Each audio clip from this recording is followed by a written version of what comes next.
you'll be a fan when I start rapping. Way I'll have your fucking head spinning. I'm known as spit vicious, release bombs and go tick tick. Boom, you blown me that head missing. I'm a phenomenon, stacking cheese like it's Parmesan. 8 different flows, call me Octomom. I'm moving fast like the Autobahn, and I'm independent, so I'm not your fucking starving like it's Ramadan. Sick, twisted, gifted, can't copy, printed, can't hold me down. I shape shift, I'm liquid. I killed this beat, I might get convicted. They know how I move, it was predicted. Persistent, spoke it into existence, so consistent, no assistance. Hear me once, become addicted. If I rap it, then I live it. There's no cap, and I'll be speaking this. This ain't what you want, bitch, I'm a fucking phenomenon.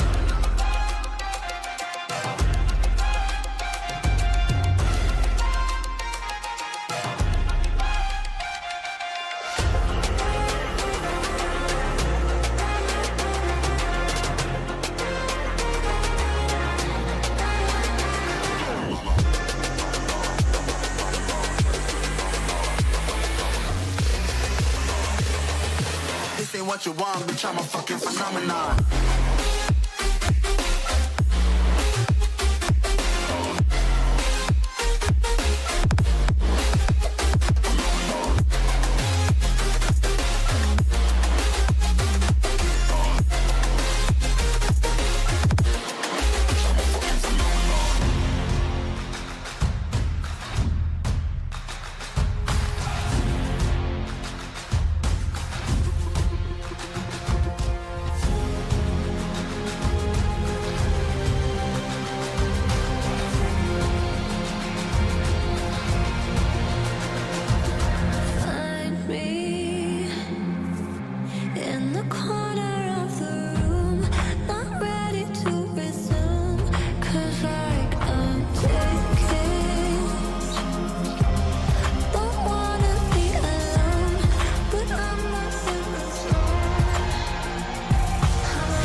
Good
evening, ladies and gentlemen. Welcome back to the Nodwin Community Cup Season 6. And here we are for the round 8. Not round 8, it's actually round 3. But it's the quarterfinals. We can say BO3 quarterfinals, best of 3 between the two teams. With just not being here for any cause. They just proved themselves in the early stages. And right now they will be playing the quarterfinals. It's Bohut Bura BBH versus Team Trinity Zeta. We yesterday saw how this Trinity Zeta literally played very well in the group stage, but right now they have to clash with the Bohut Bura, the team which end up into the semi-finals in the previous Nodwin Community Cup, that is season 5. Right now, let's see who will be going to the semi-finals and who will be taking on the first set of the BO3. By the way, in the casting deck, it's your boy STZ, and with me is none other than my friend, my fellow caster, with whom I'm going to do of my first casting. But I heard he's an experienced caster, but he was not in the scene for a so long time. So hello, Wusu, how are you? Hello. So it's been a long time, but still the energy and the power is same with the gaming scenario. But here we are looking with the interesting ban towards the Khalia and what we was actually expecting the ban. We're expecting the same bands. We can say Florin.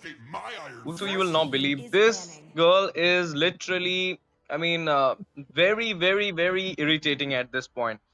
Florin is literally playing the support meta at its peak right now because from the mid to late game, you can't even catch up other heroes because of her healing ability. The healing is too Yes. much nowadays. The Florin is literally such a.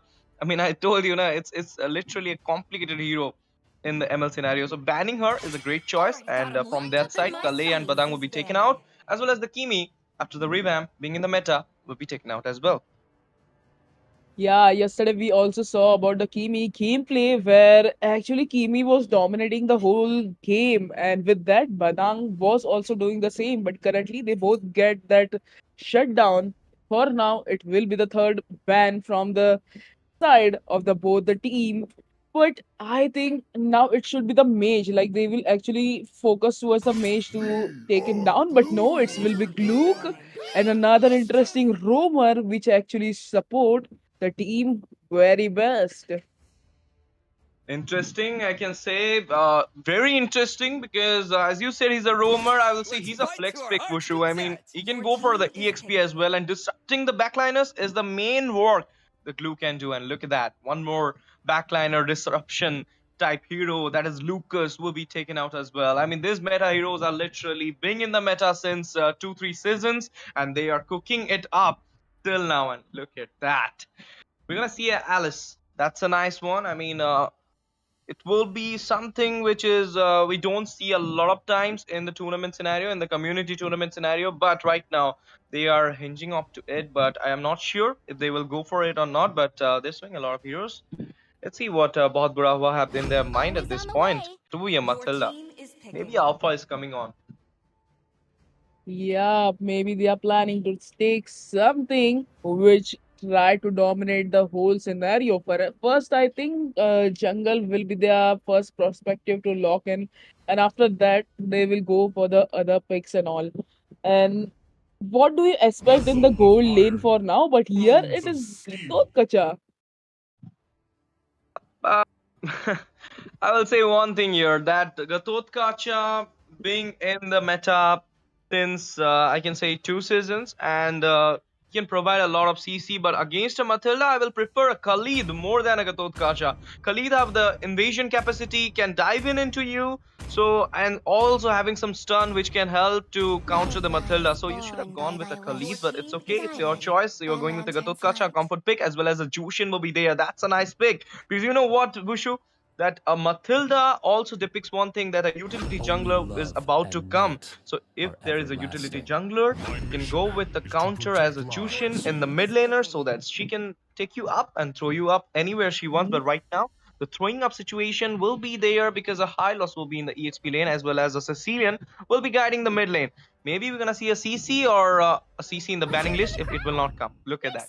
some noise for Oh, your the team. CC actually it's come into the face, and team will go with CC in the XP lane, where Ghatotkacha will go towards the roaming side. And talking about the CC Leon is actually the crazy pick because he is very annoying hero for now at the mid lane, where he can actually give a See stun value in and me? Your just team is harass winning. the You should. opponent. Yep, you know what? I call him the late game godfather, because he is having that stack more than 200 plus, giving a lot of damage, dealing a lot of damage to the opponent side. Therefore, I mean, you know what? Right now, a lot of people not opting the Jushin Sicilian meta, but there was a time, you can say 1 month before or 2 months before, when FS was going on. That time, everybody, if you're gonna see Bid is a good Sicilian player, as well as Asuna from LCF. So these guys always opt this Sicilian, and in the late game they just get menace. They are like, oh, I'm everything. I'm Thanos. They're gonna just snap it up, and all those heroes will be taken out. But look at that. As I said before, that Matilda is there. We're gonna see the utility junglers getting banned. Maybe alpha ban is coming up, but do you know Vusu, why they went for that carry ban? Because a lot of times we have seen that whenever a Hylos coming into the scene, we see a carry pick, because she is the tank melter. I mean, she can melt any tank she wants. Therefore, taking it out is a great choice. What do you think? Alpha ban or something else is coming up? Your Alpha. team is banning. You was right actually. It was actually going for the alpha, and a crazy guess from your side. So can you predict the match? Like who can win? No, not yet, but I will tell you in the last, after seeing the whole draft, and whose draft is better. Because I always say one thing, Busu, that 80% of the game got selected from the draft phase, because draft is more important in this game. This game is not just a game of I mean 5v5, it's a game of chess. You have to use your mind here. It's a total mind game. In the draft, we use our mind. We use whom to counter, what to comfort pick, what to take into the, I mean, respect ban. Everything is a total sum up of Your team is mentality scoring. and mental exercise. So that's what is happening. Xbox ban is kind of having me into a situation, because they could have gone with the Xbox into their side. It also works as a utility, but right now I think a Basha may come from the side of team Bohut Brava, or maybe a Suyu.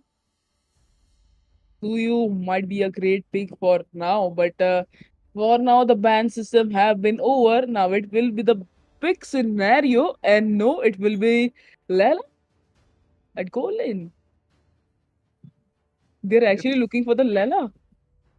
I'm not sure. I'm not sure about it because I don't think it will be a great pick. A lot of meta heroes are open right now. You can go for it, but Joy. She's oh, picking. okay, that's a nice pick. That's a nice pick. You need to catch up the Sicilian. You need to catch up the which is about to come from the side of Team Bohut. Therefore, they went for this mobility queen, Joy, who can catch up the backliners. That's a nice pick.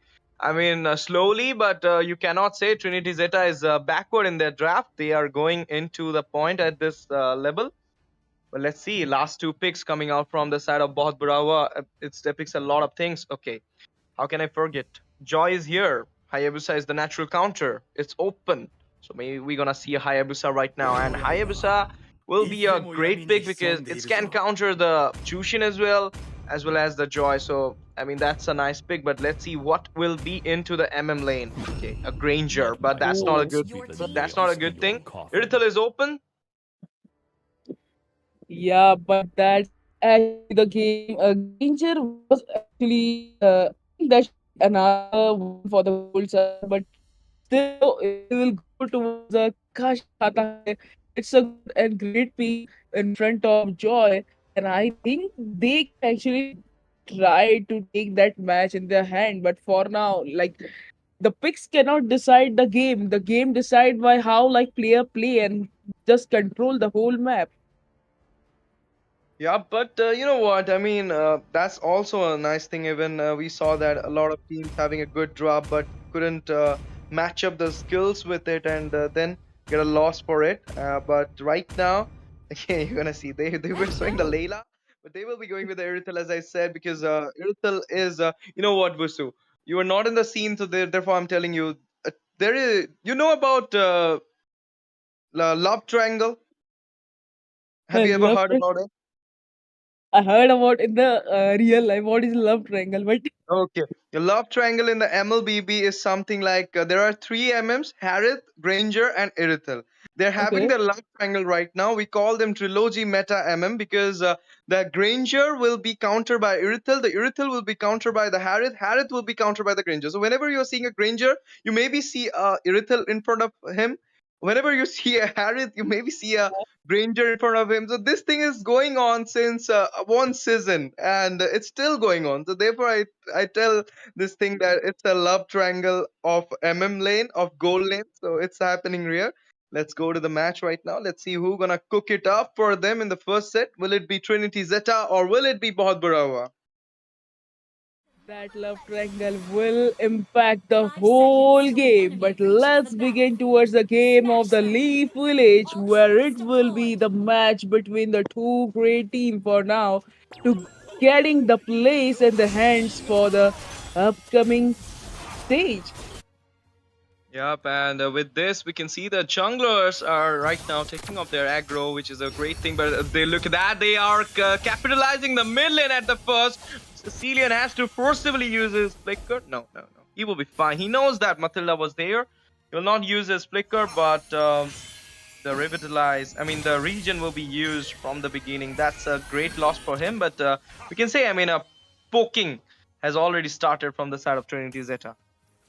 Yeah, poking have already started, but currently we are looking at towards the jungle side. They are actually melting the blue jungle, and here both the teams are actually getting their level, and now they also have that good position. Also, Jusin is also trying to just poke little bit, just take that player into their base.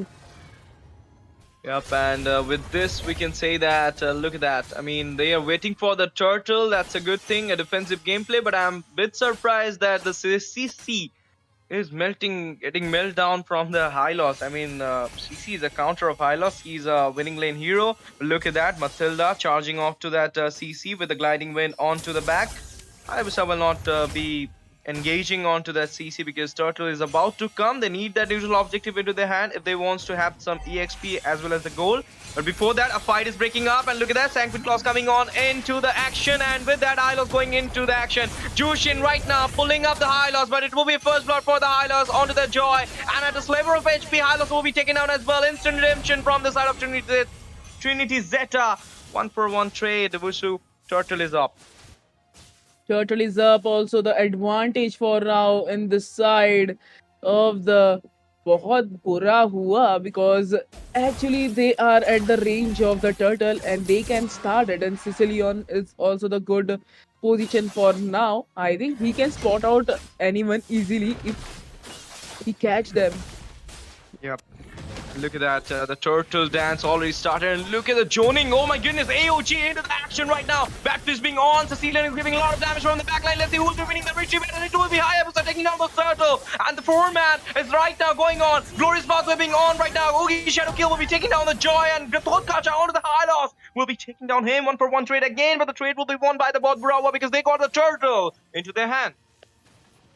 They got the turtle and got that great position for now, and now it will be 2-2 in between the both team. Both have that equal kill for now, and looking towards the goal, that also the kind of equal, but little bit higher upside. बहुत बुरा हुआ. I think they have that great position for now.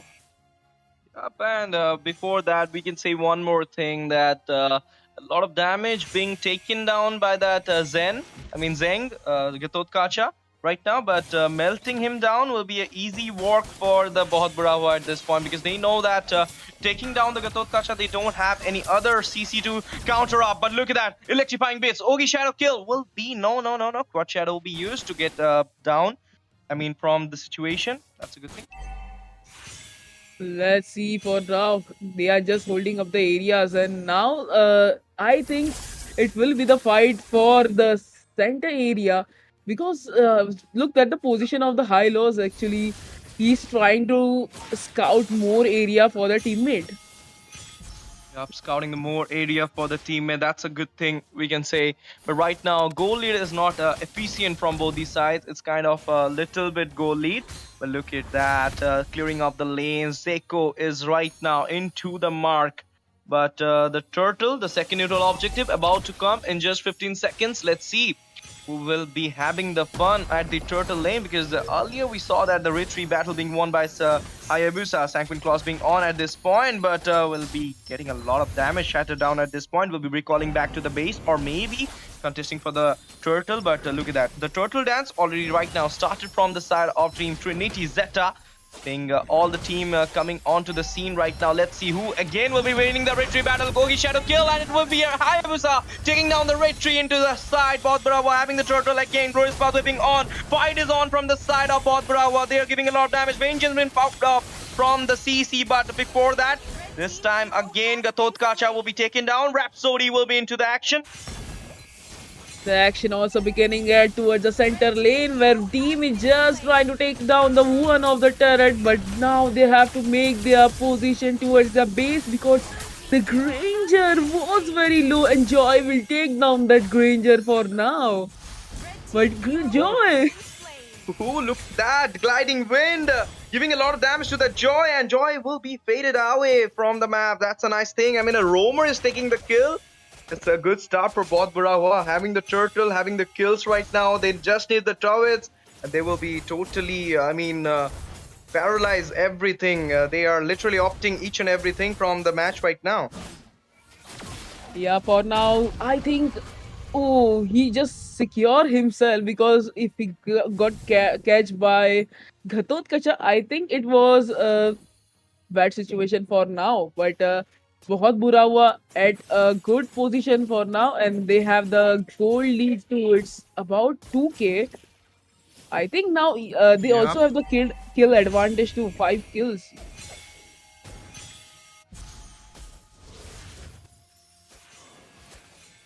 Let's see what will be the So yeah, and look at that. You're talking about the goal lead of 2k, but then again, oh my goodness, they caught up that Matilda. Matilda will be using the gliding way to get into the dark. Stalking Eagle into the action. AOG with the no one. It's a Natalia over there. Glorious Pathway being on. Rhapsody onto the action. Granger is melting down the enemies. River Revitalizing will be popped up by the Hylos. Still now, no fatalities yet, but right now, Jushin catching up the Hylos, and a lot of damage coming from that Hayabusa. Granger managed to take down the Kacha again. Vengeance being popped up. Granger and the whole Ko is going against the two-man of Trinity Zeta. Rhapsody again into the action. It will be CC being taken down. A double kill, unofficial triple kill for the Granger, going for a triple kill into the action. No, it's a bad impact from the Sicilian, getting down that Aerithal at this point. Sliver of HP managed to get out from the situation. Rhythm of Joy into the action. Glorious pathway going on. Look at that Sanguine Close connecting onto the Joy, and Joy will be taken out as well from the Hayabusa with the Quad Shadow help, and it will be a official wipeout for Trinity Zeta, and the third neutral objective, that is the turtle, will be free for the side of Bura. It will be free for the side of the Bura. The position what Bura was having, I think it was quite interesting because Irithel was not in that great position. But for now, Bura, they got the center lane turret and they are actually trying to dominate the whole game. Yup, I mean, when you get the mid turrets, Gusu, you just having a lot of place for you to farm up into the jungle of your opponent's side, and that's a great thing. I mean, therefore, you are getting your zone completely into their jungle, and winning opponent's side jungle, that means you are getting the match into your hand, and that's what you really need in a match. The river side, the jungle control, all these things literally sum up into the win. Because, I mean, I know that this game is all about the base, all about the turrets, not about the kills, not about this jungle, but, you know, each and every game do depicts the micro-macro thing. Yeah, it's actually affects on the whole game for now, but they actually got that one more turret, and for now, I think they get more base and more scouting position, and from there, I think they can easily take up the farms and all and clear up whole minions and can win the match. बहुत बुरा हुआ. It's on the good position with that the goal lead. It's very high for now. It's like 6k for now.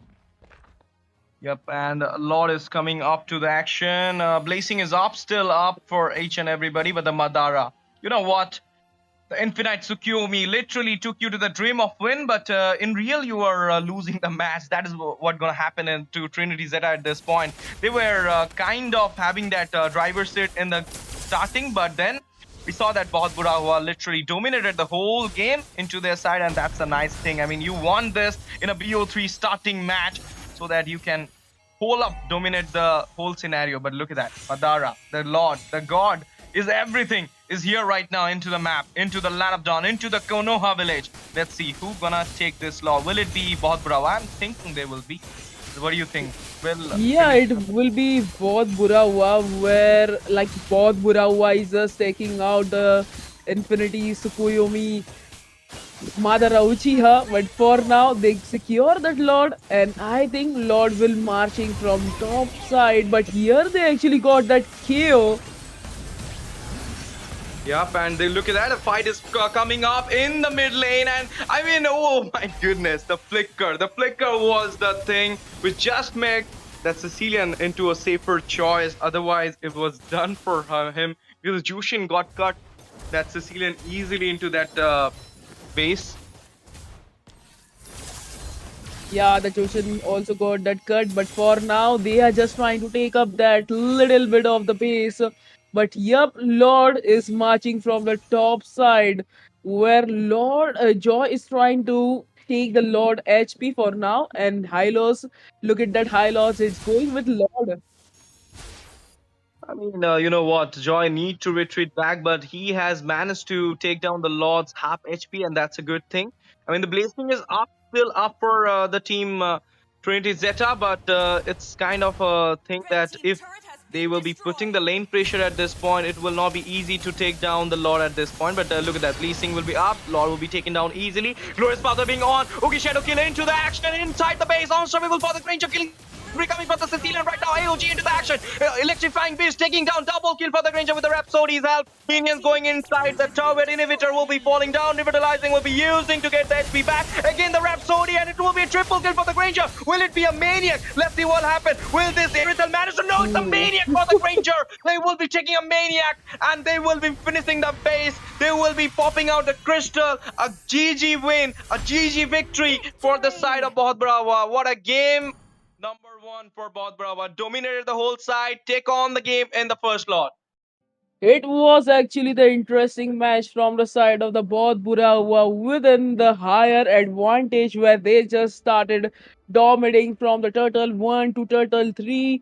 Then they just take off the Lord and after that they just push it towards the final base, the Hokage Hall, and they just take down it and take that victory in their hand. Look at that Granger with 9 kills where we was predicting like regarding Granger should be the good pick. But yep, for now, Granger actually show him like, yeah, I should be picking here.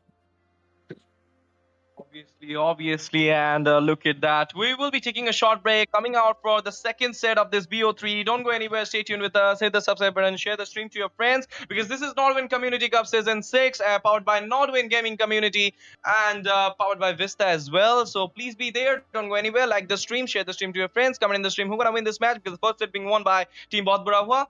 And don't forget to hit the subscribe button. Thank you for joining, thank you for watching, love you all.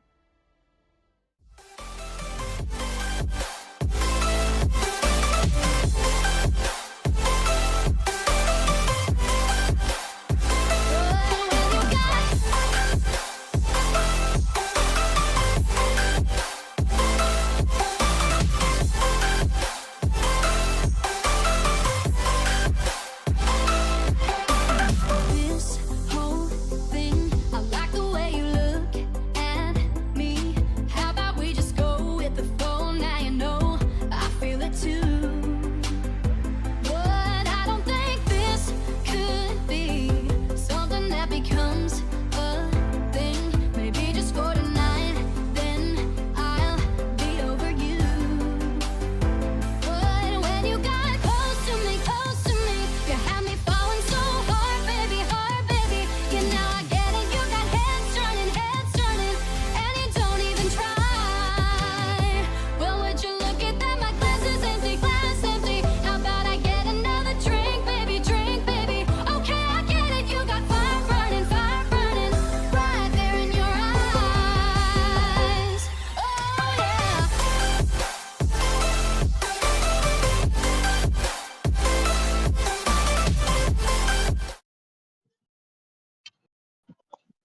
Hello, my beautiful gentlemen and ladies, because we are back into the Nodwin Community Cup Season 6, and this is the BO3 going on between Team Bohut Brava versus Trinity Zeta. If I will give you a small insight, the first set being won, I can say won, is being dominatively won by the side of Bohut Brava in just 12 minutes of the game. And right now we are heading into the second set. Will it be a do or die? I mean, obviously it's a do or die for Trinity Zeta, but will it be a clean sweep for Trinity Zeta if Team Bohut Brava winning it? Let's see. The match point goes to Team Bohut Brava, and Trinity Zeta are still on to win one more set. And in the casting deck, it's your boy STZ, and with me is not than my fellow caster Vusu. Hello, Vusu. The first match gone. What do you think about the second match? Can you tell who's gonna win? A Second quick match, actually, yep, it's totally depend upon the team how actually they will pick up the heroes and all. But still, though, heroes plus their hand techniques, I think might for now I can't be like a guess like whoever win, but result will able to see like which player, which team will win. Yeah, and you know what? The draft literally depicts a lot. I told you previous time, but they caught the Irithel, but the aggression being shown by the Bodhburava was at a level which we can't even talk. That's the reason they just finish up the match easily again. Florin, the support meta, will be getting banned. Lucas from the side of Bodhburava. Two more heroes to come. Maybe a CC, maybe a high loss. If there will be in the chance, then we're gonna see some respect bans. But Kalea is still open, so maybe Team Bodhburava can go for the Kalea ban. But what about Team Trinity Zeta? Will be a Badang in the banning section? Always on the way. Okay, no. Matilda, it is a Matilda, and I think might they will go for Gluck one more time, or I think Yeah, Badang, I think they will look for because Badang is actually the good at XP lane or at Rome, both area. But for now, I think it will be the deciding ban from the Ziki. You know what? They are right now banning respectfully all those heroes because they know that Matilda literally make the scene comfortable for the side of Bura. Because anytime they were in a bad situation, Matilda was there popping up with the gliding wind, helping the players to get out from the situation. And that's what you need in this meta. You know, Vasu, what is going on. I told you, Kalea ban will be on. We'll be talking about the ban later, but I will just give you a small info. You know what is going on right now in this meta. You just don't need to kill someone. You need to kill someone and come back safely. That's what is going on. Therefore, the mobility heroes are getting used more in this meta, like Fanny, Suyu, all these heroes, because they know they they don't just dive in. They can dive in and they can come back from the situation as well after taking a kill. That's what you need. And Matilda is a perfect thing. Therefore, Matilda Alpha, Matilda utility junglers do play well because utility junglers don't have mobility, but they do have utility, and the mobility will be provided by the Matilda. So Matilda is actually a pro pack if plays well, like Chip also. But right now, I was talking about the Badang in the second situation, but they will be taking it out in the third ban. Let's see, last ban coming out from the Bot Burawa. I think it will be Glook. It should be Glook towards about the lane because previously it was same man and same man actually, and pick will be decided after that. But I think it should be the Glook, or if not going that, then they can go for Already got him Sicilian. lined up in my sight. Your Oh, team Kimi. is picking. Meta. Sir, It's all about what's your meta. command? Oh Your my team is goodness. picking. You forget the mobility queen. The Fanny is here. A lot of heroes are open right now to take down the Fanny, but what will be the choice for it? Because Badang is banned right now. If you are going to pick Kufra at this point, it will just counter the Fanny, but will not help you in the team fight, guys. We all know Kufra is not in the meta right now. So think wisely for picking up your heroes. Bahut Bura is right now in a Bahut Bura situation. Let's see if they can tackle it out or not.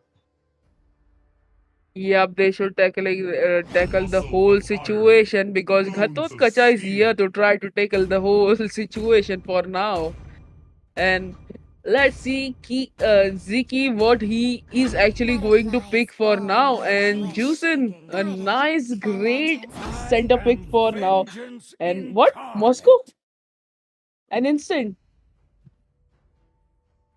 I don't know what's going on. They know that the Fanny will be countered by the Moscow. They're picking the counter of Fanny into their comfort right now. That's a good thing, but that's a bad thing as well. A lot of heroes are open right now. We're baiting those heroes at this point. I mean, I know that the Fanny counters are off because the in the MM lane it's a Moscow, you are having it. In the EXP lane it's a Badang, you are banning it. In a jungle lane it's Lucas or high mobility heroes as well, but high mobility heroes are open right now, but Lucas is banned. So in the tank they're not gonna pick up the Kupra. Look at they're going with the Hylos as well. That's a nice thing. CC being open, maybe got a picked at this point, but they Trinity is having the draft right now. I'm gonna say this. Also, Yep, a crazy draft from the side of the both the teams for now. We was looking for the another, but yeah, we are looking now. It's will be Moscow with Hylos and Fanny. Fanny actually a great pick, which I love to see in every game. But in some condition, in some situation, Fanny get instant ban. But for now, we are looking the Fanny in the whole game scenario, and yeah, Positioning. Brody have been taken off. I'm not sure what both Bura is thinking right now because we don't see a Brody much in the tournaments, but he's in the meta right now in the ranked meta we can say, but not in the tournament. Moscow was there. He could have gone with some other MMs. Irital was been a good pick. Even Harith was open. But maybe they're thinking to stun the Fanny, therefore they went for that Brody pick, and Sicilian ban will be into the mark. Maybe we're gonna see a Xavier ban as well. But right now, two bans are open from the Trinity side as well, so maybe they can go with the junglers ban like Suyu, Hayabusa, because like the goal cuts goal, mobility cuts mobility. So Fanny can be cut with the mobilities as well. Look at that. Your team is banning. Hayabusa have been banned. A crazy ban for now. A jungler Hayabusa. Let's see what will be the another ban from the side of the Bohut Bura Huwa. It will be the last ban, but it will be the crazy ban, I guess. I think they should take some like a jungler kind of jungler or roamer. Yep, Team is banning. they got Glook.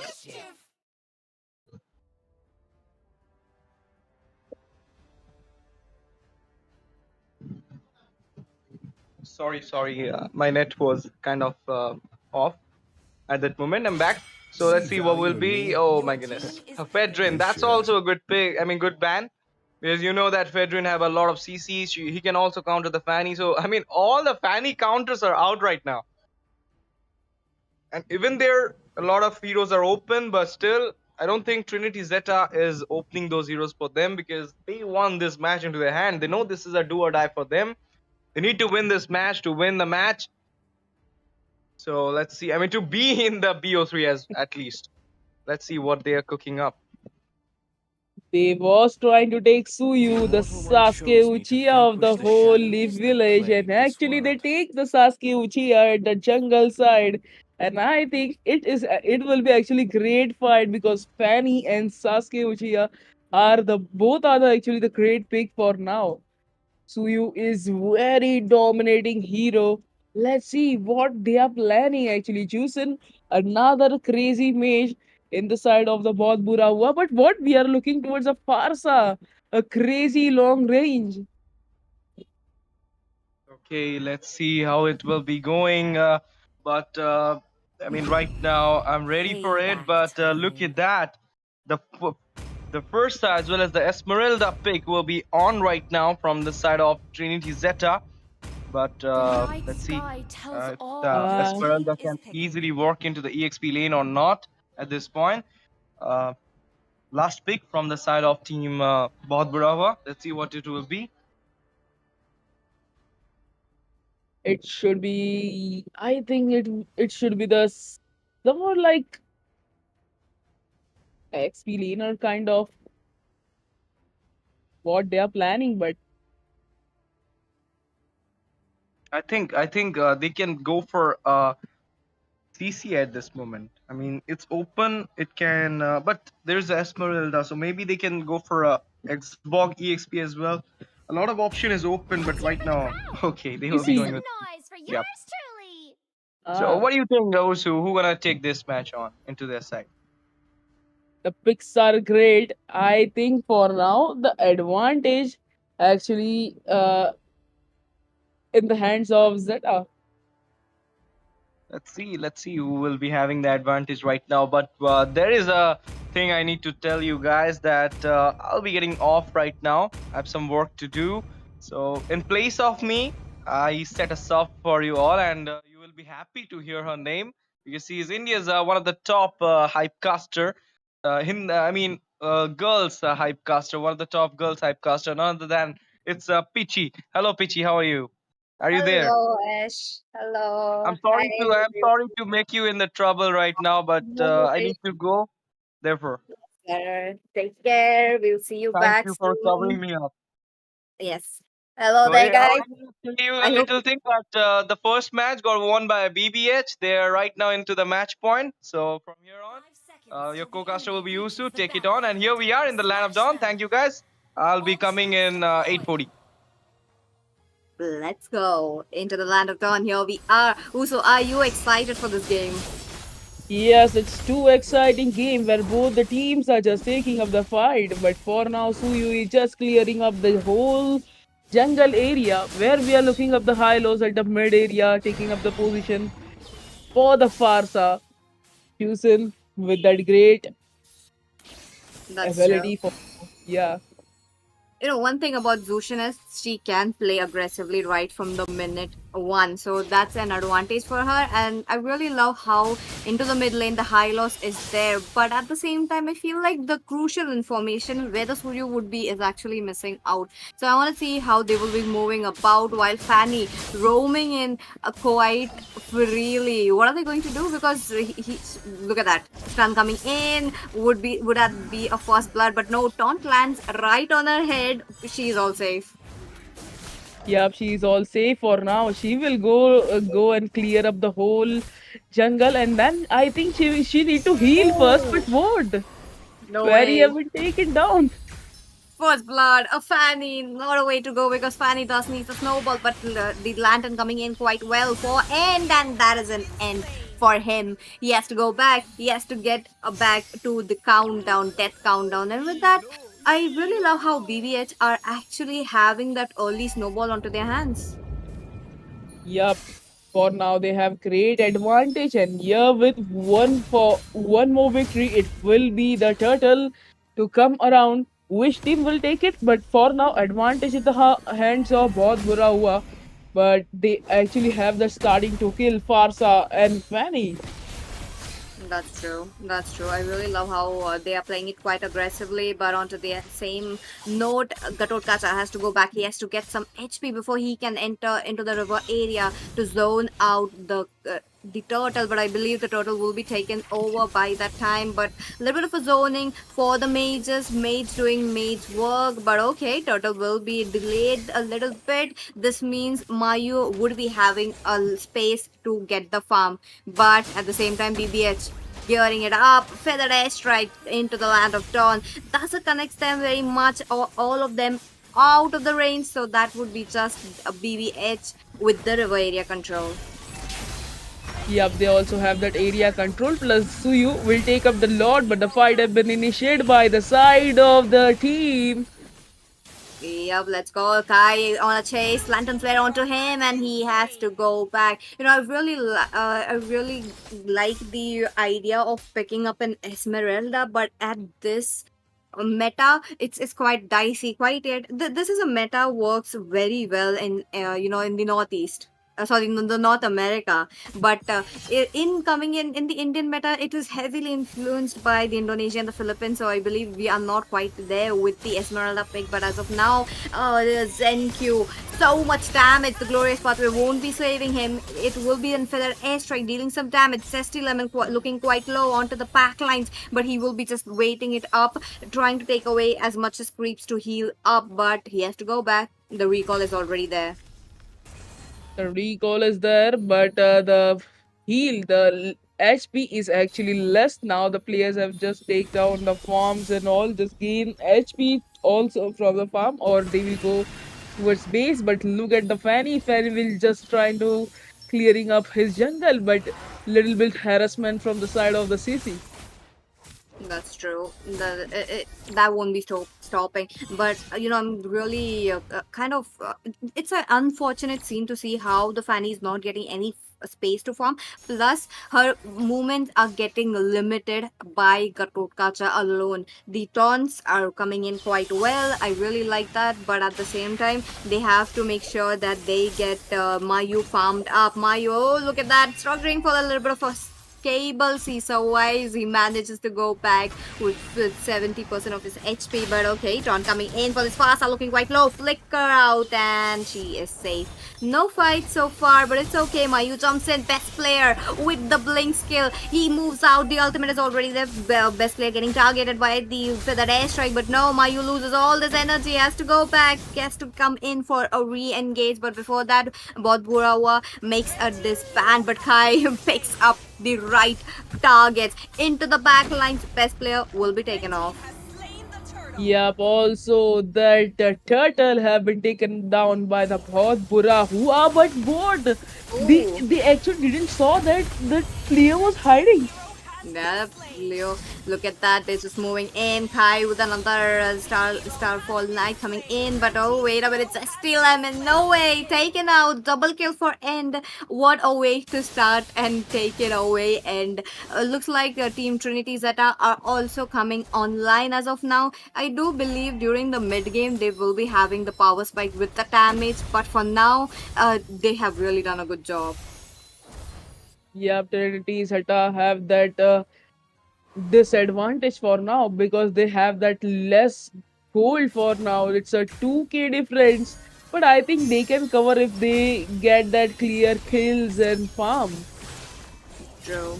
Farming is one most important as of now for both the sides because the goal difference is actually riding up high into the hands of Team BBH. Look at them, Lantern Flare. This is just a little bit annoying for them. Opening up a Zushin is this is what you will get. But okay, AOG dropping in doesn't connect there Oh, quite well. The taunt is there onto Kai, but Kai will be taken out. Zesty Lemon, what a damage coming in. This is the true king onto the gold laner, but at the same time, there is a quite a lot of cutthroats coming in and will be taken out, as well as Kai. That would be a 2-for-1 trade.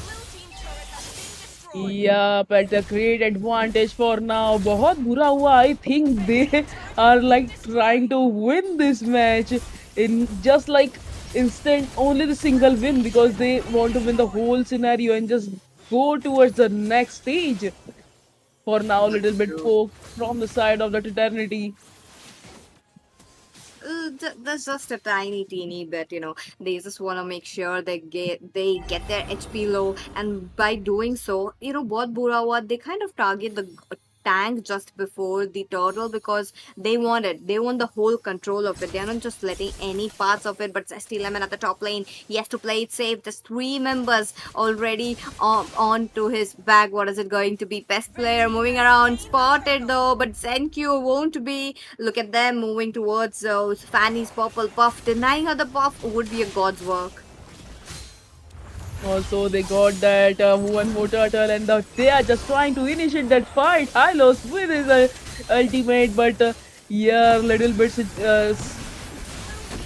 a little bit of a situation coming in for both Bura Huwa. They are looking quite low, but no, it would be going down into the hands of Team BBH Trinities that are losing two members. I feel like Kai is really, really too aggressive. Yep, they are really too aggressive for now. They are just trying to steal up the jungle of the opponents. And CCT, look at her position where she is actually holding up the area, but that farm is harassing her for now to I reveal his know. position. I know the CC is there, but we haven't seen Zeke a lot onto the team fight, so that is a little bit of a sad scene for me, given the fact that EXP Reynas are much more known to be into the team fight, targeting the back lines. So Kai coming onto the team fights gathered around like 4 KDA already out of the fight. The whole team's have Mayu on the other hand targets TN, but he just cannot be going down so easily. Look at the EXP difference. The experience is actually showing up. Fanny being on 10th level and TN being on the 14th. That's a massive difference. That's very different actually. It's now the looking up the kills also. It is like 5 kill disadvantage for Eternity Zeta. And I think बहुत बुरा हुआ. He's actually dominating from the side of the jungle and have that great area. But Farsa actually saved their teammate. I know, right? They have been going around a little bit of a safe zone as of now, but let's see if they're able to get it or not. Both Bura were with 10 kills already onto their hands, the other ones winning out every single possible trade. They do have a team fight composition with a little bit of a pick off plus damage dealing, while Brody does deal a single man damage, but the damage is actually unmatched for the Gojo. He has to like play it safe. Okay, ZenQ with the glorious pathway. This is quite early on, given the fact that the teammates are still farming up as much as possible. Kai gets picked up by the lantern flare. The Philodine strike jumps in at the right moment, but again, this is too early. Lord going down. Lord going down, Kaguya's powers have been taken in the hands of बहुत बुरा हुआ. The mother of Uchiha is marching from the top side. where they are just taking up the whole area for now. But looking towards the Bohut Bura Huwa, they are actually trying to dominate from the bottom side.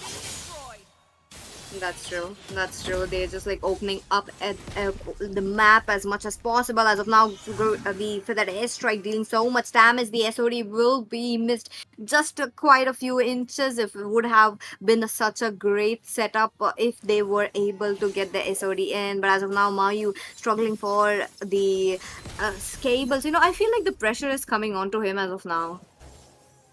Yep, the pressure is also coming, and the Lord is also on the way to give that more pressure. Where we are looking at the goal difference is too high, and Lords is actually taking up the position, and both the teams actually have the top lane position for now. Oh, they just taken down the Mother Uchiha. Yep, Mother Uchaya down, but the glorious pathway coming in. That in that way they will be just But oh my God, Kato Ooh. Kata onto the back lanes, dealing so much damage, and he will be taken out. Zesty Lemon did his best to deal damage as much as possible, but he was low, so he would be moving out. But the AOG looking quite good. Mayu gets picked up one more time. SOD hitting in. This is what I was talking about. Gojo with the damage, basic attacks coming in onto TN this time. Zesty Lemon jumps in onto the team fight. Look at that. The one man pick off and the torn apart memory at the right moments. This is the way you play Brody. The damage unmatched. Yep, that scenario was crazy from the side of the Ghatot Kacha. He actually interrupted between the Farsa ultimate, but still he taken off by the side of that Eternity Zeta. But for now, Farsa used his ultimate one more time, but not that useful for now.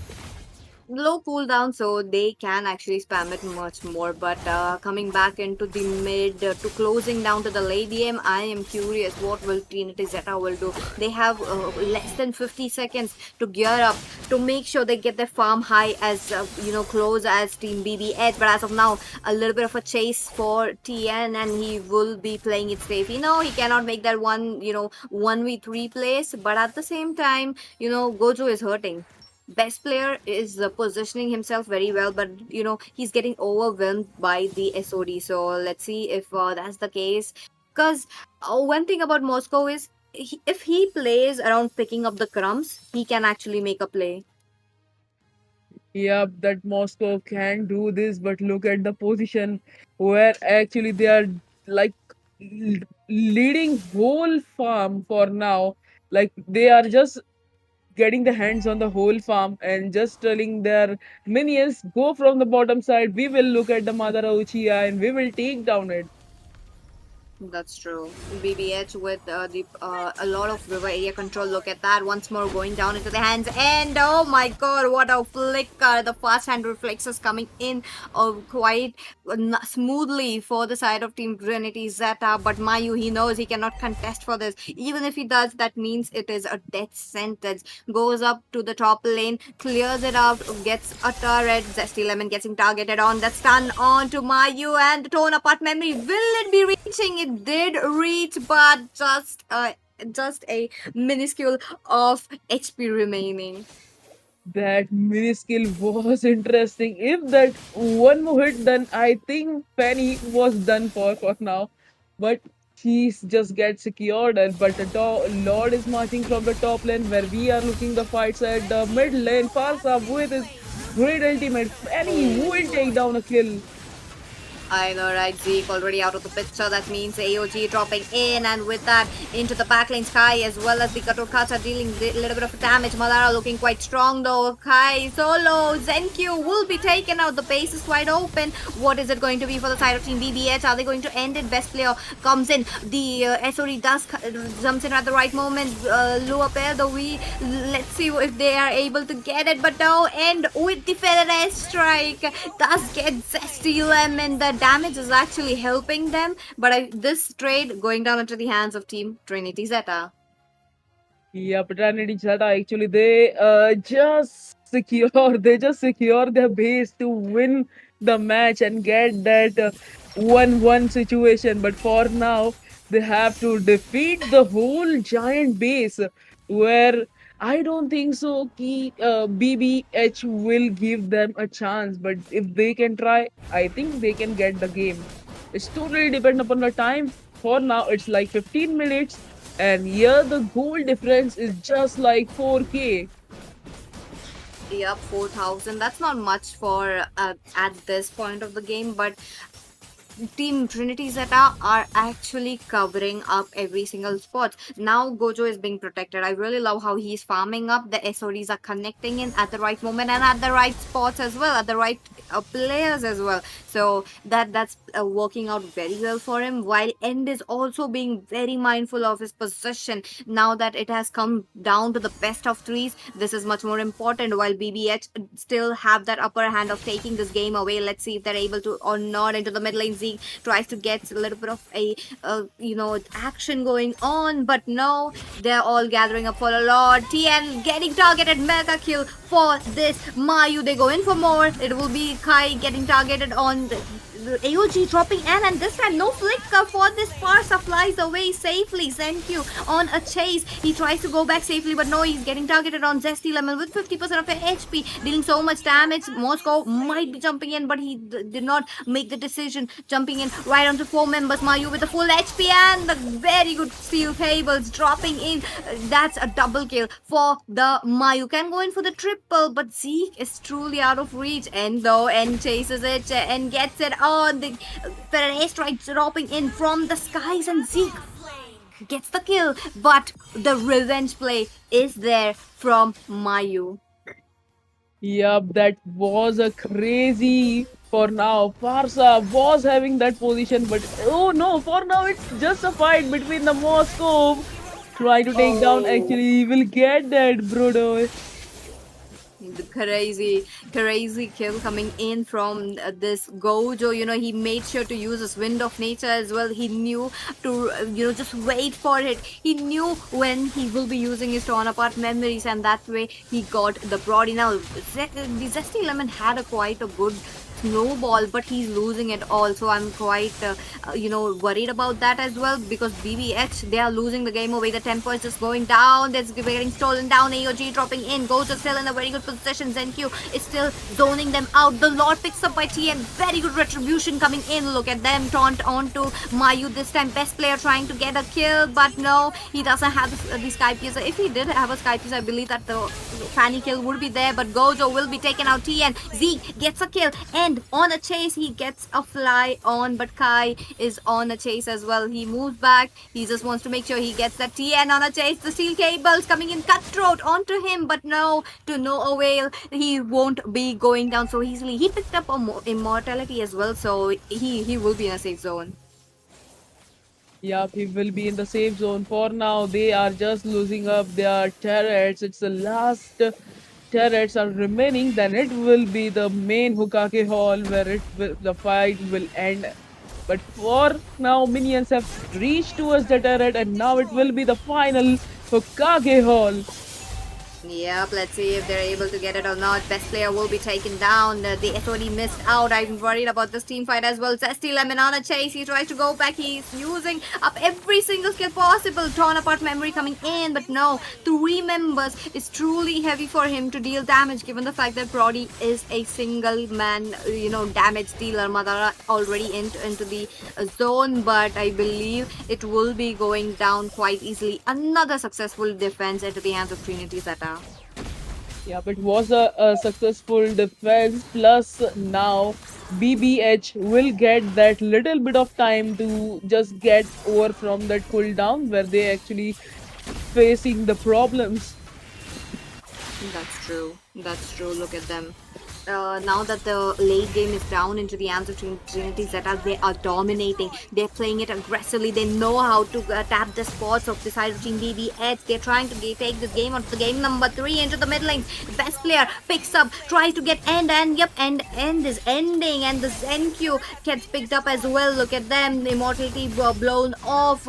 Is this a caster curse? Because Trinity Zeta was doing so well, and they just lost members due to overextending right there into the mid lane. point. The base is wide open though. There's no inhibitors. The minions are coming in. Mayu truly trying his best to get away the minions from the side, but no, it's not possible. Kai as well as Gojo clear of those minions. One cannon minion remaining, but no, from the bottom lane the minions are here. The wave is coming in. 5 members already. Their best player looking quite low though, but he's just playing it safe. He picks up the immortality as well. AOG dropping in, doesn't connect that quite well. They have to use as much as possible. Kai will be taken down. That would be the base looking very juicy, and yep, BBH picks up a win. PBH with a great instant win for now. It was the great help from the backlane where Farsa was trying to use his ultimate, but backlane was using his ultimate to help their team, and it was actually helpful for them because Farsa need to leave that position and stop his ultimate, because if he get caught up, then she was like the end for now. I know. But this could have been a game going down into the hands of Team Trinity. Zeta as well. They really showcased a very good gameplay, especially from Gojo. He should have been crowned as the MVP. He played it quite safely. He farmed it up all aggressively as well. He just made sure that he won't be losing out on any farm. But unfortunately, that one last mistake, one last overextension really cost them a game. What a clean sweep coming in. Yeah, that overextend was that biggest issue for them. But for now, a great win by the BBH. We will take a small break, but just stay connected, like the stream, and just be present towards a Nodwin Community Cup. And yep, we will back and just take the bowl of popcorns. The cradle's profanities. I see the world through ice covered in ink and bleach. Cross out the ones who heard my cries and watched me weep. I love everything. Fire spreading all around my room. My world's so bright, it's hard to breathe, but that's alright. Hush.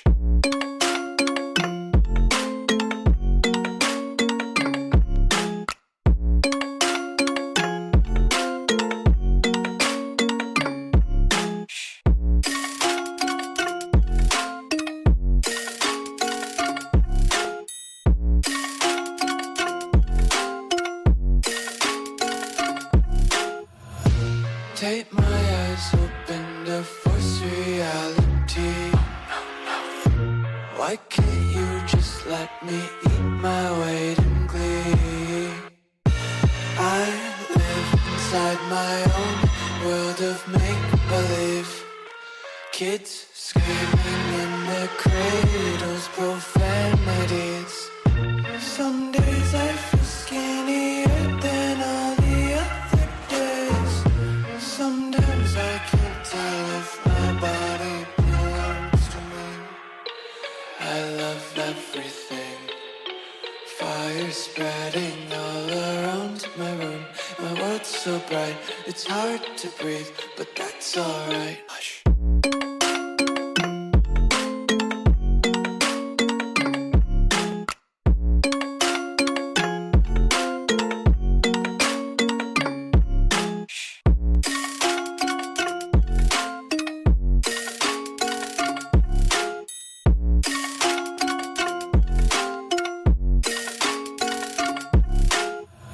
I wanna taste your content, hold your breath and feel the tension. Devils hide behind redemption. Honesty is a one-way gate to hell. I wanna taste consumption, eat faster to waste oxygen. Hear the children sing aloud. It's music till the wick burns out.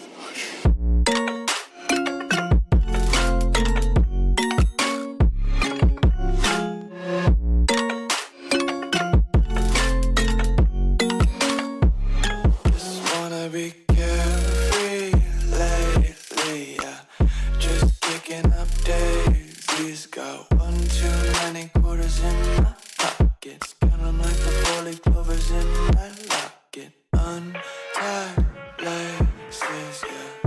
just tripping on daydreams. Got dirty little lullabies playing.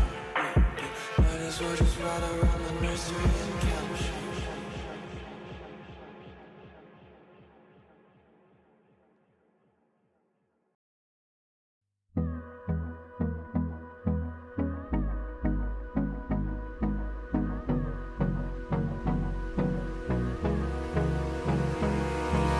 Hold me close till I get up.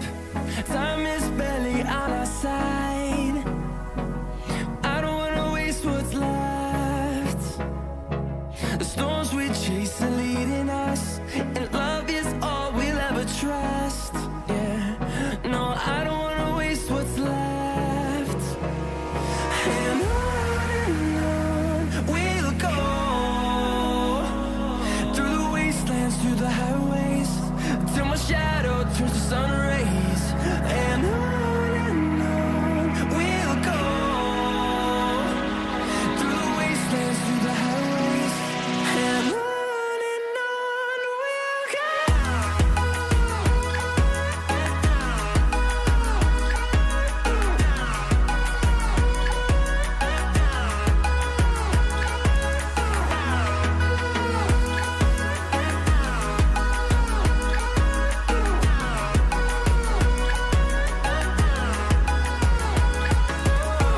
We'll go,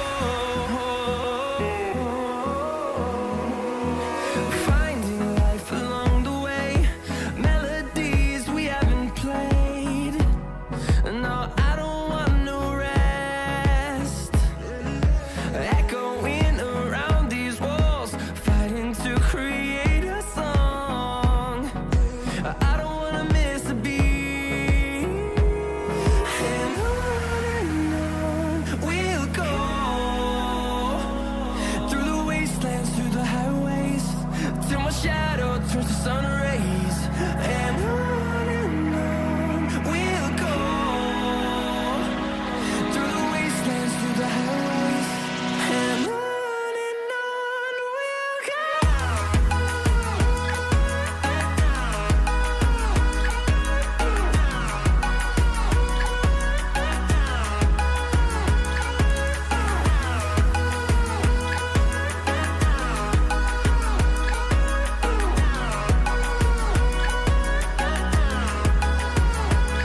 And we'll grow in number, fueled by them to see the horizon, turn us to thousands. And we'll grow in number, fueled by them to see the horizon, turn us to thousands. And on we'll go, through the wastelands, through the highways, till my shadow turns to sun rays. And on we'll go, through the wastelands, through the highways. And on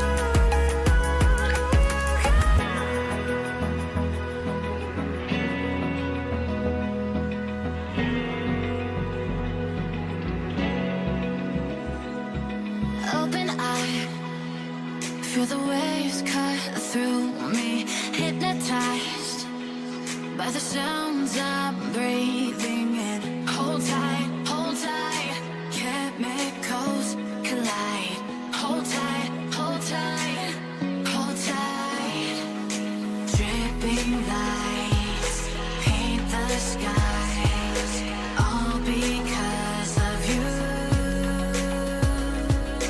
Dripping lights paint the skies, only you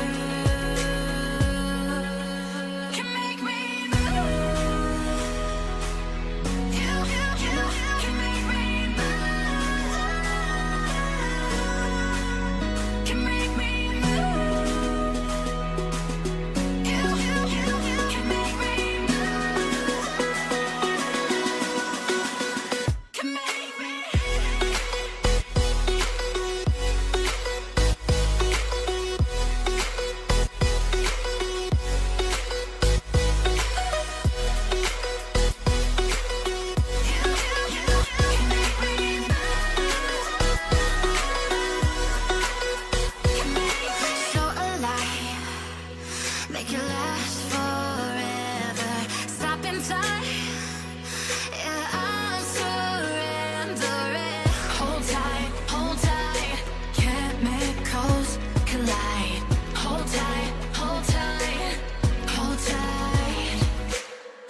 sun.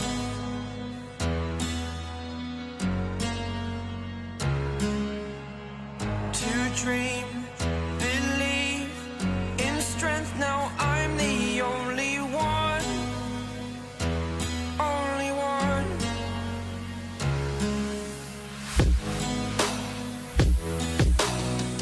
I was an ordinary boy until I broke the rules. My life destroyed, a life destroyed.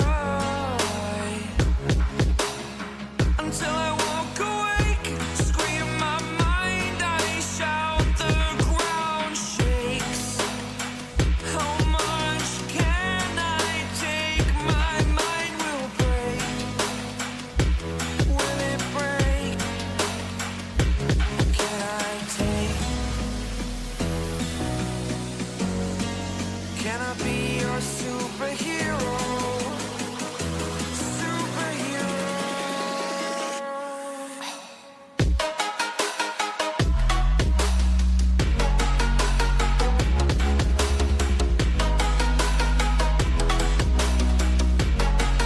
Can I be your superhero? Superhero. Superhero.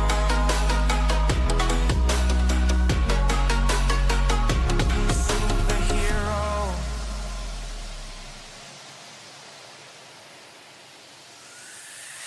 Fly away. It's the first time of today. Today. To dream, believe.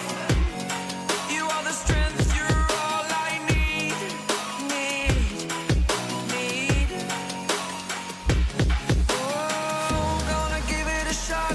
Only one of me to shield you all from the enemy. You're a superhero. You're a superhero.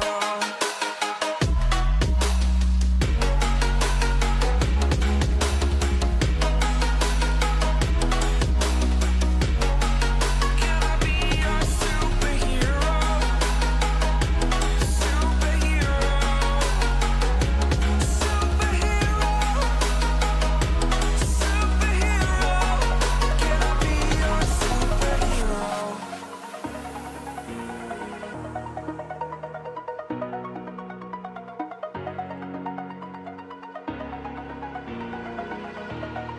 Over the edge, feel like I'm floating through the air. The pain I felt is paid for, all is said and done. Oh, I am restricted, fixed upon the web. I need to kick the habit that my mind is breathing in. Break out, I've got to see. Spent all my life holding all of it closely. I played it innocent, a feel of discontent. I'm finally facing it all, fearless.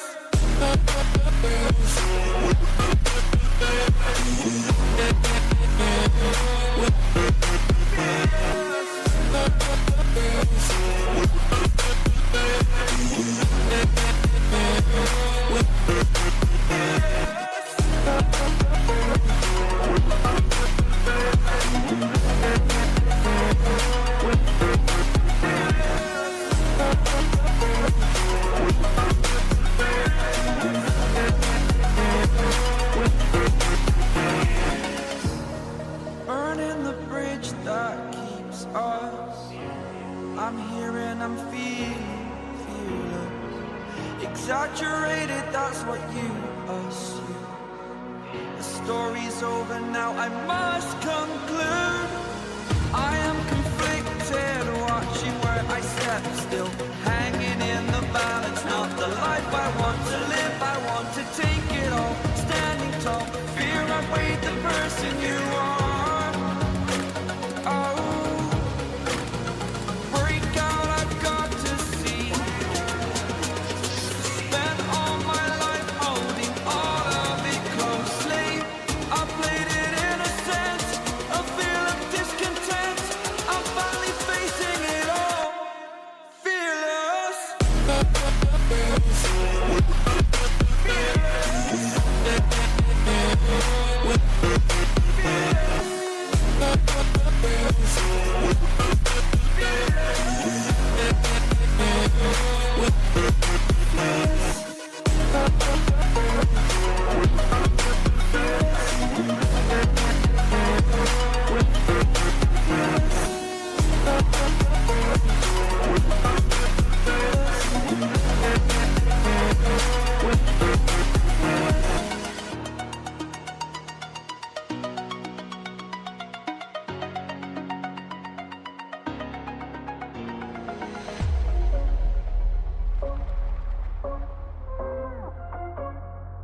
Rising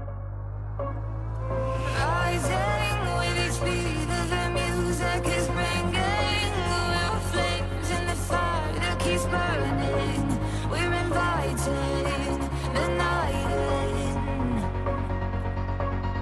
Welcome, my heart so full. I'm devoting myself to the night. There's no motive.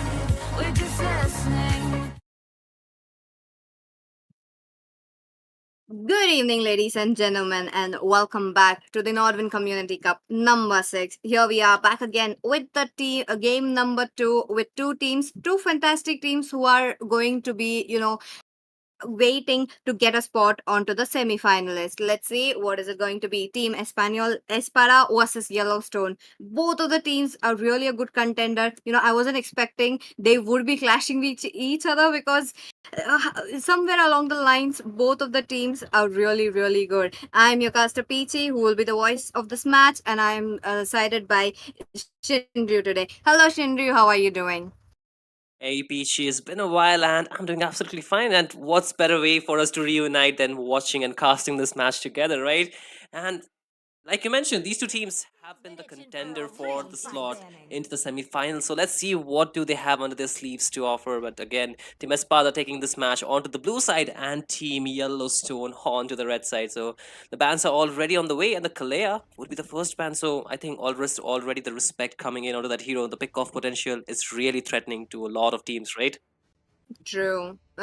They just don't want me to be open, but at the same time, I believe the Suyu should be coming in one of a signature pick for the side of Team Yellowstone, especially for the jungler who is main case. So I want to see that Suyu also getting banned. But one thing that they are themselves are onto the side of team. I mean, they are on the side of red, so very low chances that they would be the one banning. But Espada, they have to take it away. Let's see if they're able to not joy onto the table as of now, where the Gatot Kacha, the high-lows bans, Shinryu.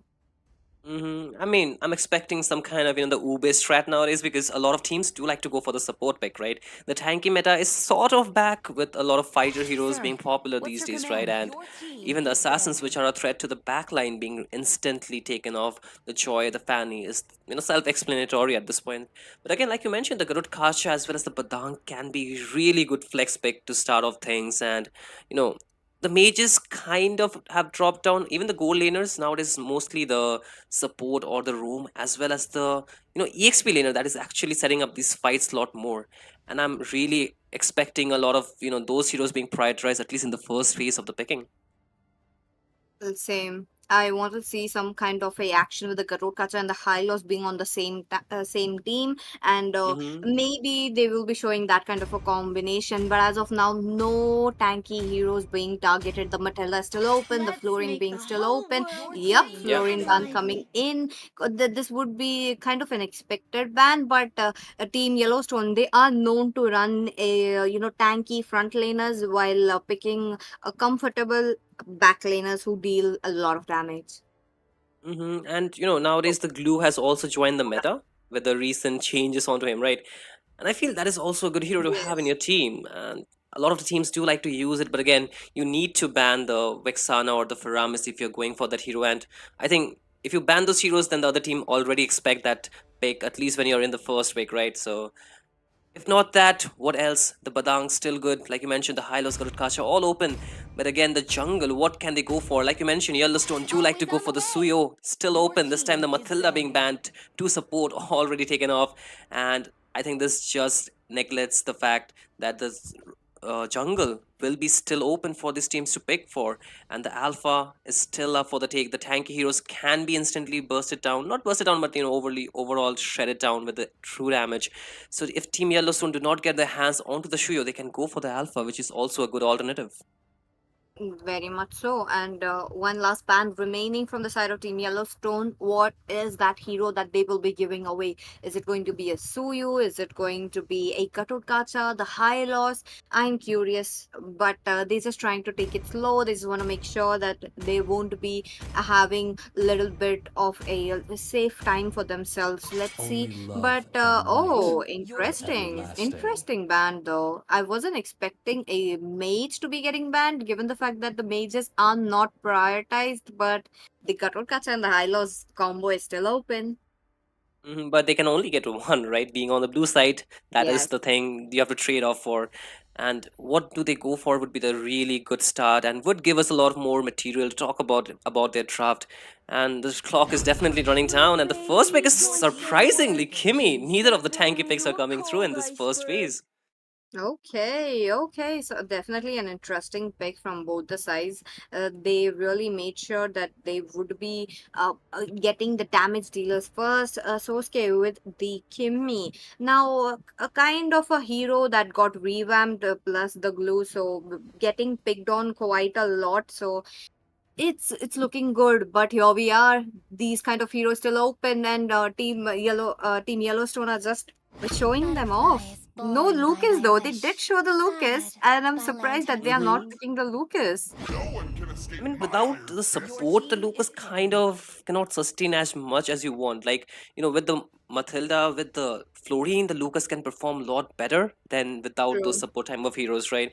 And I think the Badang is a definitely alternative to that point where they can actually sustain. The Lucas does better off into the jungle section nowadays instead of the EXP as much as it was while, it was a new hero. So again, I just, got reminded while I see the skimmy, I always get reminded of the old times, the old meta where, the instant lock on for the skimmy any team would go for would be the Claude, right? You see a Yes. skimmy, you just pick the Claude instantly, like a good counter. And I wonder if these teams can actually utilize that Claude into the goal lane, though. The immortal Oh, one I chose me to really want to vanquish the see the shadows that nostalgic plague meta this coming in, world. something of the past. But this that kind of a gameplay would be a little bit slow coming in from this game. But as of now, both of them uh, targeting as much as damage onto their hands. Look at that, Suyu being prioritized onto the side of Team Double E. Now that they have denied the Suyu for main case, I do remember Minkes picking up a maniac and ending the game during the previous few rounds. So, giving it Hmm. away, I feel like they are going to have some kind of a problem, but would that be problem solved by a jungler like a Lucas? I think they might have a backup plan for this pick that they have given away, right? And again, this is the best of three at the end of the day. Both the teams maybe kind of, trying to find things out, trying to work with the draft. Let's see what is the limit the other team can push them to, and they can just improvise while the rest of the games are going in. But again, giving a point in the early first match can be a bit difficult to come back again. So they need to be really smart with the draft. The Moscow really early on against Kimi is still a question where the Kimi is going, right? It can go to the mid lane, it can go into the goal lane at the same time. But I think True. most of the teams would like to go it for to the goal lane. But again, a Moscow versus a Kimi, the Moscow can definitely do a lot of global ultimate, that SOD can be used to just join the team fights after he's done pushing the lane. So I think in terms of map pressure, the Moscow can really fare well compared to a Kimi. I do agree with you, but at the same time, if they push this Kimi onto the mid lane, I do believe they will be getting the most Team out is of it. banning. So I want to see that Kimi onto the mid lane. Gold lane Kimi is truly sketchy for me. And like on Hmm. theory, for me, it's still very sketchy. I don't know. It does works very well given the fact that her revamp really gave her that slows as well as the damage that she needed, but it still does not comes up to such a I hero am such not as the like only the one Moscow bound as we by are these looking at. So chains. I want to see what are they going ahead for, but a lot of the assassins are getting banned as of now from the side of Team Double E. They are just marking down something of the hero that cannot be snowballed. Lovely bans coming in. I totally agree on you with that. But again, I think the glue as well as the Phobius ban is really smart coming in from the side of Team Yellowstone. The Moscow kind of suffers against the Phobius, of course, and they don't have a direct counter towards that glue. So banning it Your out team is is definitely the banned. right choice. Whereas the Hayabusa ban is kind of just to protect the backline furthermore, and the Lucas is a ban that you would not just like let it be open for the jungle to be just locked in against Shuyo for sure. So far the Badang is a flex pick. Their EXP lane is still open. They can go for the CC. It is a good addition to their draft, because the continuous damage can really affect that Garud Kacha's movement around the map. He can use the AOG to get the zoning in the team fights, but again, with a shred like the CC, the Garud Kacha cannot perform as well as it can without the CC. That's true. But they have picked up an assassin. There's a cutout catcher as well, most likely onto the lane of EXP. Because if they push it to the EXP, they will be getting the most out of it. But if they don't, the frontliners, they need to get a tanky frontliner for themselves. High loss still open. Could be a very good pick here. They could push the high loss onto the EXP lane. We are looking at possibly a Khalid or maybe Khalid onto the room. I'm just guessing that they need some kind of a pick off. They need some kind of a AOE, with stun. So Mm-hmm. I feel like this might be a Khalid on a Rome, but let's see. But at the same time, look at them. Team Espa, they do have a different approach to this.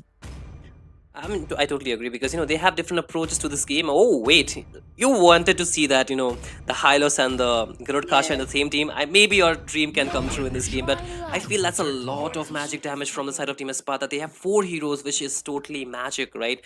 And the Shuyo only being the physical might be a bit too much stress onto the Shuyo to deal the physical damage. But again, like you mentioned, the Khalid can definitely flank well onto the back line, right? They want to keep the Kimi protected. Good peel for her with 2 tanky frontliners. That's where the Moscow and the Khalid can come from different, windows of opportunity. They have so many angles to go into this team fight. So I really like the draft coming in from the side of Team Yellowstone so far. And I think the Xbox jungle could have worked well given the fact that true damage can shut down those heroes, but they are instead they are going for the early game hero that is gonna be the Julian though.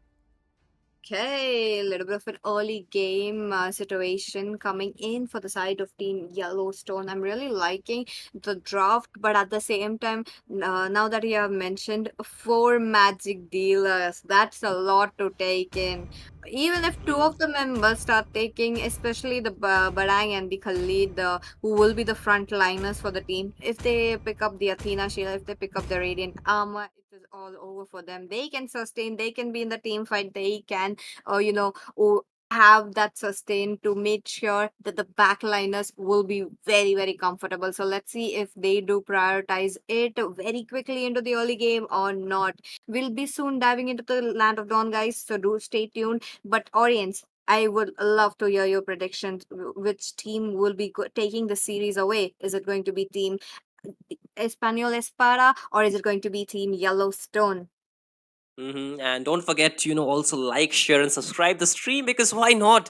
You need to show your support, your love for the game as well as for the community that is pulling these games for you guys. But again, I see 2 purifies coming in from the side of Team Espada and 2 revitalize, so that's a lot of sustain as well as re-engage tool that they can go for into the steam fights, right? And all flickers except for the Julian, so I think they are really gonna play aggressive or maybe passive with the flickers. Again, both the teams are starting with the buffs individually, and I think the mid lane contention would be really a bit favoring the side of Team Yellowstone, given the fact they have a control mage which can really gatekeep those minions, and not letting them rotate as much as they want to around the map. That's true. The Honey can play it quite aggressively. Look at that, pulling away 50% of HP from Sosuke. That is the way how you play a Zushin quite aggressively, but at the same time, Immobilize coming in for this Khalid. They are trying to get some damage in. Zaymon looking quite low, picks up with a Lantern Flare. They're still dealing damage. Revitalize coming in, but Hani just gets zoned out by this high loss. A nice one from the EXP laners, but Khalid leaves in with a sliver of HP.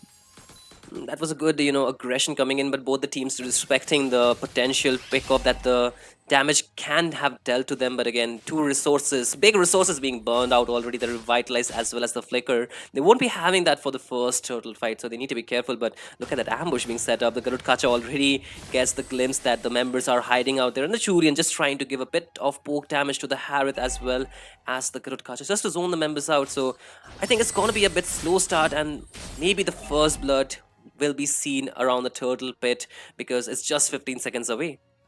That's true. Both of the teams are not going in for that early, skirmishes, but at the same time, I wanted to see the Julian picking up kills as soon as possible. But maybe in just a few seconds, we will be looking at the same. Let's see. But now that Julian has been farming it out, he's just like making sure that he will be having that level advantage against the Suyu. He's just like, okay, look at them trying to move away. That will be an airborne for this Gatotka. Look at them dealing so much damage. Hani G has to move back. Flicker already down for her. Good AOG. And that would be a, the sandstorm coming in from Khalid. Okay, Stark though, he has to go back, but he in the wrong direction, has to go back. That would be Yellowstone picking up good trades on their hands.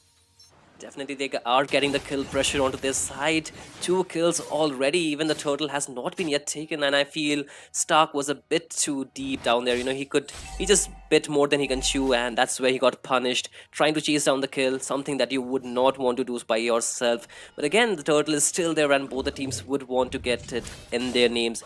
And I can see the map pressure or the map pressure being built up from the side of Team Yellowstone, and they're trying to take the turtle already, but the Shuyo Stark is already too far, and I think there should be a turtle freely given to the side of Team Yellowstone, and I think like there might not be any contention yet so far.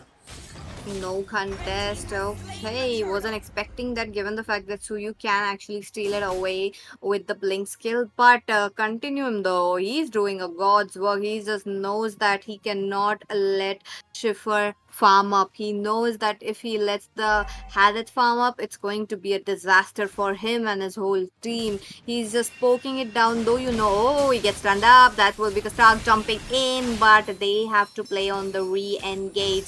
But Rome, that would be the Barang with the crack. Nice setup coming in, but they will be using quite a few resources though. Yeah, and that's the second time Stark has been taken down. He needs to be really careful. He's the jungler of the team, and he needs to keep the farm up. Otherwise, he will be trailing, and his team might suffer with that, farm deficiency. But again, the goal lane is being pressurized right now. You can see the Harith trying to clear the waves, and the Moscow doing his best to take the chunk of gold as much as he can. So I feel the goal lead is still into the hands of Yellowstone, and they're doing pretty good in the early game. They're really utilizing that Julian to the fullest potential, and also that control coming in from Honey G is really helping them to reinitiate those team fights, get most advantage, and not let the team escape away from the skills. The skill zone. That's true. That's true. Look at them playing it quite aggressively. They are trying to take away the snowball onto their hands and try to take it onto the mid game as well. Now that they do have it on their hands, it will be a little bit easier, but they need to secure the second turtle for themselves as well. So let's see if they're able to get it or not. But mid lane, I love that, formation coming in for the side from Team Yellowstone. They are all gearing up for a team fight, while the EXP laners are very active. Look at that. Yeah, and while all that is going on, you can see Julian is doing the god's work. He's pushing the lanes, something that you need to do while you're playing this kind of tournaments. You need to get the objectives first, then go for the kills. And again, at this point, the second turtle of the game is definitely again being given free to the side of Team Yellowstone, and that's where the goal is going to slowly hurt the side of Espada, because they are slowly losing the map control that they once had in the early game. And if this goes on, I think the jungles won't be safe anymore, given the fact the side of Team Yellowstone, they're really being aggressive already. True, that's true. Now Yellowstone, they are not giving up any farm. Oh my, nice damage coming in from the Julian. Look at that. That could have almost bursted down if he did not have that blink skill to move away.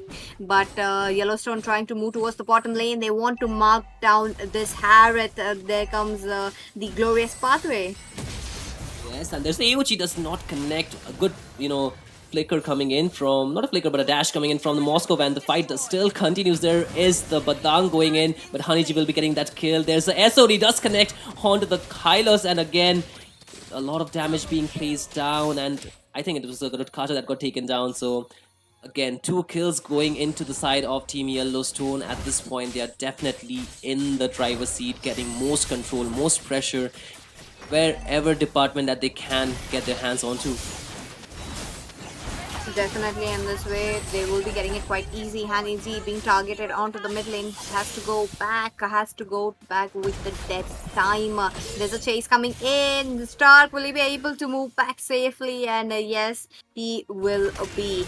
And now that team Español Espada did get their first kill, they can thread on that. They can actually try to play it slow, trying to take it to the late game. But the late game insurance, if they don't get the farm, that is going to be quite a problem. Let's see if they're able to get their farm up. SOD jumping in.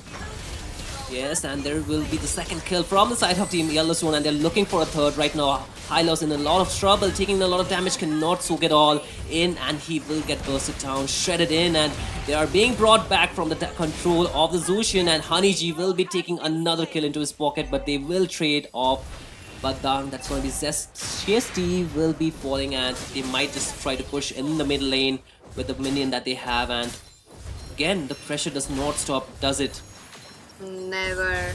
Look at them trying to push as much as advantage onto their hands. This is looking quite good for the side of Team Yellowstone. Stark jumps in with a stun. Menke is all alone. He has to run back. AOG dropping in. He has no way to go back, and he will be taken away. What AOG coming in. That really landed so perfectly. And finally some, sigh of relief for the side of Team Espada. They're finally being able to punish the members. They're slowly reaching that point where they can fight back these teams, but I think it might be a bit too late with, Menkai's being back soon.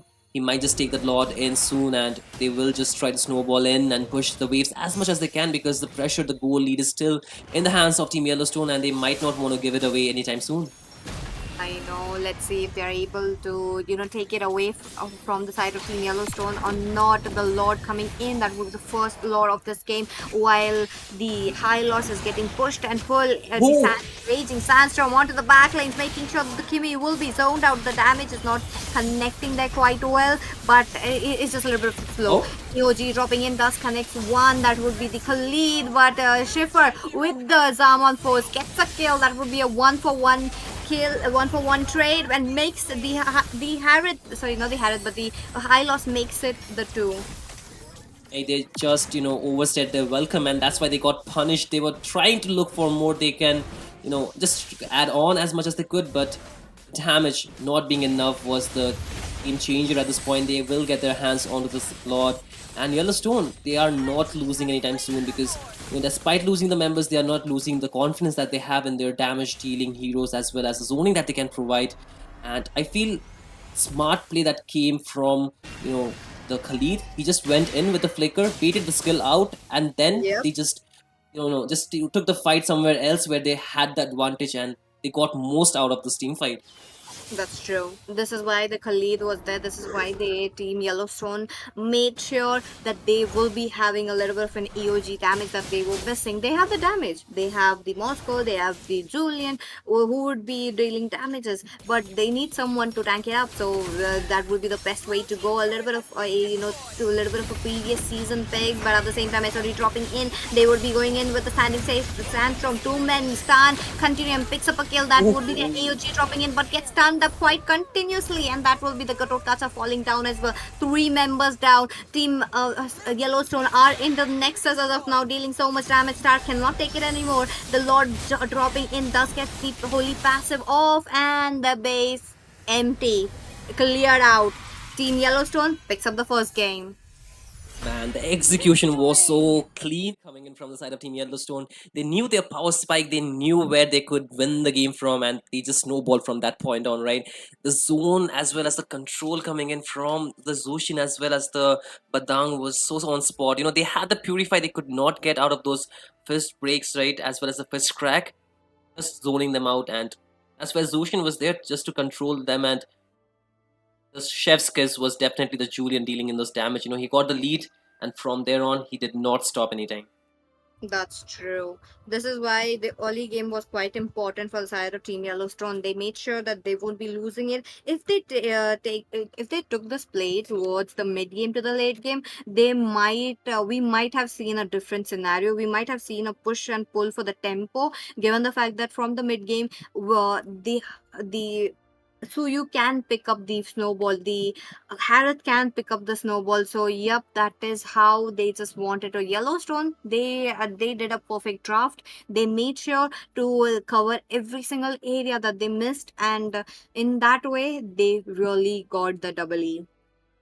Yeah, I mean, they were so flexible in their draft. They knew from which angles that they could go in those team fight, and they fully utilized all the tools and all the kits that they have in their arsenal.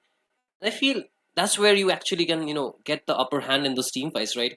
Once you beat the skills out for those most of those AOE heroes, and after that, what else do they have? If you are not connecting your skill with a long cooldown, you cannot sustain those team fights. And the Julian has a really short cooldown, and so does the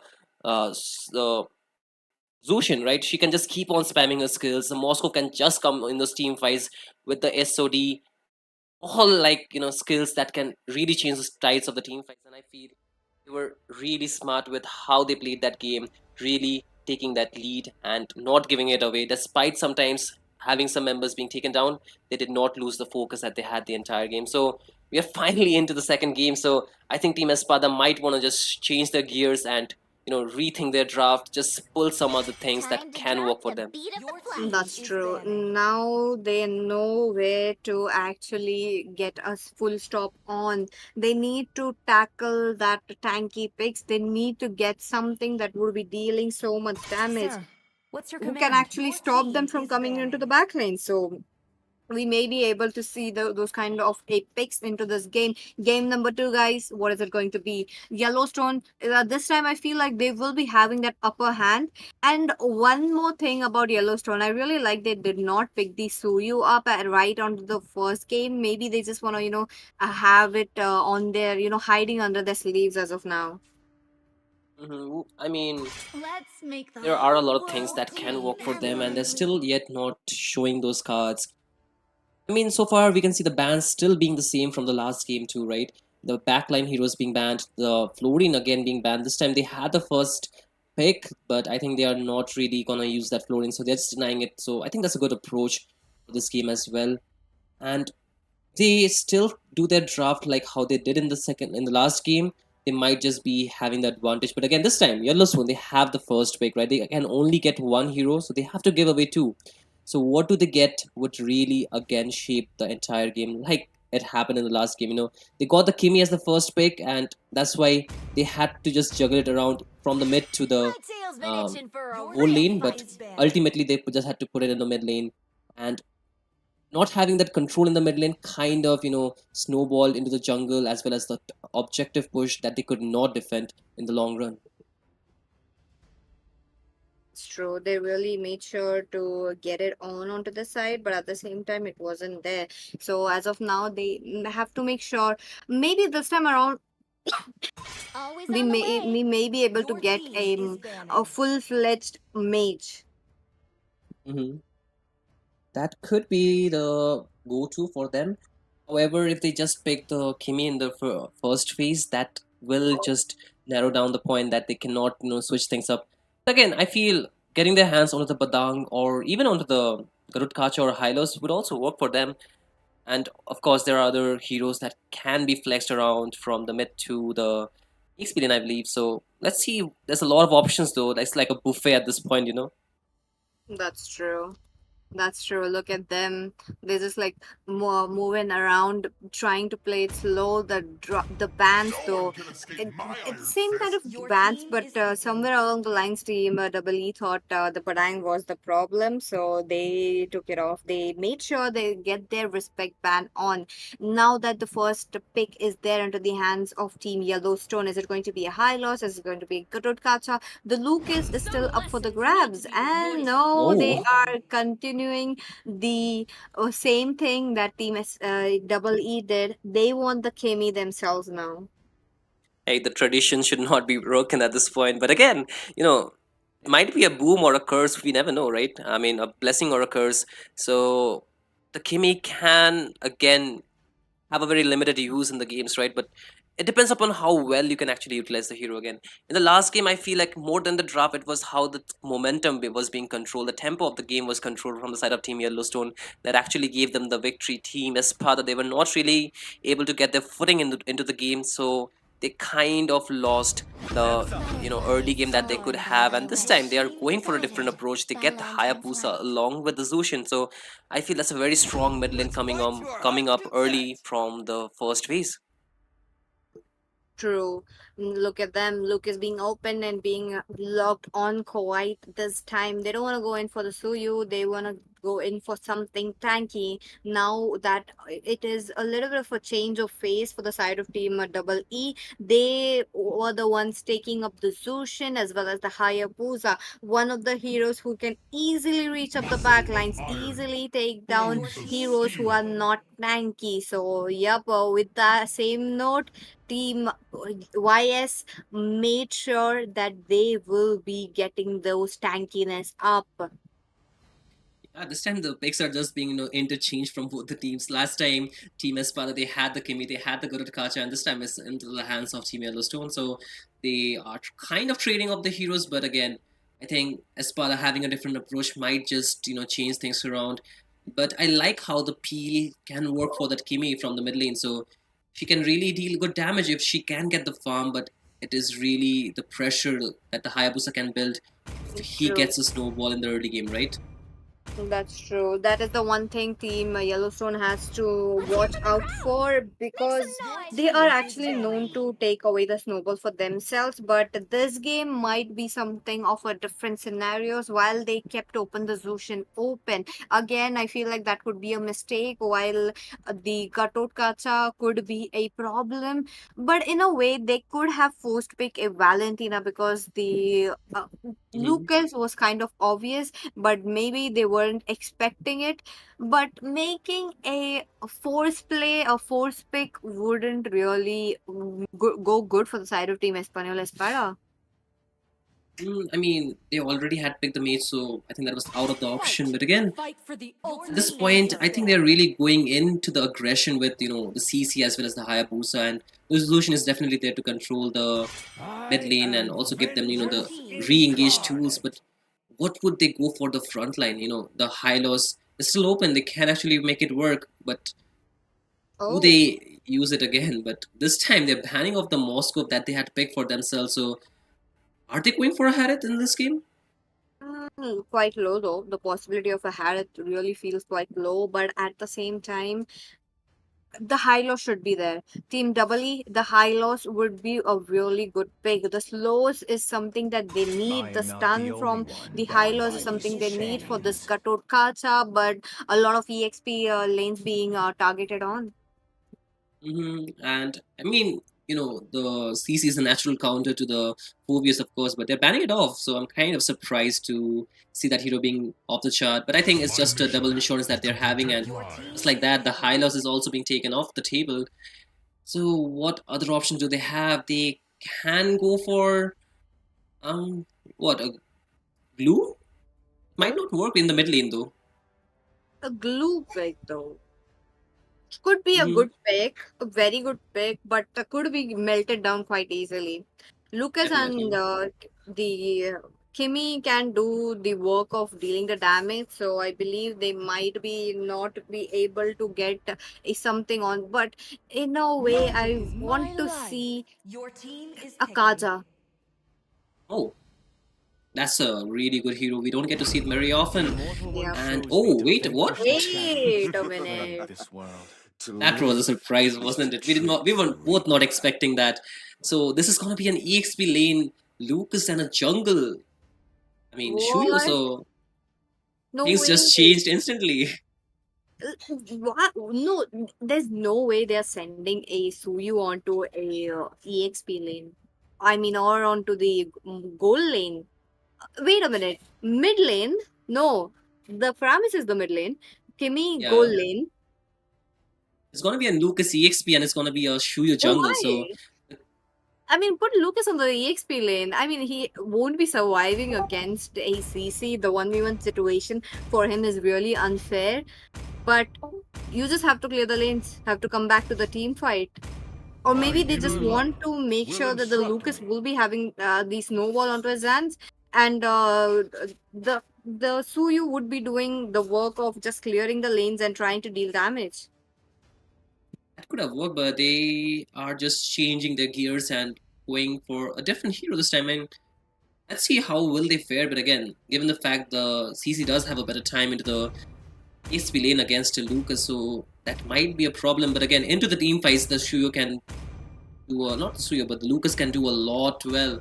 You know, he can really be the front line that the side of team Yellowstone needs. So they got their hands onto the Tigreal for Team Espada to just set things up along with the Zushin. So I think again they are trying to go for the CC heroes, but again, mid lane kind of seem lacking in terms of burst damage, except if the Hayabusa joins the team fight. Apart from that, they do not have very strong early game. Game that's going to be quite tricky, but let's see if they're able to get it on or not. But here we are into the land of dawn, match 2 with the Yellowstone on a match point. Will be able to get it on a clean sweep or not? Let's see. Lucas on the jungle and EXP Suyu is definitely a surprise for you guys as well. So do let us know in the comments if the Suyu EXP does really works or not. We are yet to, we're about to find it out, but again, Lucas EXP, this is a Shuyo EXP though. Wait, I'm confused at this point, but again, let's see how will it fare. So, again, I feel the early game is still to the side of Team Espada because they have a control mage once again, anytime you get your hands onto the Zushin, it's really a strong early game, but look at the poke damage coming onto Harith. He's already on the verge of being taken down 20% HP. He cannot go there. He has to just try to last hit it, but Continuum though, he cannot let the Harith come ahead. Look at them trying to deal so much damage, but now that bot lane, that's the same situation. Harvey getting zoned out. Yeah, he's just trying to freeze the lane at this point to get a better laning time, but how long can he do that is the question, because the first turtle will just be onto the bot lane, so the pressure will be there again. But the continuous DPS the side of the goal lane the Kimi can provide is really can work until the 4th level is not yet reached for the Harith, because once you get that level 4 he might be more aggressive onto the laning phase. But again, the Hayabusa is trying to look for an engage onto the bot lane, but that's where the rotation from Team Yellowstone is definitely there. So they're trying to get the control around the turtle pit. Potentially a fight can take place anytime soon. A taunt is there for the CC. Look at that with the vengeance and the pull coming in from Sparamis right on spot will be the first blood. Now this is an easy turtle for the side of Team Yellowstone now that they have eliminated the EXP threat. Yeah, that's what you want to do as a team. And again, Team Yellowstone, they are getting the first blood, getting things started. So they're really aggressive into this team fight, and they're looking for more. Look at the aggression onto the Zushin, forced to use that Crimson Beacon just to get out of the harm's way. And slowly but surely they are just choking the members from the side of Team Espada, and putting them on a defensive strand from where they just have to play onto the back foot and not really engage or set things up, and they just take advantage of that and the slow ball slowly but surely. Not sure, but into the top lane. Look at that Uji Shadow kill coming in for the Continuum. Will be going down into the amp. Zaman force dropped, but he's trying to deal some damage. But that will be Lucas taking a kill. On to the other hand, Lucas getting targeted on. The team members coming in finally. Sosuke looking quite low. That will be a double kill, maybe a triple coming in, but that will be the Nether Realm saving them up. Zaymon looking quite low, but Harvey picks it up. The Nether Realm with a chef's kiss. Like, what a good engage tool that they have, right? Just when you thought they are low HP, they cannot fight anymore, that's the Nether Realm joining the party, and they got 2 kills out there, and they're just getting things started, and they're getting the goal lead.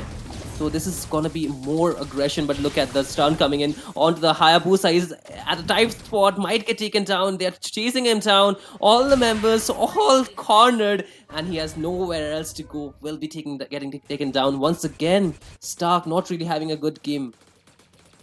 Oh my god. Oh, Oh my god, what a game coming in. I really love how they are moving around very quickly, but at the same time, Espanol Espada are on the losing side once again. Look at them 3,000 goal difference plus 4 kill difference. That is not looking good. But into the mid lane, that's quite a show coming in. But Sosuke will be not going back safely. Zaymon tried his best to save Sosuke up, but no to avail. Look at that, Harvey. Oh, CC does join the party, but too late though. Hey, Harvey's making everything work. We doubted that EXP Shuyo, but he's just making it work somehow or the other. And he's had a 4-0-1, so definitely works right at the end of the day. But look at the top lane. There's a 1v1 going on. Harith being poked in so much. He needs to be careful. Okay, wait, the things just turned around. The aggression, the over-aggression might just be punished at this point. But wait a minute, the Shadow Kill just went to the other side. But there is the Zushin to punish him out. So definitely the aggression has been punished. He needs to be careful without the members around. He should not go in without any vision. So the information, I think the information can really be punished every time like that. You know, just on a different note now. Oh, wait a minute. Top lane, I do see something. Oh, Lucas with the beast form. I think quite early, but AOG dropping in. That won't be doing so much. Stark. The back lines are dropping down like bowling pins as of now. Zaman forced dodge, but no avail because they are on a chase. Yellowstone won't be stopping main catch with a double kill. They're trying to go in for the triple. Sosuke with the lantern flare picks up the Gator cards, but they're just playing it slow. Yeah, they're always forcing down the resources out of Team Espada. And again, you can see onto the top lane, the fight does not stop, but he finally will be retreating. And the mid lane is wide open for Team Yellowstone to push in. The Hayabusa wants to go in, uses the Shadow Kill, chunking in a lot of damage, HP down, but he will not get the kill that he was looking for. CC needs to be careful, otherwise he might be next on the chopping block. The mid lane turret does finally fall, but look at the Zushi and Satsuki being bursted down just like that. So once again, the aggression is not stopping anytime soon, but this time he needs to be careful. But the AOG perfectly used. The punish is still there. Look at the continuous damage coming in. 4 members already being taken down. Damn, what a game coming in from the side of Team Yellowstone. They are just showing no mercy. They don't want to, give anything for the side of Team Espada. Now that the turrets are falling down, the minions are being cleared, the jungle creeps are being taken off. They are the ones who are in a lead. Look at them. They're all spread across the map as of now, but yet they're the ones dealing so much damage. Yeah, and the wave management as well as the control of the objectives so on point for the side of the Yellowstone. They're not giving any momentum whatsoever. Look at that.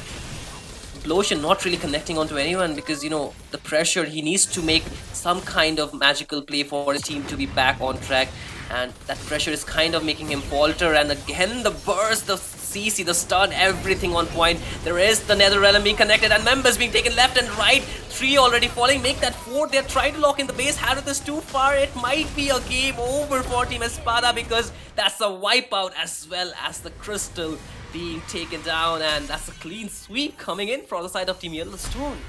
Wow, what a game. Shinryu, this was a game Naruto Sasuke versus Kakashi.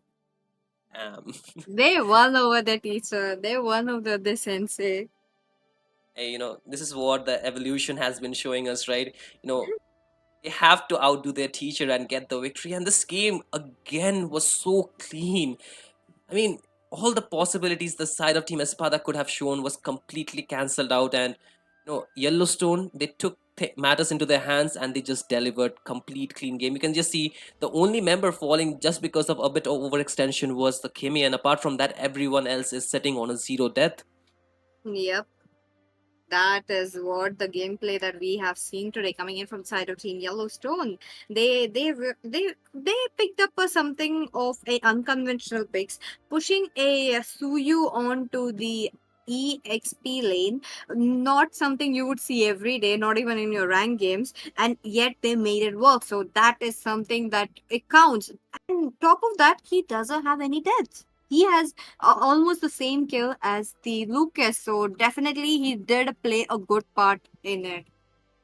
I mean, I feel we almost, question that Lucas pick, thinking that it would not work. So again, there are a lot of surprises coming in from these teams, and this is what we love to see as casters. Them proving us wrong, them giving us new things to talk about. And Team Yellowstone are definitely being the talk of this tournament. They will be moving into the semi-final. So what other surprises do they have under their sleeves would be the question. So a lot of teams would be looking out for them. But again, there are other slots that are yet to be filled, and there are more matches coming our way, isn't it, PG? Definitely, we still have four teams up tonight, and let's see if which of the teams would be going down. Before that, before we invite the next team, let's go on a short break. Let's take a breather, and you guys will be joined by the next caster who are as talented as us. See you guys next time.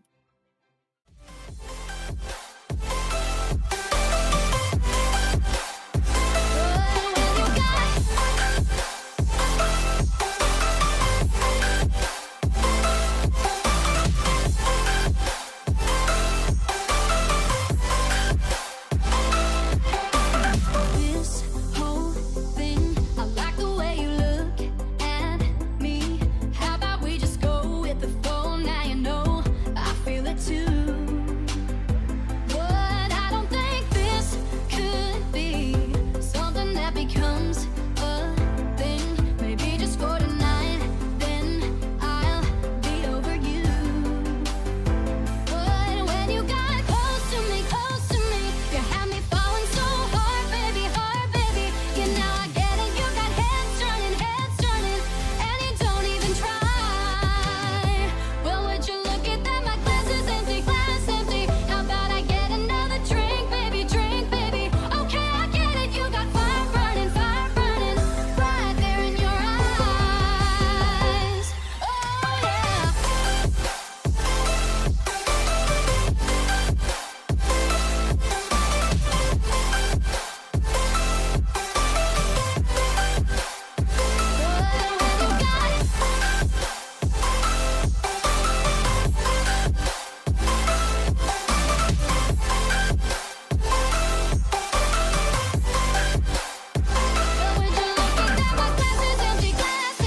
How about I get another drink, baby, Okay, I get it, you got fire burning, right there in your eyes.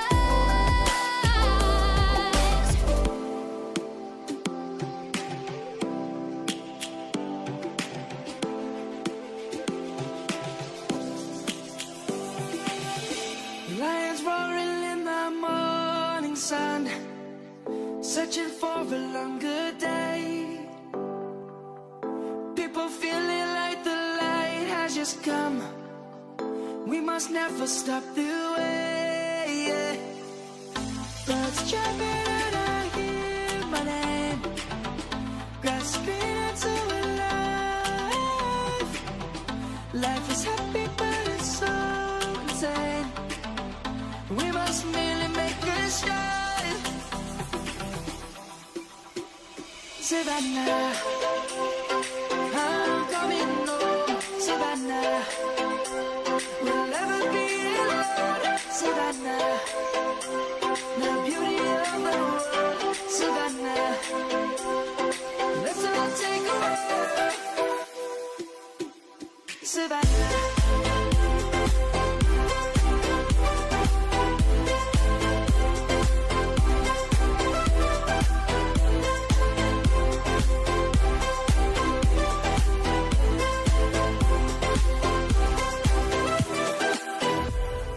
Lions gonna come. The birds have just begun. We will always take a stand for the people, for the land. Let's go back to when we were young. For the animals we stand. Let's go back to when trees were swung. Kids across the land. Savannah, I'm coming home. Savannah.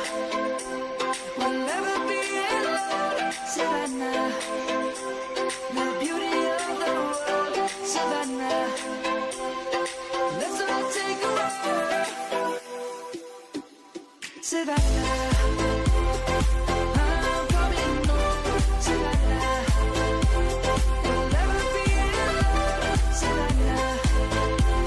The beauty of the world. Savannah. Let's all take a ride.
The fire makes the city look so bright.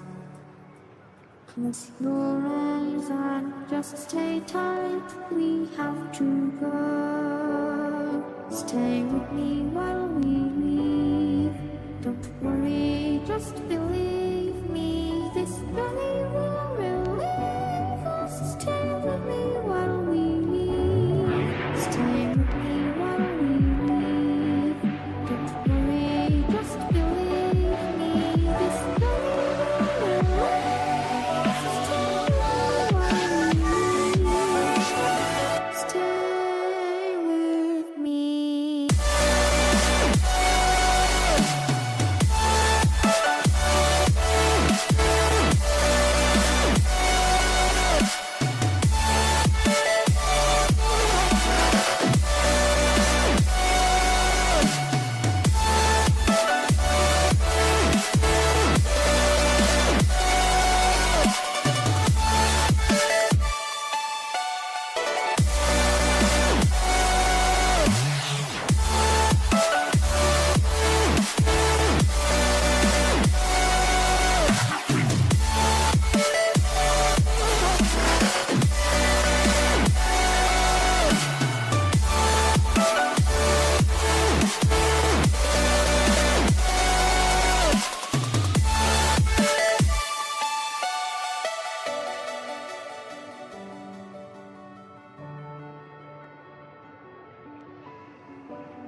Stay with me while we leave. Don't worry, just believe me. This journey will relieve us. Stay with me while we leave. Stay with me while we leave. Don't worry, just believe me. This journey will relieve us. Stay with me while we leave. Stay with me.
stars. Get it together. Your mind can't sleep when you let it serve. Now you wanna see me fall. From a quarter mile, I can see you at the goal. Think about it, ring won't tell you what I saw. When you break it up, you'll see who had it all. You had it all.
Hello, everyone. We are back again to the Nodwin Community Cup Season 6 quarterfinals are heading up right now, and it's the third match of tonight, the third quarterfinal, the third BO3 between the two best teams of this tournament. One is Team Rayuga Esports, and another one is none other than Fusion Prime. Okay, guys. I mean, a Darjeeling-based team, a Mumbai-based team, gonna fight with each other right now in the Mumbai server, and only one team will have the chance to the semi-finals. In the casting deck, it's your boy STZ, and with me is none other than my fellow caster, my co-caster from my own state. We live 10 kilometers far. He lives from me, I think so. So hello, hey bro, or I can call you Culprit bro. What do you want to say me? I mean, to say you. I mean, K is fine. For now, I'll be the bellman. Hello, hello, everyone. How you guys doing? Welcome, ladies and gentlemen, to the ultimate clash. This is Rayuga Esports versus Fusion Prime. You know, the top teams of India. Like, they are in the elite leaderboards, I guess. Is it in the elite leaderboards? I mean, Elite Leaderboards, Rayuga is there, but Fusion Prime is yet to be there in that Elite Leaderboard, but they will be soon. I know that they will be soon. They have that potential into their hand. But right now, heading into the draft phase, we can see the Fanny is the first ban coming out from the side of Team Fusion Prime. No, not Butterflies Fusion Prime. born It's by thy wish, Rayuga. guided by lantern's light. Yes, sir. As you know, Fanny is quite strong in the early game because, like, they need to take her out because the damage in the early game of Fanny just scales way too much. And talking about coming from Fusion Prime, I guess it's Jushin ban. What are your thoughts on this ban?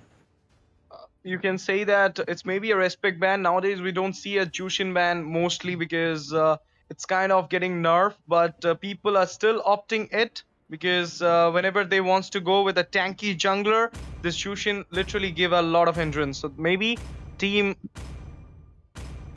I mean, Fusion Prime wants to go with a utility jungler. Okay, 2 mobility will be taken out. That's what going on from the Rayuga. Hey.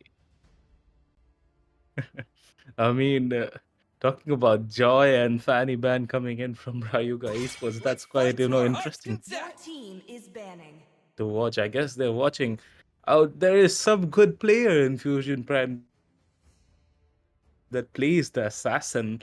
Like, he is that good an assassin. He must be that good because they've been banning out all the assassins. And talking about assassins, here is a fighter who is currently rising up in the meta. Lucas is banned. Yup, and the last ban will be coming up from the side of Team Rayuga Esports in this first banning phase. It will be a Kalea, okay? The meta will be taken out. And the last ban, let's see what it will be from this side of Team Fusion Prime. Okay, I'm always getting, stoppage whenever I'm taking that name. Is this the aura of Fusion Prime or what? I guess it is the aura, and we have to see like how Rayuga Esports responds to that aura. Like, are they gonna aura farm or are they gonna steal the aura of Fusion Prime? With this, we can see Kimi getting banned out. The one, like, Kimi is a flex pick these days because like she can be played on the mid lane, she can be played on the gold lane. You really have to watch out for her, and her damage output, her stunning ability is quite insane after the buff. What do you have to say? Yep, and you know what, Kay? I think that Team Rayuga Esports is right now going for something bigger. And look at that. Talking about the bigger, Gatotkacha will be the first pick. As you asked me about Kimi's thing, you know what? Kimi, after the revamp, being picked as a flex pick right now in the mid lane as well as in the MM lane. Cooking up with the mobility she got after the revamp and also the damage she's kicking up is too good. So therefore you need to take care of the Kimi as well. But look at that. The one more examples being set up that the utility jungler is about to come. Matilda pick is the scene creating scene for the side of Fusion Prime that they are coming with the utility jungler pick. What do you think, eh? What it will be, Fedrin or Alpha? I'm always up for the Daddy Federin, but here, they also have the room for the Alpha, you say. And talking about Rayuga Esports, they go for this 4 years ban. They are already picking picking some chunky heroes. I guess they need to watch out for Fusion Prime's MM, because it can be a carry, because carry can disrupt Now, the high HP heroes as it's nothing. for real, but do you think that a Harith against a carry, they will going for the Moscow? That's a nice one because I mean a carry get very short range, cannot whittle with a Harith, but Moscow having a little bit of long range than the Harith will easily counter the Harith in the early game as well as in the late game. So that's a good pick coming out from the side of team Fusion Prime. But you want to talk about the Rayuga's pick. Harith after a Phobius pick. That means they don't want to give any hindrance to this Harith by any Phobius pick. So right now, team Rayuga Esports looking very nice, as well as the Fusion Prime having the Matilda into their side, Badang and Moskov leaving out a lot of options to get banned at this point. But what do you think? Will we gonna see some Alpha Pedrin ban, or Team Rayuga are planning to let them cook it up? We will still withstand with our power. I mean, yeah, definitely they should go for some jungler bans and some mages ban, because that are the only things left for Fusion Prime. And talking about mages, Sicilian is going to be a viable mage on that, because like Jushin has been taken out. Arsa, they can go for it, but I guess I always think Sicilian is a better option because of that sustain. So we really have to watch out, like what Rayuga is supposed to ban. What are you thinking? Like, what are they gonna ban? I think still that Alpha Fedrin, one of them will be taken out for real, but no. Basha will be taken out. That's a nice one also because you know that the Matilda is there, Ooh. utility will be there, so Basha is also utility jungler. But with the Matilda, we don't see a Basha a lot, so that's one of the big thing. I was not thinking about it, but they could have gone with that Fedrin or Alpha. They wants to open it for them. That means they wants the challenge from Fusion Prime, but the last ban will be a jungler or a mage is the question right now because a lot of mages are open. As you said, Forza is open. Sicilian is also open at this point. Maybe they want to take it out from from the draft. Let's see. Like what I think, I kind of smell a Valentina coming right here, as in the picks, not in the bans. Talking about the utility jungler, here is Fredrin getting banned out by Fusion Prime. I kind of Yeah. thought they're gonna pair it with Matilda. So why are they banning it now? So this like keeps the room open for only the alpha now. Yeah, I'm kind of I don't know. I'm kind of confused right now that Fedrin will be taken out from the side of Fusion Prime, even though they have the chance to take it on to their side because the Matilda is there already. Maybe they wants to get that alpha into their hand. Hilda will be taken out. What's going on? Hilda? Okay. Why? Why are they banning Why Hilda though? Hilda? Badang is Okay. there, Matilda is there. Why a Hilda? Test. Alpha is online. I guess we never know. Hilda is gonna be the jungler. I mean, as expected, Fusion Prime goes with the alpha. I guess Rayuga Esports have done some homework, but I guess it's not quite the right homework to be done. It's a blunder, bro. It's a blunder from them. I mean, if they are looking up to the draft, they haven't seen the Matilda as well as the Badang. Badang will not going to jungle. Matilda will not going to jungle. So obviously, I mean, EXP Rome is already being selected. Why are you going for a Rome or EXP Flex pick ban? Hilda. I mean, that is not acceptable in a quarterfinals. If they're losing this match, they will be regretting about this pick. I mean, about this ban because the alpha pick was. I mean, I can smell it from here. Even you know that after the Fedrin ban, we can smell it from here. Matilda is there. It's the OG combo. Matilda Alpha.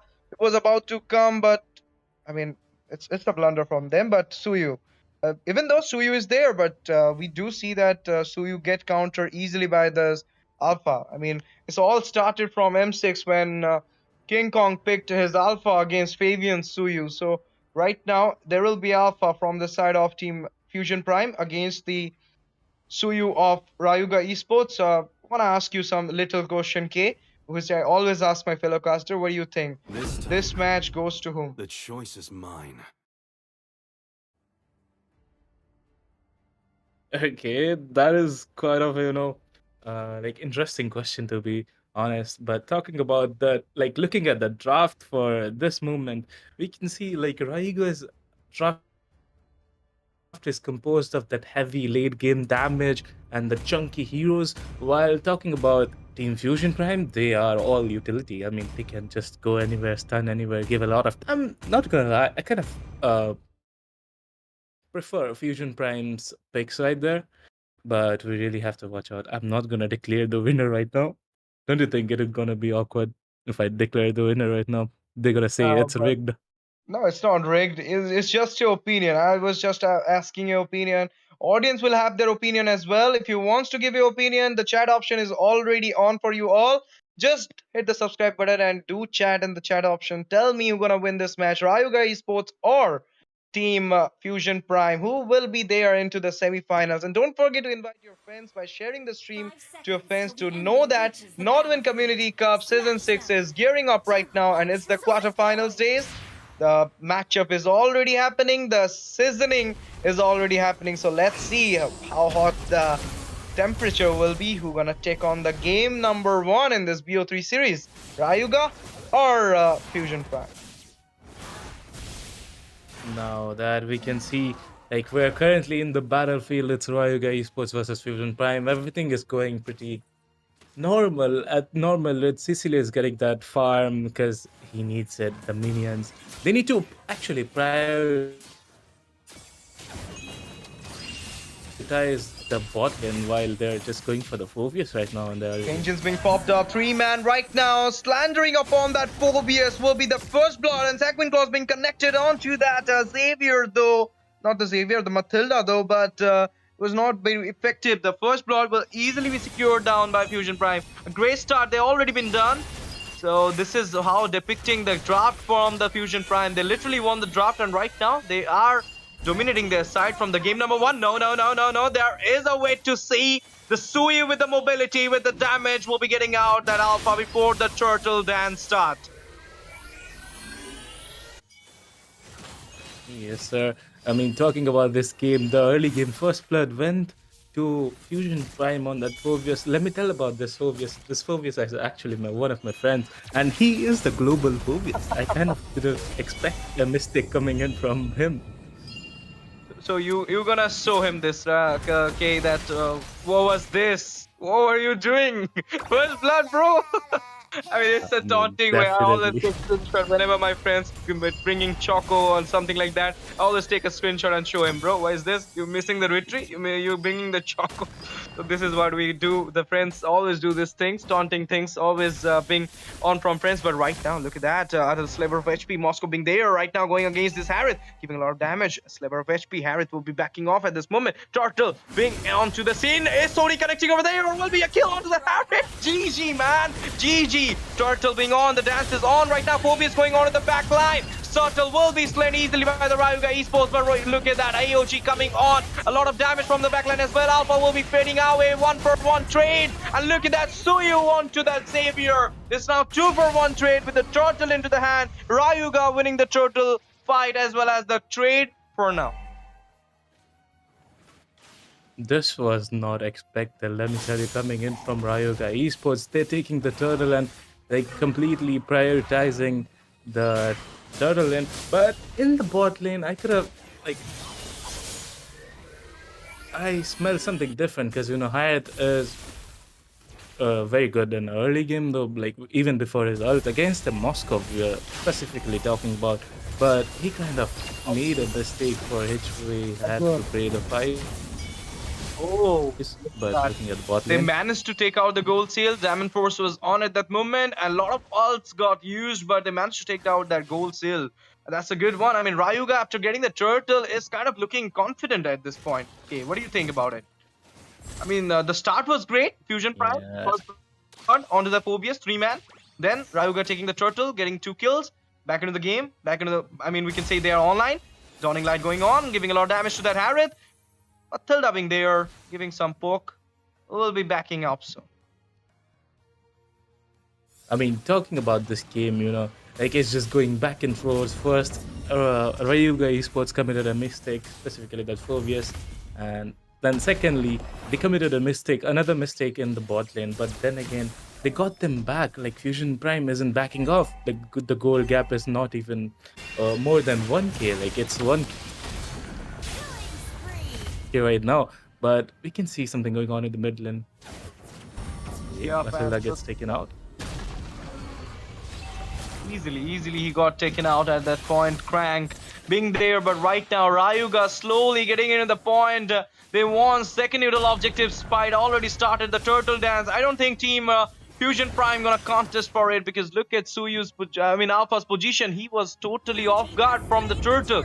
Second neutral objective really will be distributed to the side of Rayuga, but right now fight is kicking off. Harris in a very bad position. 5 men going on to the Harris. AOG popping up onto no one at a sliver of HP. Moscow been there. Sony will be used. He'll be fine. He'll be going back at a sliver of HP. A great escape for him.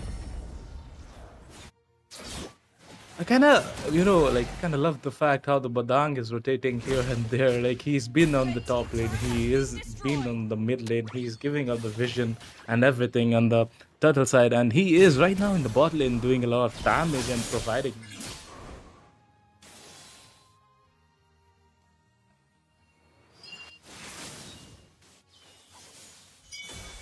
that vision, that necessary.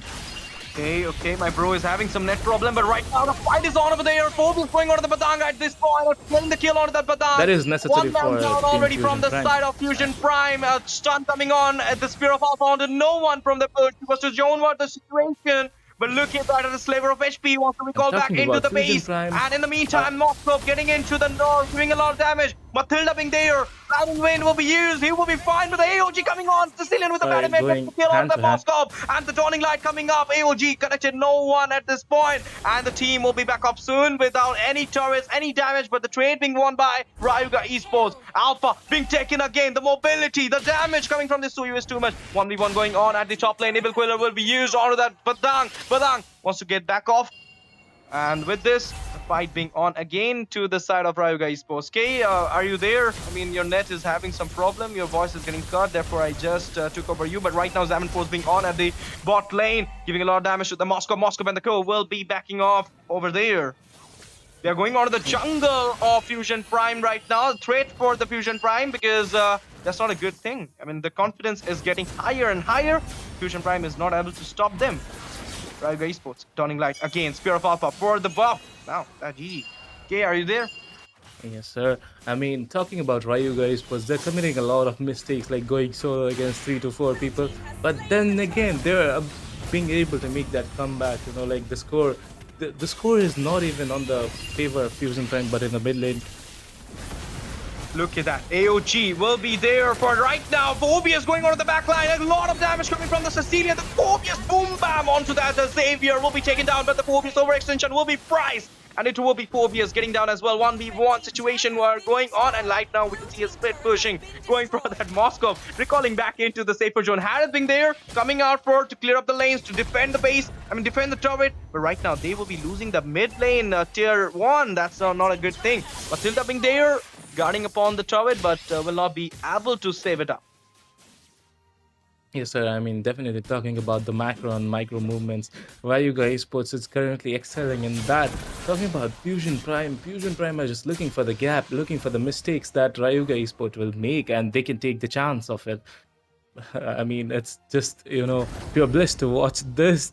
But I kind of think Fusion Prime is quite falling in that, that skill thing. But then again, talking about the Badang, like, he's quite aggressive. Like, he's providing a lot of vision for the team. Turret will be again being taken down easily, and in the meantime, Moscow being taken down by the Gatotkacha. Okay, do you see that? But how the way Gatotkacha managed to take down that Moscow. Sanguine Claws missing over there. Chrono Dash is coming on. Vision being on by the Harith, letting a lot of damage onto the Badang. Halving the HP at this point, and look at that. The fight is on into the midsection. A Dawning Light providing a lot of damage to the Suyu. Suyu being stunned at this point. Using the mobility to get back, but the tier 2, I don't think it will be surviving at this point. Getting the towers, getting the neutral objective into the hand, and the goal as well is they're depicting a lot of things. Sanguine Claws again connected. He's backing off that Xavier, but Dawning Light again and again coming on with the whole of purple, but not much to get down a single enemy from the side of Rayuga Esports. I mean, I guess this Gojo needs some time to scale. because it's Xavier after all. He shines the most in the late game, and we have to watch out. Like if Rayuga Esports completely manages to shut down Fusion Prime in this early game phase, or will this game goes to late game phase? With this, the Lord has been started, and we're currently watching Rayuga Esports with no contest taking out the Lord. Okay, easy lot for them. They don't want to contest. I mean, Kate, do you think that they're gonna contest for it?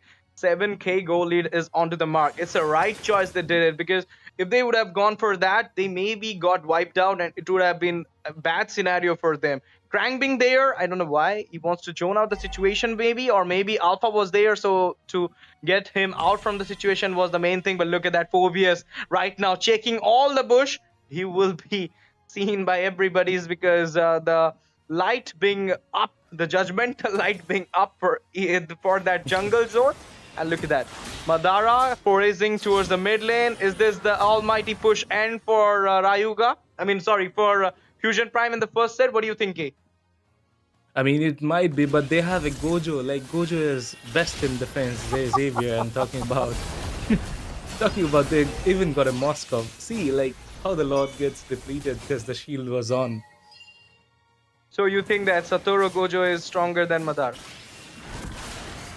I mean, talking about, they nearly nerfed Madara in this, Naruto collab, because we have seen Madara taking the 10,000 soldiers at once, but right now... Yeah. But right now, the fight is off over there. Zaman Force being on, inhibitors falling down, Sanguine Claws popped up. Two people at that point. The dawning light, look at that. They are cutting up the Badang at this point. Phobius being there, Circling Eagle coming up. A lot of damage being provided by the backliners, but right now no fatalities yet. Rayuga going overextending, shut down for the Suyu. Moscow getting down over there. Phobius as well. The Circling Eagle do the magic over there for the side of Fusion Prime. And Rayuga Esports have to back off at this moment, giving a lot gold, throw a lot of gold to the Fusion Prime. It was not needed, Kate, at that moment. I mean, they should have backed off. They got the inhibitor. Yeah, talking about they kind of overextended, but we cannot miss Simon. Simon on that Badang, like he is 2-1-2, not many deaths. He's been providing the vision, like that 5-man stun right there provided the opportunity for Fusion Prime to take down 2 members of Rayuga in the team fight. What do you think?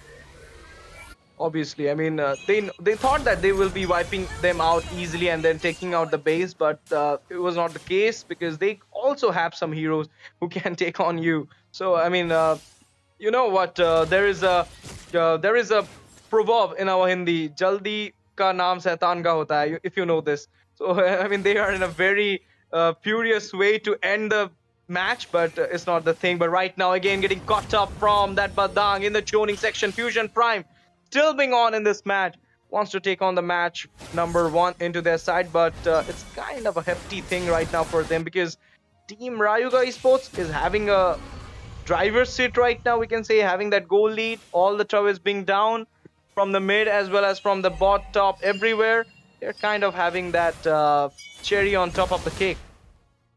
I mean, talking about both the teams, I mean, Rayuga Esports is doing completely fine with that picks, that lineup, that engages, and that micro and macro plays. But talking about Fusion Prime, they're not giving up. They're not contesting for the Lord, but they know they can easily defend it. I mean, that is up to them. But once again, Fusion Prime, like, they're completely holding on to that base. They know that their defense is the strongest among the both of the teams. Obviously, and they got the Lord easily, but right now the main situation to handle is this Madara. It will be a bigger thing for them. It will be ending the base as soon as possible. The whole team is trying to defend it down, but a fight is breaking out before the Lord can emerge. They will be taking down that inhibitor. That was a big price to that inhibitor. I mean, the Zaman Force, a lot of ult got used, but right now, look at that. Clearing of the minions. Madara entering into the base. Stun being used by the Xavier right now. They are deflecting the Lord's movement, but right now, AOG being popped up. A late game damage coming on from the Sicilian. Sanguine Claws being connected. Badang will be taking down the Katotkash as well as the Harris falling down. A double kill for the Badang onto the Phobius. 3-man down of the Rayuga Esports. Will it be a reverse sweep? Will it be a reverse sweep? We will see the Xavier taking down the Sicilian as well. They cleared the Lord. Only Suyu Suyu being there alive. The minions are right now will be flowing into the base of Rayuga Esports. Is this the comeback? Is this the match going to be tilted? Did Rayuga throw up the match? Circling Eagle right now to Suyu. Mobility come up. Fighting Eagle. Matilda still marking that Suyu, but at a sliver of HP, he will be managed to get back into the safer zone. I think his team will be back as well, but the Towers will be taken down easy. Whoa, what a fight that was. Like as I told, Fusion Prime were just waiting for Rayuga Esports to commit to that mistake, and Gojo Satoru can finally work out. I mean, most of the damage dealt was by him and the Badang, stunning out two people, like shutting down Rayuga Esports entirely. That's what Fusion Prime is. Patience is all they need. Patience is all they do. Patience. That 5v5 fight was literally onto the hand of them. Look at that. Right now going onto the Alpha. The charge coming from the Suyu. Will not be much. He will not be taking out them. But did you saw that? I mean, right now, if one more Lord will be taken down by Rayuga and they will be coming for one more base trade. But getting down again will be, I don't think will be an appropriate thing for them, because it's I can kind of smelling the epic comeback here. The tables are getting to turn soon, maybe. Yes, sir. I know. Talking about like the picks and like the Fovius and the Gatot, with this lineup, they have a complete dive-in lineup. So they need to line it perfectly in order to get that base taken down. But they are not quite doing it. Rayuga Esports, they're just failing in that macro gameplay. There's Fusion Prime are completely defending them, like out-throwing them, outsourcing, out-damaging, and doing everything. While talking about Rayuga, but they had a huge goal lead of 7k, but now it's all equal. Yep, and with this, we can see the Lord Madara emerged again. Dawning Light will be used for joining the situation. But before that, this time, Team Fusion Prime want to contest for this Lord. They don't want to sit back, but I don't think they have that momentum for them to take down this Lord. But look at that, Alpha and the Co are charging upon the Lord at this point. SOD being connected over there. Moscow coming in, and look at that, the third Lord will be taken down by the Suyu. AOG will be connecting over there. Sicilian getting down over there. Misery connecting on the Aris. It will be a double kill for the Moscow. Suyu managed to take down the, oh my goodness, triple kill for the Moscow. Suyu will be going back. Lord being there for Rayuga, but right now Suyu at a sliver of HP. Will it be a maniac for the Moscow? Let's see what happened. But right now Badang and the Co is going inside the base. That was an overextension, I can say. But the Lord is emerging into the way at this point. Moscow will be easily defending it. But did you saw that? In the meantime, Suyu managed to take down that Alpha. But right now, only 2 members of Team Rayuga are there, but 4 members of Team Fusion Prime are right now taking down the Lord easily, as well as the minions will be getting cleared easily. And look at that, the Moscow's damage is back. He's online. He will be taking down that Gatot Kacha, and the inhibitors will be falling down as well. SOD will be best. Even though the immortality is onto the hand of Suyu, but still, right now the minions, Mega Minions did the other works in the base. Okay, these ninja minions are not giving up. They are saying we are on Rayuga Esports side. We're gonna take down Fusion Prime, but Fusion Prime once again defending against those minions. But talking about this game right now, Fusion Prime is in its prime, and they're not committing any mistakes as of Rayuga Esports. They're just overextending, overthrowing every fight, everything that is going on. But Fusion Prime, I kind of like the fact about them that they are not committing to like more mistakes. That their mistakes are very limited, Yep. And you know what? I mean, the Lord was there into the hand of Rayuga. That was the safest thing they did at that moment. But right now, look at that. They got cut off. SOD again connecting over the Cena. I don't think he will be engaging at this point. But if this thing, Uno reverse has been happening over there. Lord been onto the side of Fusion. Do you think Rayuga could have sustained that? I mean, definitely they can if they play their cards well. But talking about that, we're gonna witness another like interesting Lord fight, I can say, because like both of the teams are 5 members alive, 10 players in the battlefield. The Lord is up in 50 seconds. We have to watch out which team goes for it. I guess it's obviously gonna be the Rayuga Esports who are gonna be prioritizing the Lord, but I guess Fusion Prime are gonna contest for it this time. Yeah, and look at that. They are kind of having that passenger sit right now. Team Fusion Prime are coming online. They know that in the team fights, they are winning the team fights. They have that advantage. Therefore, they went for that Lord contest. Even though they lost the Lord, but they won the trade after taking down 4-man of the side of Rayuga Esports. So right now, they're again waiting for a Lord. And look at that. Matilda being there, Badang being there is totally sustained for the team. Again, the Madara will be there. It's the spawning of the Madara. Is the god over here.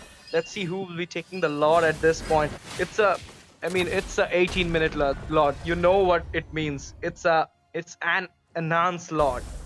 It's not a easy thing to counter. Let's see who will be having that advantage to take on. And Moscow having the SOD's advantage is right now split pushing as well. So he knows that whenever team fight will kicks up, he'll be using the SOD, he'll be coming into the zone, into the scene, and will be easily take out some people. So therefore, he's waiting for the split push as well. But right now, one more again, you can see a little bit of poking damage is coming from the side of Rayuga, but Lord Dance is yet to come.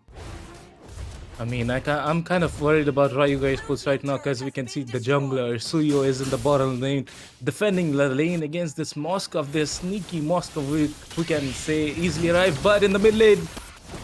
Okay, the fight is on again. AOG been connecting over 3 people right now. Look at the damage coming from this Alpha, taking out that Phobius. Gatot Kasha being out from the map at this point. 2-man down. Dawning Light will be taking out the Harith as well. 3-man down for the Rayuga. And look at that, they're going on to that Sicilian at this point at the sliver of HP. Badang is right now going on to that Sicilian. Will he manage to take him down? Okay, the fist crack came up. Ooh, look at that Dawning Light. Just missed it an inch for that Sicilian, and right now revitalizing on there, taking up the minions. But look at what that Suyu is doing. He wants to take out that wave of minions into his hand so that Team Fusion Prime will not have any chance, but he's going for the split push. Will he be able to do it? No. Badang is back into the zone. He will be clearing up the lane.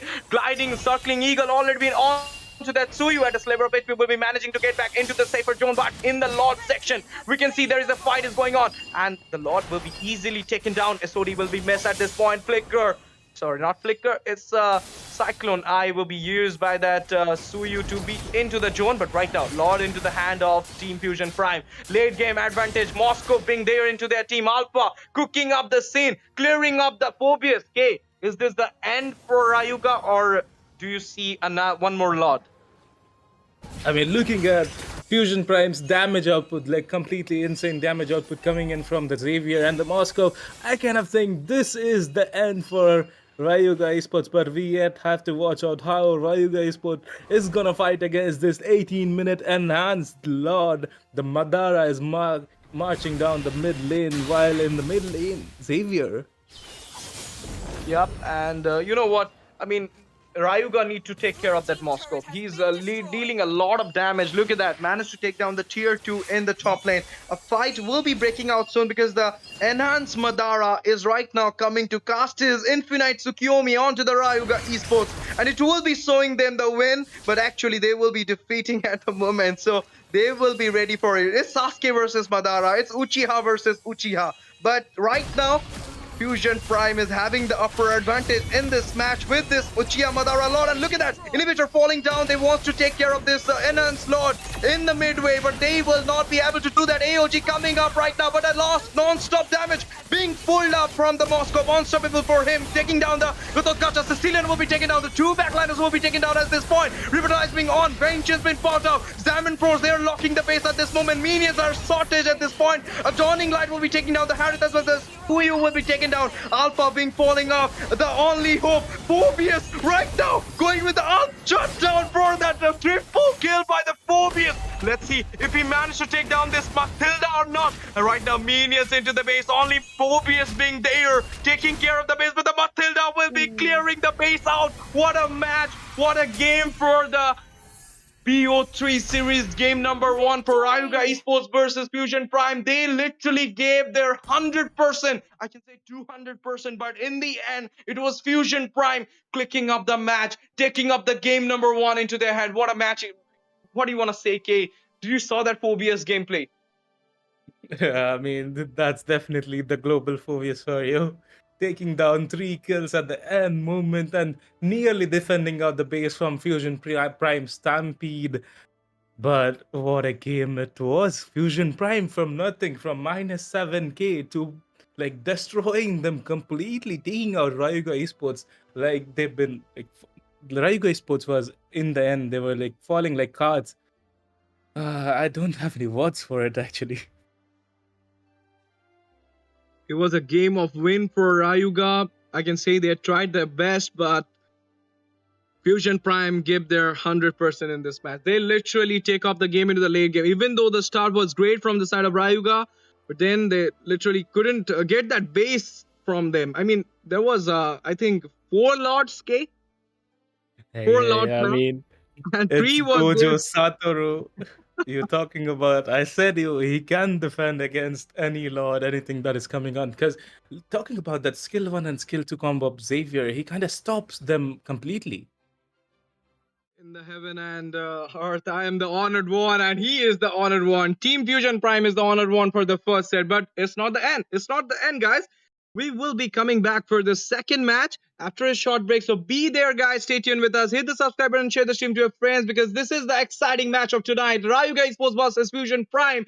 Quarterfinal kicking off. One team will be progressing to the semifinal. Who it will be, let me know in the chat section, as well as let me have some break because after having this match, I'm literally getting into the nerve that what will be happening in the second match. So we'll be coming back. Please be waiting over there. Thank you for joining. Thank you for watching. Love you all.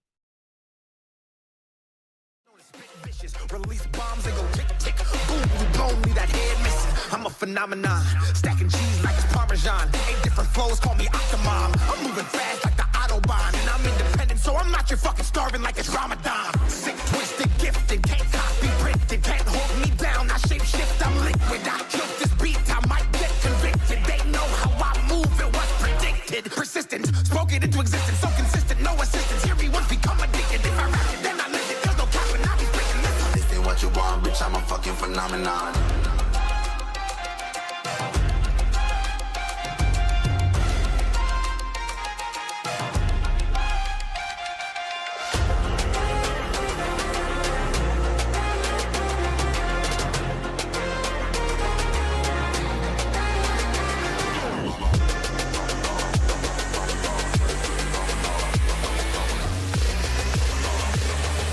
This ain't what you want, bitch, I'm a fucking phenomenon.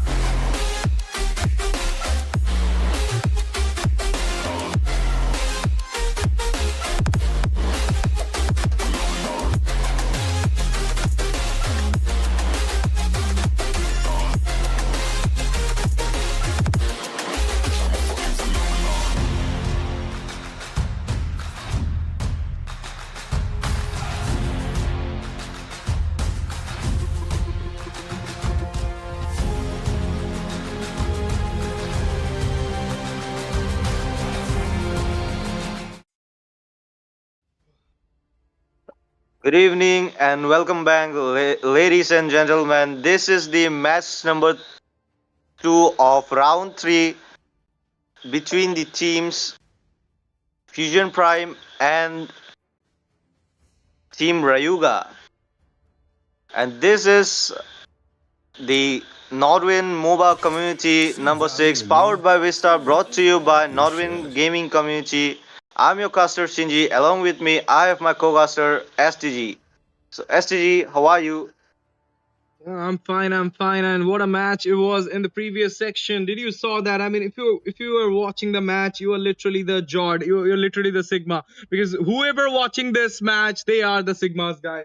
Because the match was totally OP and the Phobias, this guy literally took my heart. I mean, he was the only hope being there, about to take a maniac. Matilda was clicking onto the base just because of the mega minions. The ninja Anbu minions were there in the base. Locking the base was the only option for the Fusion Prime.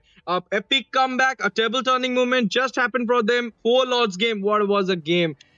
You need this type of kickstart in the quarterfinals. So just think, I mean, I will say Pardesi that why you put these guys into the quarterfinals. I mean, why their luck is so bad? They should be into the finals, man. This type of match should be in the finals. But it's okay. I mean, it was their fate. They have been into the match, so let's see how it will be going into the who will be into the semifinals. Will it be a clean sweep? Because this is a match point set for the Fusion Prime, and this is a do or die set for the team Rayuga Esports. And with this, we can see the draft phase is going on and the picking phase already started. Kimi being there will be onto the Fusion Prime, a meta pick. And let's see how Rayuga will be interpreted it onto their side.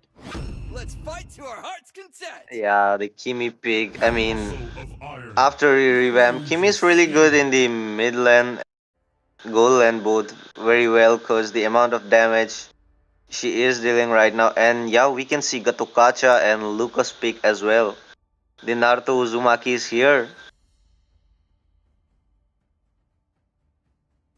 Yep, and with this, we're gonna see that the Gatotkacha was there onto the previous match as well, but Lucas, this guy, can disrupt the backliners, and that was the main problem. What just happened? Suyu was not taking on to that Moscow. Moscow was the real problem. Okay, they don't want to give the Phobias this time to them, but the Moscow again will be into the hand of Fusion Prime. That's a nice thing to see, but Phobias this time will also be into the hand of Fusion Prime. Let's see what will be kicking off into the EXP to take down this Phobias. Will it be a CC or Badang? Because Badang, I don't think. I mean, yeah, Badang is open right now, but if they are going with the Badang, then it will kind of a hectic pick from the side of Rayuga. They will be winning the draft for real. But Team Fusion Prime wants this Kimi into the mid lane. So what do you think, Sinji? Will it work? Yeah, like Kimi is really good nowadays in the mid lane rather than being in the goal lane because the amount of damage she has and the fast rotation she can give after clearing the lanes. So yeah, Kimi is really good in the mid lane until you face a Lucas because when Lucas is in his beast mode, he can just come to the backline and finish you off. So you have to be careful when there is a Lucas. And there is a Gatokacha too in your opponent, as you can see. But here we can see a Suyu ban. What are your thoughts about this, STG? I mean, you will not believe what happened in the last match. Suyu was doing great, but was the way he couldn't find the backliners, and maybe this time they think that if the Suyu goes to them, they will outplay the game. So therefore, the reason they just banned it out. But Lucas being there, opening a lot of things right now. Mage being picked up. I mean, I will say that team Fusion Prime should have waited for the Mage pick. They should have waited for, if they are going with the Lucas, they could have gone with a Valentina right now. Valentina would have been effective at this point because Lucas ult, Katotkacha's ult, as well as Sicilian ult, each and every ult will be into your hand. Right now, Basha will be taken out as well from the previous section, but Alpha is still open. We saw that how the Alpha was cooking it up in the previous match, and we all know that for Lucas in the jungle section, a great counter is Alpha. So what do you think? Maybe we're gonna see Alpha this time again? Florine will be taken out. That's a good thing.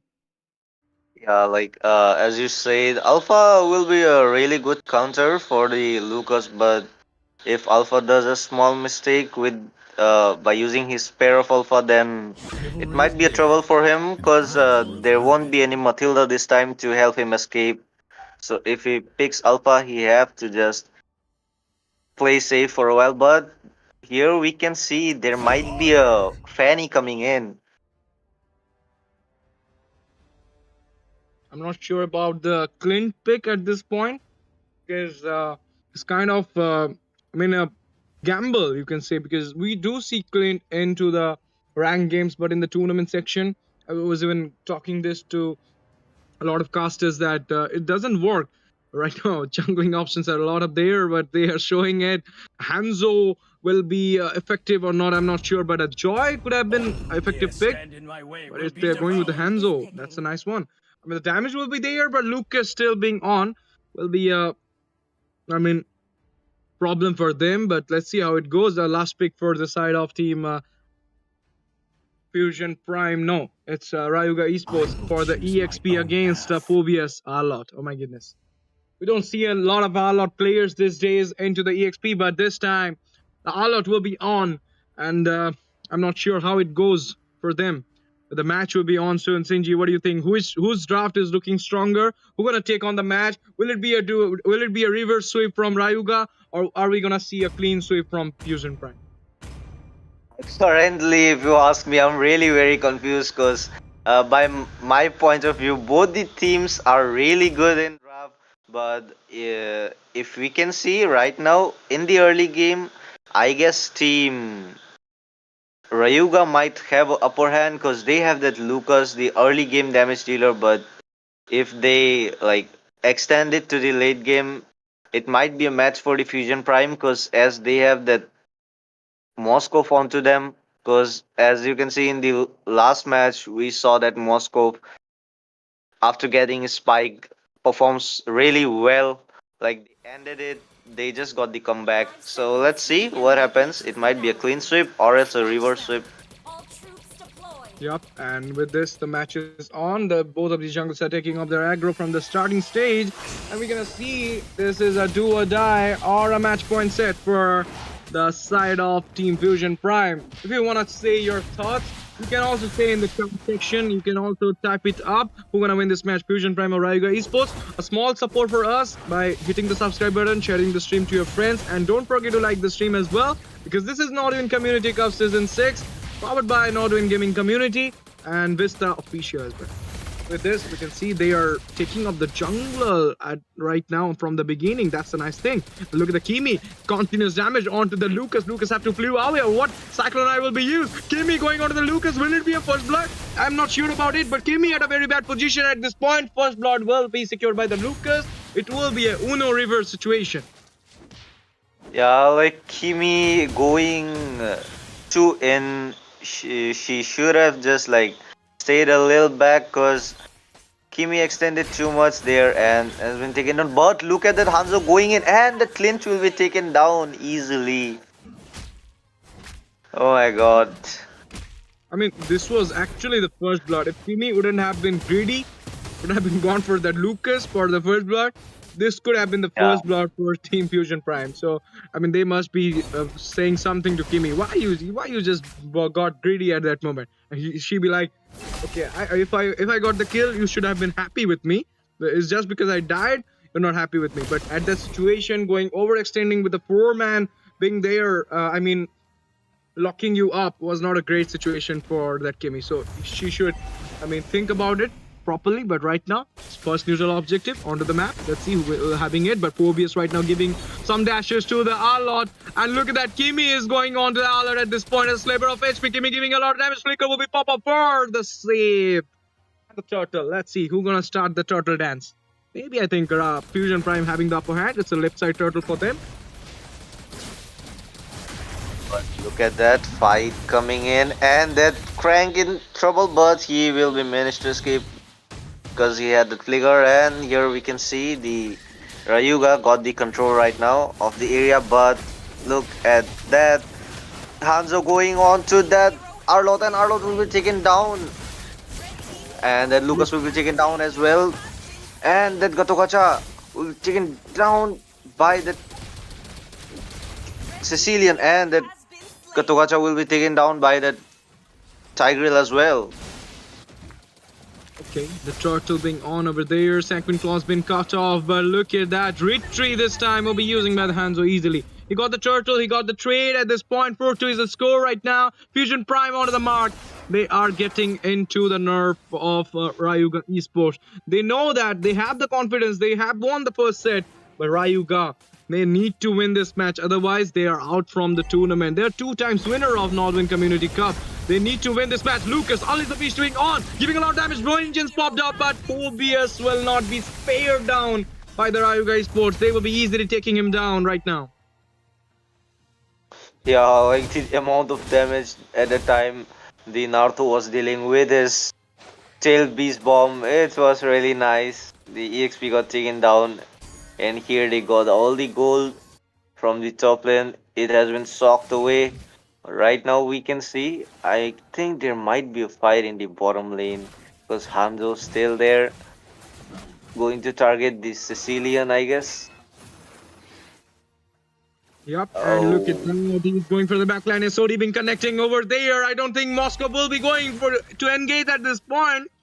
He'll be dismantling himself, but the turtle is about to come in just 40 seconds. So let's see who will be having the advantage to take down the turtle. But before that, we can see a fight is coming up. Sanguine Claws being popped up. Arlot being using the ult. Right now going on to that Tigreal will be flowing out from the situation. Phobius going on, giving a lot of damage. Hanzo being with the Akakage body. And the revitalizing popping over there. And look at that, the fight being on again. Sanguine Claws popped up again at the sliver of HP. Sicilian managed to get back into the safer zone. Vengeance being popped up from the Phobius at a sliver of HP. He doesn't want to get that. Oh my goodness, Arlot at a sliver of HP managed to not just managed to get flew away, but just got the kill of Phobius as well. Ah, damn. Like, Arlot. This is the thing about the Arlot players.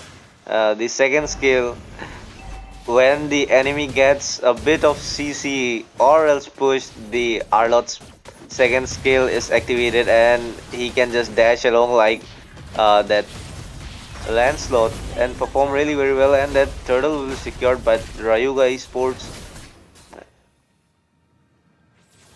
With this, we can see that the Hanzo is going on to the backline, will be easily getting the kill. Or no, you have to get back. Arlot literally having the luck of today because he is getting spared in such position every time. I'm not even thinking about it, but Naruto with the split push. Lucas right now on the top lane will be getting a tier 3 for his hand. Yeah, like as you said, the Arlot. I mean, if you wanna kill that Arlot, the Hanzo have to stack his first skill up first to deal a lot more damage. Because if there is the 5 basic attack stacks, then the first skill of the soul mode will, like, the damage will really deal a lot. Right now, we can see there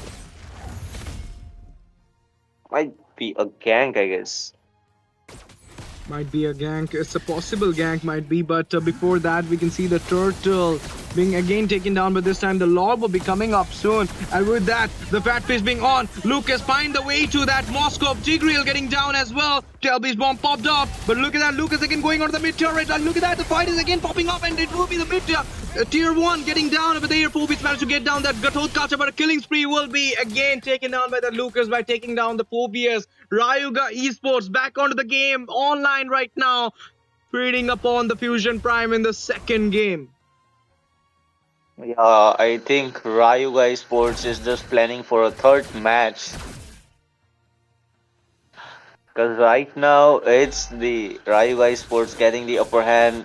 They got the kill advantage, and the goal is a bit same right now.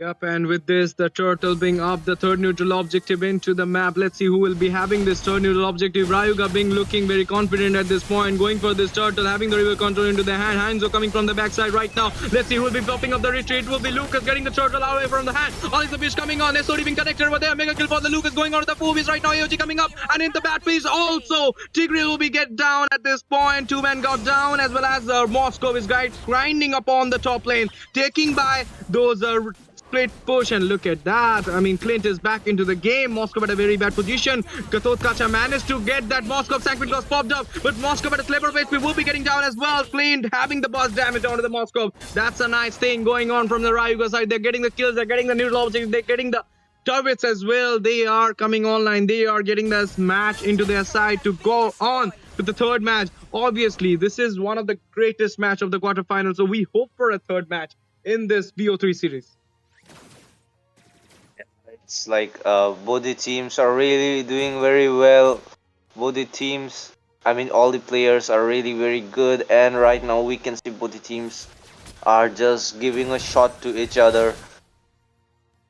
But we can't say that the victory for this round is fixed for Rayuga, because this is MOBA 5v5 STG. The miracle might happen anytime, isn't it? Yep. And with this, we can see that the team is kind of looking for that lot to come up, and then they will be gonna check the fight for sure. Right now, 32 seconds is up for the lot to come up, and with between that, they need some tiers down from the bot lane maybe. And look at that, Hanzo used Akakage to clear up the minions, but right now, Arlord is giving a GC rotation. I mean, if you're gonna compare it with Phobius, he is literally everywhere. But the Lucas thing, the Lucas is open from the beginning, and Team Fusion Prime just went for that Kimi pick. And right now, maybe they is thinking that why they didn't went for that Lucas, or why they didn't went for a Valentina. I mean, AOGs, everything was onto the Valentina point in this match. So Valentina pick was missed for real in this match at this point. But look at that, a fight is breaking up. Hanzo has to need to back up, but right now Hanzo getting a kill onto that Clint. Mega kill for him, shutting down that Clint. And right now, look at that, Luke is going on, getting a lot of damage, getting stunned at this point. Winter Crown will be forcibly used. Phobius going onto the backline, Bat Fist being on, giving a lot of damage. Gatotkacha managed to take down that Phobius at a sliver of HP. Naruto, I mean Lucas, being there, double kill for the Gatotkacha, triple kill for the Gatotkacha on the cycle. What is I'm seeing right now? A triple kill on the hand of Gatotkacha, but a shutdown will be there as well on the Outlaw. Freeman being on, Lucas right now going on the Lord, but I don't think he will be contesting for this Lord. He'll be taking this Lord. He knows that he have some team members not with him, and right now it's not a good situation to take down the Lord. AOG will be used for the save.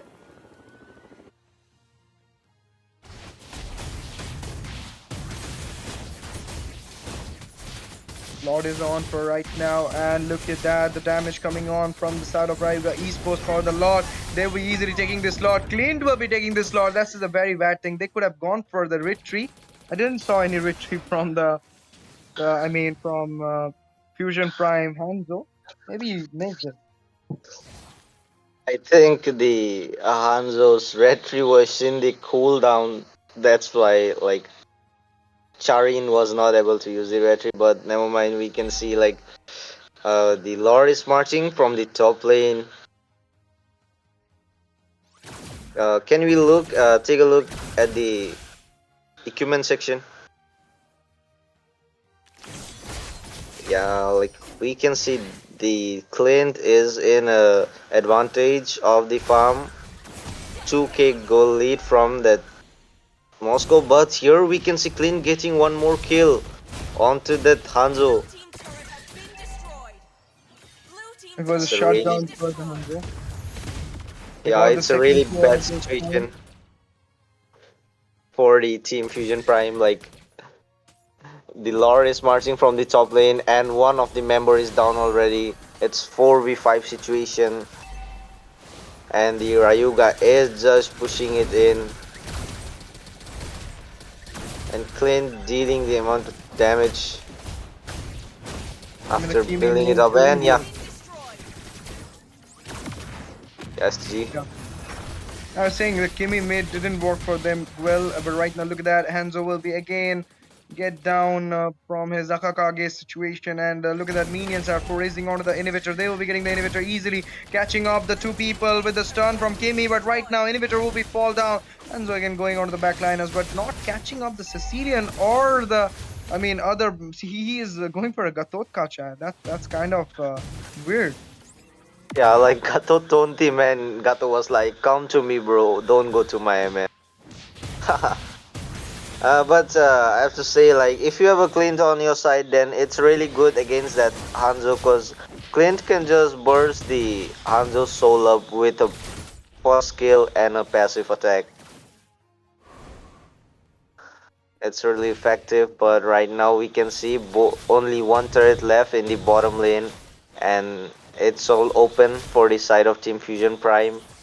They have to just farm up till the Moscow gets their spike, or else this might be an end for them, because Rayuga is just trying to end it as soon as possible. And look at that Clint coming in, but I don't think it was a good decision for him going in that way, because he has been taken down by that Hanzo. And look at that Lucas going in.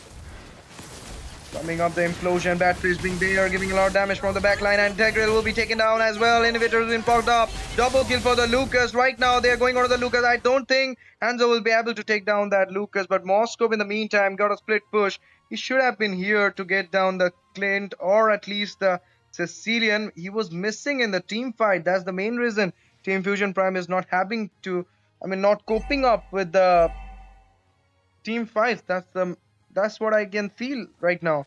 But Madara being again spawned into the line of dawn. Let's see who will be having the perfect retreat onto this Madara. But before that, Oh, Hamza will be taken down easily.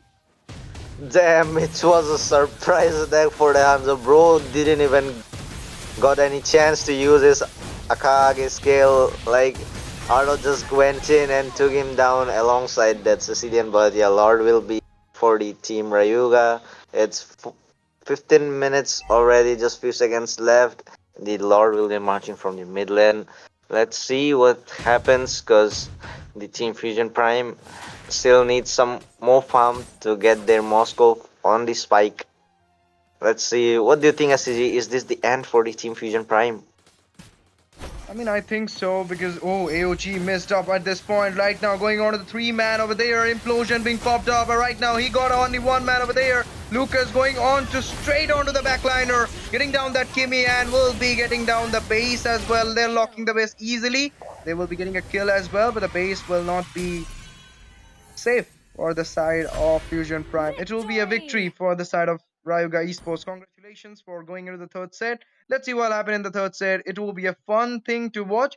But right now, we'll be taking a short break before the third set coming up.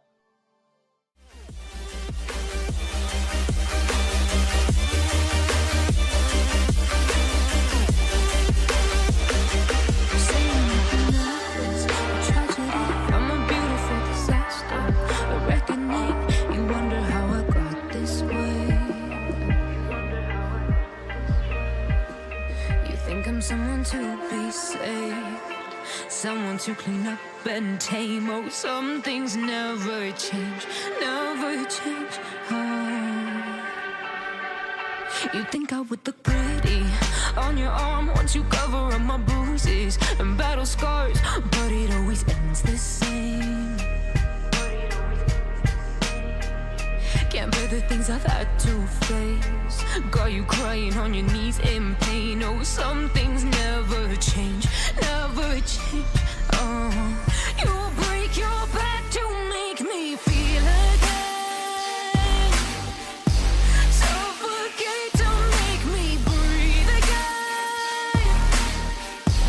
Lose your mind from endless breath. Hello, guys. I mean, right now, kicking up the third set. This is the do or die for both the teams. Rayuga did won the second match. They were about to win the first match as well, but it was Fusion Prime's epic comeback who just saved them to take on the game number 3. Obviously, we all know that this game was going to the game number 3, and it is happening right now. The most exciting semi-finals, I can say. I mean, I think Pardesi know this, and therefore he put up these two teams into the quarterfinals. So let's see who will be taking on to the semi-final stage. Will it be Rayuga Esports or will it be Team uh, Fusion Prime? Till now, I mean, the draft was great in the previous match. Just forgot the Lucas, they got it. Just forgot the Valentina as well. Kimmy in the mid didn't work for them. Even the Clint was there, grinding up the situation. I was thinking that Clint will not work, but then also Hanzo was finding his way for the Clint, but a lot. The game changer, the rotation, everything was perfect from him. Right now, again, we are back into the draft phase. And in the casting deck, it's your boy STZ, and with me is none other than my co-caster, my fellow caster, is Sinji. Hello, Sinji, how are you? Lucas will be taken out I'm this time. fine, SCG. Like, looking at the previous match, I was too shocked to see, like, Clint bursting out the Hanzo's soul so well. I mean, it just first kill with a passive shot, and the Hanzo is all done. Yep, and with this, I'm gonna say that the Lucas was the biggest threat, and therefore that was the reason that Lucas will be taken out this time. Fedrin as well from the side of Rayuga. It was a straight shot ban. They don't want to give this Fedrin to them. That means something mobility will be kicking off from the side of Rayuga this time. They banned the Mathilda, they banned the Fedrin. That means they don't want to give any utility chance towards the side of Team FSNP, that is our Fusion Prime. But Fusion Prime will be going for that all-out ban or something phobias or what they are cooking up right now in their mind, because there are a lot of heroes open, and Rayuga Esports have a flex thing into their side. So let's see what it will be. Will it be Kalea? Yeah, it might be a Kalea or else. Oh my god, STG. The predict. Bro, you're a predictor, man. The hero you say always gets banned. No, it's just my luck and nothing else. But I have to say, like, the Badang is still open, the Kimi is still open, and the like, and the heroes like Florin is still open. The meta heroes right now. I mean, not only these guys, so many heroes are still open at this point, and we don't know who gonna take on this match. The draft is looking still now in the banning phase. The draft is kind of looking safe for the side of Rayuga, but we haven't seen any pick yet, so we cannot depict it what will happen. But Sicilian will be taken out, a late game hero who gives a lot of damage. In the last game, we saw how the Sicilian was managing from the backline, and no one was there to catch up the Sicilian. I was totally, I mean, it was a absurd thing to say this, but Hanzo was not going for the Sacy. He was always going for this Clint. Someone was there to take care of the backliner. Therefore, you need to take on. I mean, you were showing the Fanny Joy. We went for the Hanzo, but you were not doing the backline things, and that was the main reason Fusion Prime lost the second game. Otherwise, it would have been a clean sweep for them. I mean, they were confident. The start was great from them as well, but then Rayuga slowly get into the game, get into the nerf, and then they managed to take out the game number 2 for them. But right now, Rustin Cole will be going for a pick, and it will be a Chukshin. GG. Guided by lantern's light. Oh my god, the beautiful lady with the annoying skill which annoys the utility ones. I mean, if you know how to use that Zuxin, it's really very annoying for the enemy because when the butterfly is on you, she will just pick you up, throw you, and pick you up again, and throw you again. It's really annoying for the utilities like Bashia, Lucas, and Fredrin as well.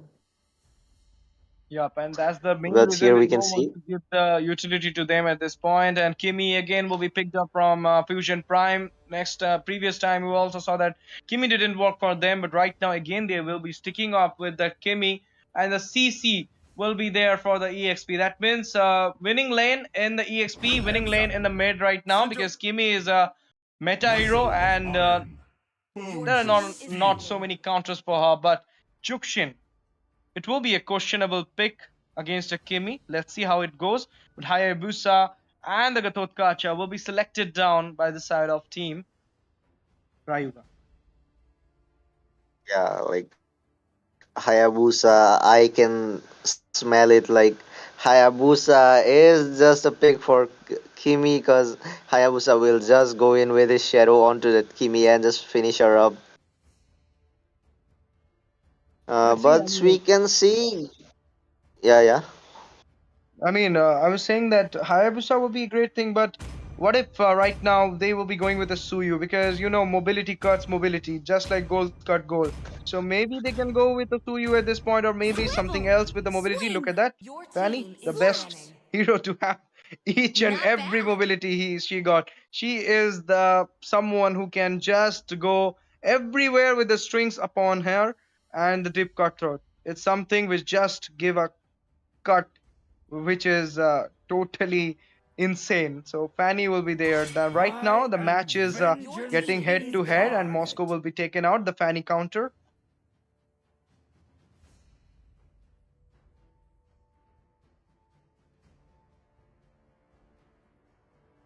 Yeah, like the team Fusion Prime don't want the Spike MM to be onto the side of Team Rayuga this time. Because as you can see, if the Moskov gets his items and he's spiked up, he'll just take all of you down.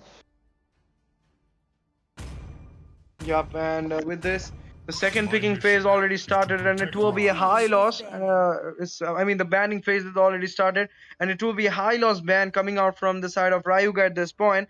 Let's see what will be the last ban coming out from the side of Team Fusion Prime. And a lot of heroes are open right now. Maybe they can go with MM ban again, or something like from, I mean, EXP, because Badang is also banned right now. Maybe a Phobius could have been the thing which get banned at this point. Or in the MM section, they can prefer the Beatrix as well. Let's see. I am not the only one bound by these chains. It's a Phobius. Yeah, like yeah. Uh, what do you think about the last ban STG from the side of Team Rayuga? What it might be? I think it's kind of they're gonna go for another roam ban.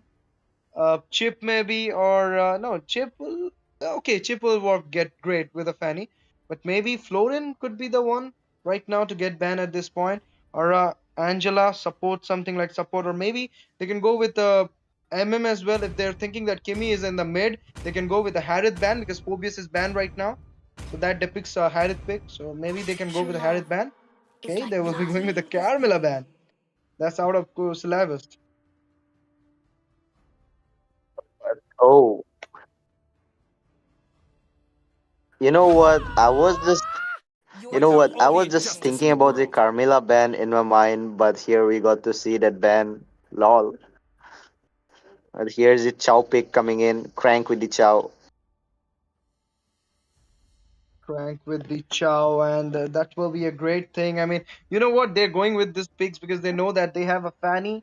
They don't want their Fanny to get hindered by any Chow, any Moskov like thing. So they banned the Moskov, they banned the Phobius as well, who can just, hindrance for the Fanny. Also, they pick up the Chow into their own team right now. What I'm seeing is a Kaza for the Fanny.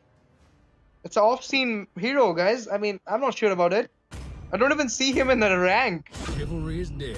I don't know if anyone plays this hero right now. I mean, I don't have. I mean, if you're gonna see the leaderboards, there is there is no Kaja. We're gonna see a Kaja. That's Oh maybe the my first god. Kaza pick in the Kaza whole pick. Indian community tournament ever happened.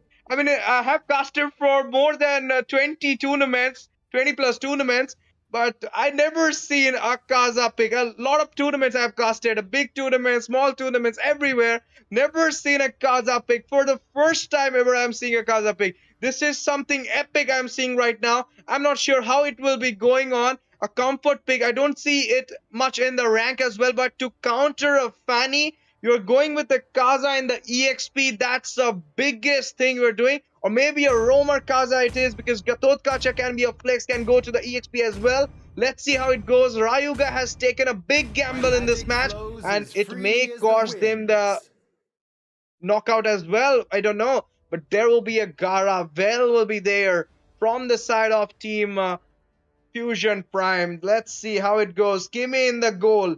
Bell in the mid. Cho in the roam. Three power buff heroes, we can say, because there is not much, you can say, defense, or you can say sustain from the side of FS NP, that is Fusion Prime. But how it goes, I don't know. This is the third set. Ryuga have given a great gamble. What do you think, Senji? Who gonna win this match? What's your thought on it?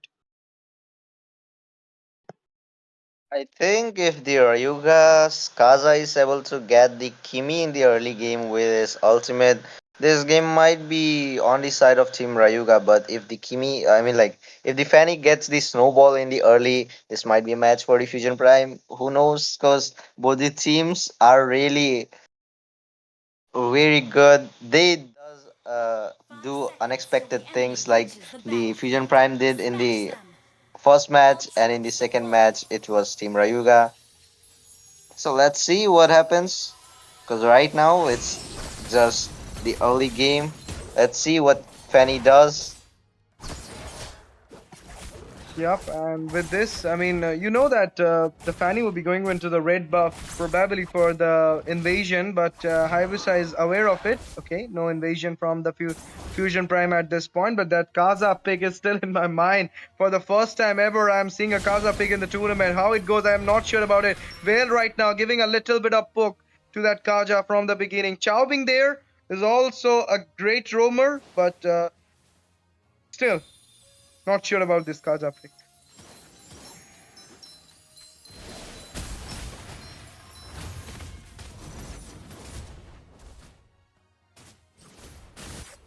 Okay, I mean, look at that. The Kaza is right now giving a little bit of poke to those Kimi as well. But, I mean, Fanny as well. But the thing is it gonna having the snowball, only snowball, which was thinking for Quad Shadow with the Ogi Shadow kill? But, oh my goodness, first block for the Hayabusa, but will be taken down as well for the overextension onto the inside the turret from the beginning. That's a great jump. Sunpo will be using easily, but right now Fanny doesn't getting the what was that?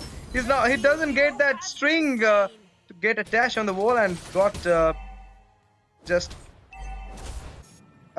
just got down over there. I mean, the luck was really bad for the Hayabusa. Ah, damn. And the first neutral objective is here. What do you think, STG? Who got the upper hand for the turtle right now? Because the team Rayuga is with their Kaza. I'm not sure because you know what? The Fanny was also missing his strings. And Hayabusa going overextend again. Look at that AOG coming up at the purple buff. The AOG will not be effective for the side of Rayuga to get any kills. But the curtain calls right now. Getting up on the two people. CC will be backing off. But right now Fanny will be also backing off at this point. Jushin is giving a lot of CC at this point. Look at that Clint giving a rotation to the mid lane right now. And in the meantime, we can say that the turtle is totally neglected from both these sides. Even the Hayabusa is not contesting for it at this point. But right now, they'll be going for the turtle, and all the team is having into the jungle side. Let's see if they can contest for it. Fusion Prime is having their retreat battle on. Fanny is kind of playing very defensive. I mean, I've never seen a defensive Fanny. I always see an aggressive Fanny. If Fanny will not getting the early snowball, it will be not helping her a lot. But there is a pick off, I guess.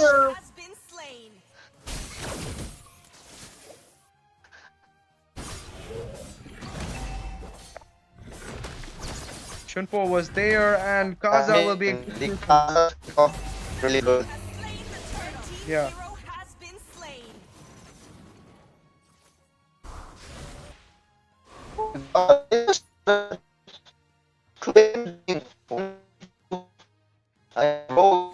And just going in and getting kill onto that Kimi, but now look at that Gara is trapped there.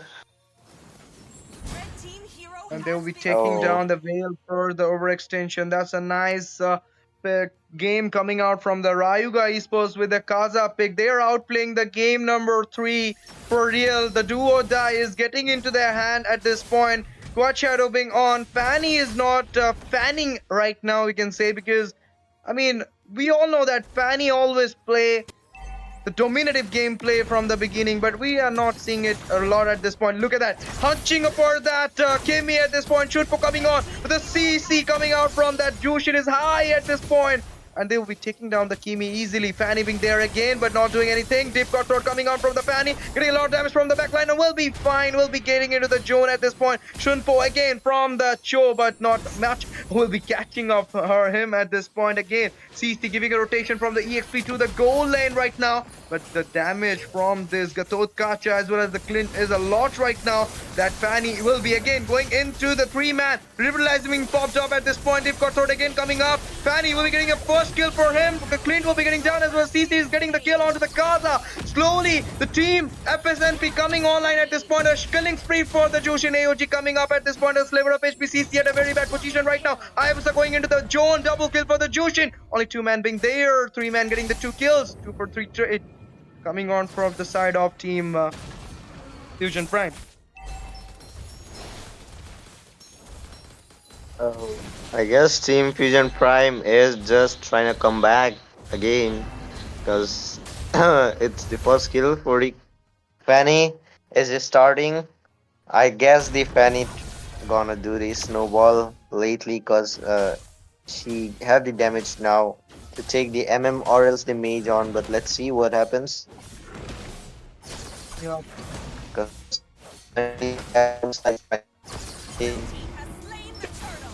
It's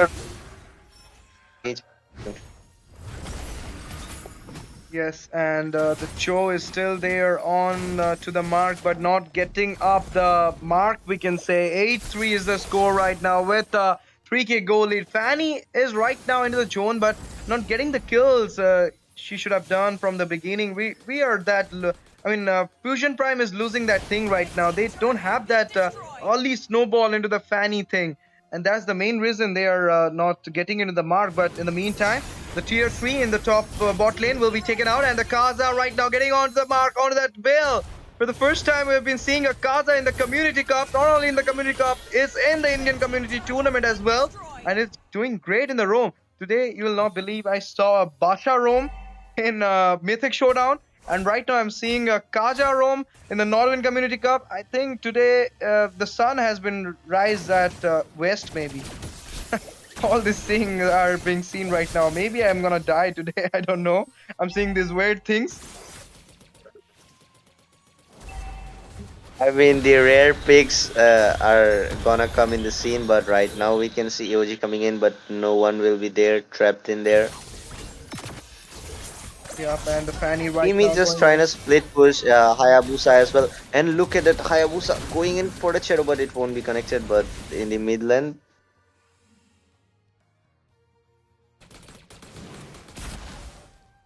Yep, in the mid lane. The thing is that, you know what? I mean, right now, Team Rayuga Esports knows that they have the early snowball into their hand. They have the future objective. They're getting down the towers. They're split pushing the way right now. And look at that. Kimi is right now in a very bad problem. And look at that. Kaja will be pulling her down again. And Clint giving that damage. Fanny coming up. And this time Fanny will be getting the hand onto the Clint. Kaja at a very bad position at this point. Will be slain down by the Cho as well as the Gatot Kacha. Being down, 3-man down already. Turtle, maybe free, maybe not. I'm not sure about it. But before that, Chow getting caught over that. Jushin at a sliver of HP. Jushin will be taken down. Hayabusa got the turtle. Okay, no. Jushin will be there. Hayabusa coming up on the Fanny using the quad shadow as well as the Ogi shadow kill. Getting a hand onto the Fanny as well. 10-7. Slowly, Fusion Prime was about to come back, but no. It's not the time for them to come back.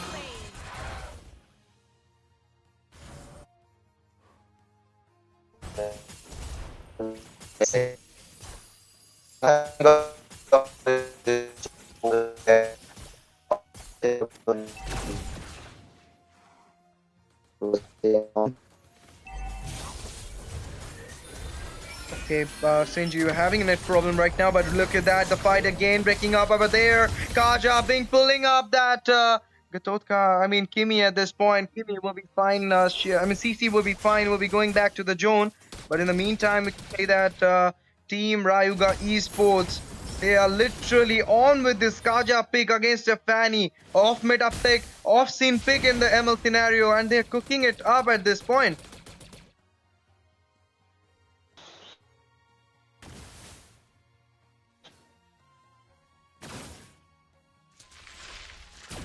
Okay, I think Sinji is still having the net problem, therefore he's not here. But right now, look at that.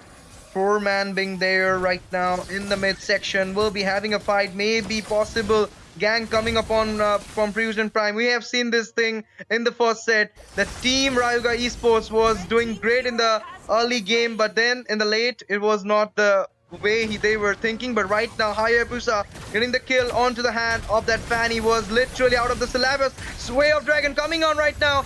Cho will be using a flicker to get away with the AOG right now, catching up the two people. Jushin being there, giving a lot of CC onto that CC, and CC will be slain by the CC of Jushin. That's something we were missing at this point. Madara spawned over the time. It will be an easy Madara.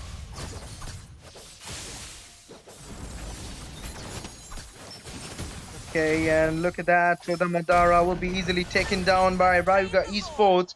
And the Holy Crystal will be added in the item section of Kimi as well.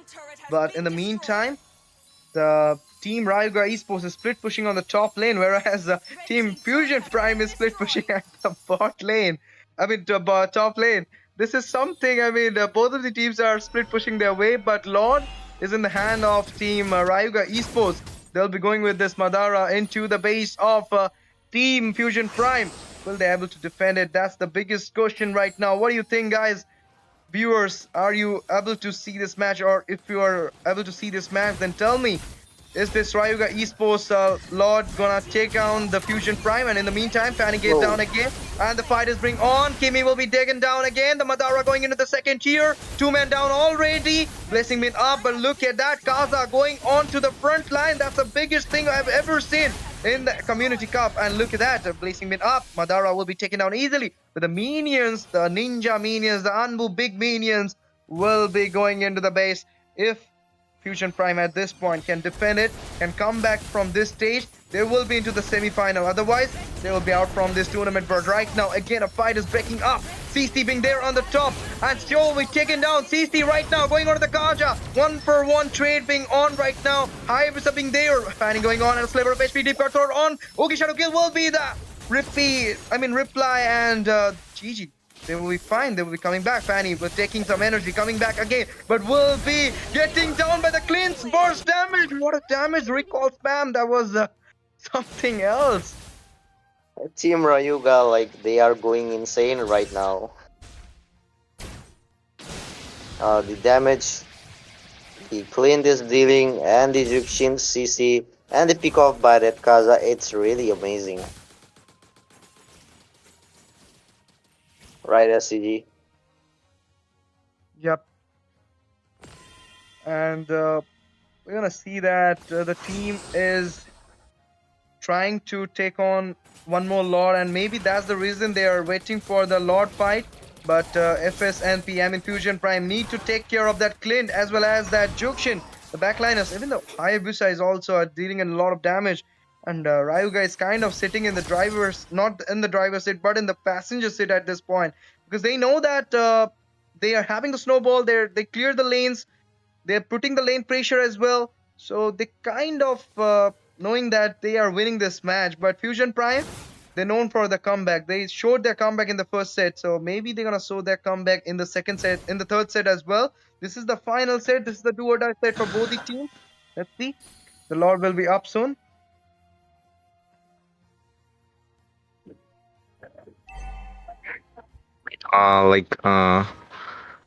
We can see the Madara has arisen. Let's see which team gonna get the Lord right now. But there is that Whale coming in with his ultimate, and that Clint will be taken down. Yup, and Hayabusa going in with the split push. Yes. And they don't want to recall back. They don't want to recall back. Vale will be there. Back into the base. I don't think the split push will be worked, but look at that. Quad Shadow being on. Going into the base. Will be taking down that high. Oh my goodness, Vale. Oh my god.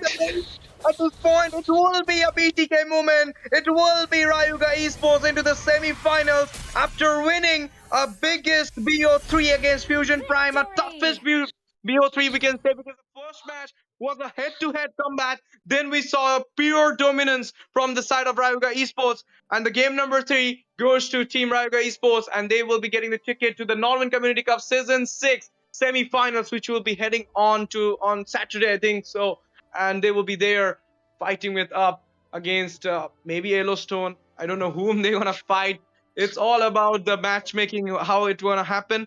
But maybe what I thought that Rayuga Esports maybe will be in the finals. I'm not sure about it. But Shinji, what you will say? What about the game happened? You were there, and it was totally, I mean, Kaza pick was totally new for us. A rare pick we saw. It was a really, I mean, a unique pick and a unique gameplay by the side of Team Rayuga. And a nice split push by that Hayabusa. I mean, it was really impressive. And with this, we'll be taking a short break. Thank you for joining. Thank you for watching. I love you all, guys. And don't go anywhere. Stay tuned with us, because one last match will be cooking up soon. The last quarterfinals, the last semi-finalist will be selected down after this short break. So be there. Don't go anywhere. Thank you for joining, guys.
Yeah.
Hello, everybody.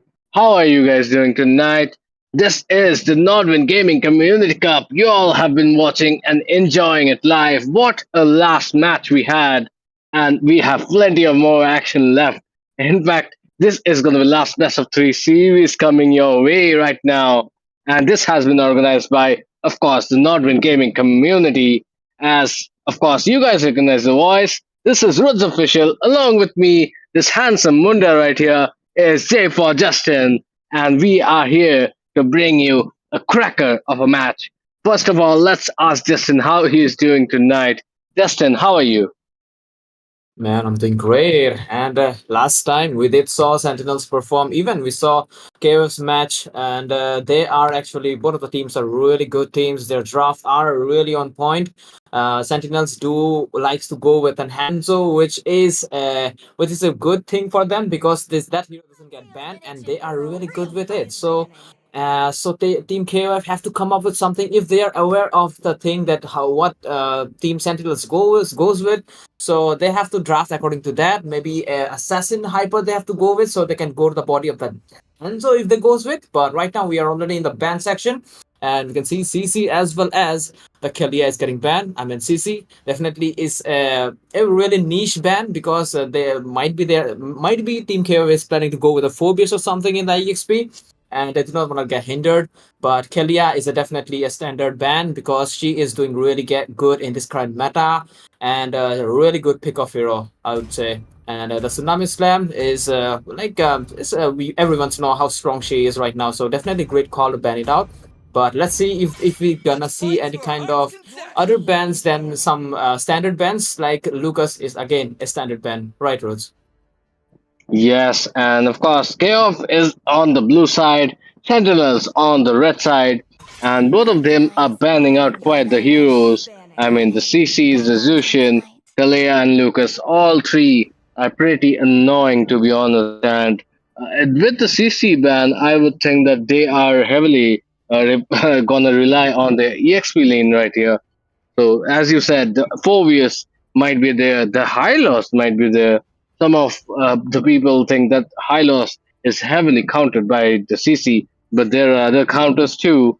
So let's see how exactly RKF gonna draft, because we have seen both the teams play out quite well, and I'm expecting that the guys playing right now have watched each other's gameplay as well. So might be this is a draft trying to counter strat against each other's strategies. The Matilda Airlines will not take flight this game, and so will not the Kimi. Her laboratory has been taken over. This is going to be the first pickings coming from KOF right here. Let's see how they're going to begin. Last match we saw that Ryuk was pretty good on that goal lane, and the whole team did so well that the opponents just didn't have a chance to compete. Pinkman on that room, and definitely this team is something to watch out for. And whoever wins this, one of the better teams in this tournament is going to be eliminated, guys. So stay tuned. This is a best of three, but however, whoever wins this first game has the total momentum on the sides. So everything is at stake when it comes to this first game. The Badang being picked up, I mean, pretty stable pickings in this phase, because I think everybody in the Bengal server loves to play that Badang first pick, because he's such a flex pick. You can play it on the EXP, you can play him on the roam as well. And look at that, the Phobius being chosen instantly. This might be a strategy which Sentinel is going to work out with. The Katurkata being stolen as well. So both the tanky preferential laners have been taken in, and of course this Gatot is definitely gonna be a wrong Gatot, which does make it liable that QF might be able to counter strat against this kind of a roam. I mean, Gatot has the taunts, has the AOG, but he is not a proper initiator or a pick-off tank. So maybe they can play a little freely here, play their cards right, and they might win this first match right here. Look at that, the Valir being picked up. Is that for the Phobius? Does the Valir properly counter a Phobius here, Justin? I mean, yeah, in certain scenarios, it might work out to at least to keep himself safe. And since there are a lot of tanky heroes, so that even the Gatot Kacha's ultimate, he could be he can use his own ultimate to immune the CC of that AOG. So yeah, that's one of the reason. And also the CC he provides himself, and the slow effect he provides in the team. So it's really useful to them as well. So right now we can see two controllers in the team from the side of KOF as well as one DPS. Not too bad, and two two really tanky frontliners as well as the followed up by a Granger. So right now it is kind of really controlled. The drafts are not too bad, but let's see what who gets the best hyper here. I believe um, Team KOF needs someone to dive the back line, right? So that they can take out the Granger first. But like I said, Team Sentinels are really good with that Hanzo. So it seems like they have done their homework, and right now they will take out that Hanzo so that their backliners stay safe, and they can actually snowball really good with this Hanzo. So right now we can see the ban, and Suyu is getting banned from the side of Sentinels. I guess they have something different in the plan, something different idea. I believe because Hayabusa is still open, as well as Alpha. So those two heroes could be really viable in this match still. So let's see what they goes with. But right now, to decrease the problems in the goal laner, I was expecting a Iruthal ban, but yeah, Glue it is here because Badang is definitely a roamer, and he is a flex pick though. He could be go in the roam position as well. But I believe since CC is banned, they need something good to play against this Phobias, or at least not lose the 1v1.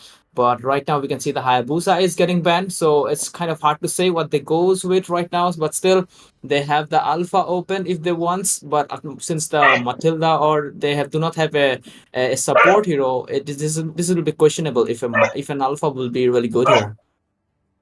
Yes, definitely so. And I mean, Alpha might have been good if the Phobius wasn't there, but the Phobius being here just means trouble. And opposite side as well, when you have the Valier, then the Alpha might not be as useful.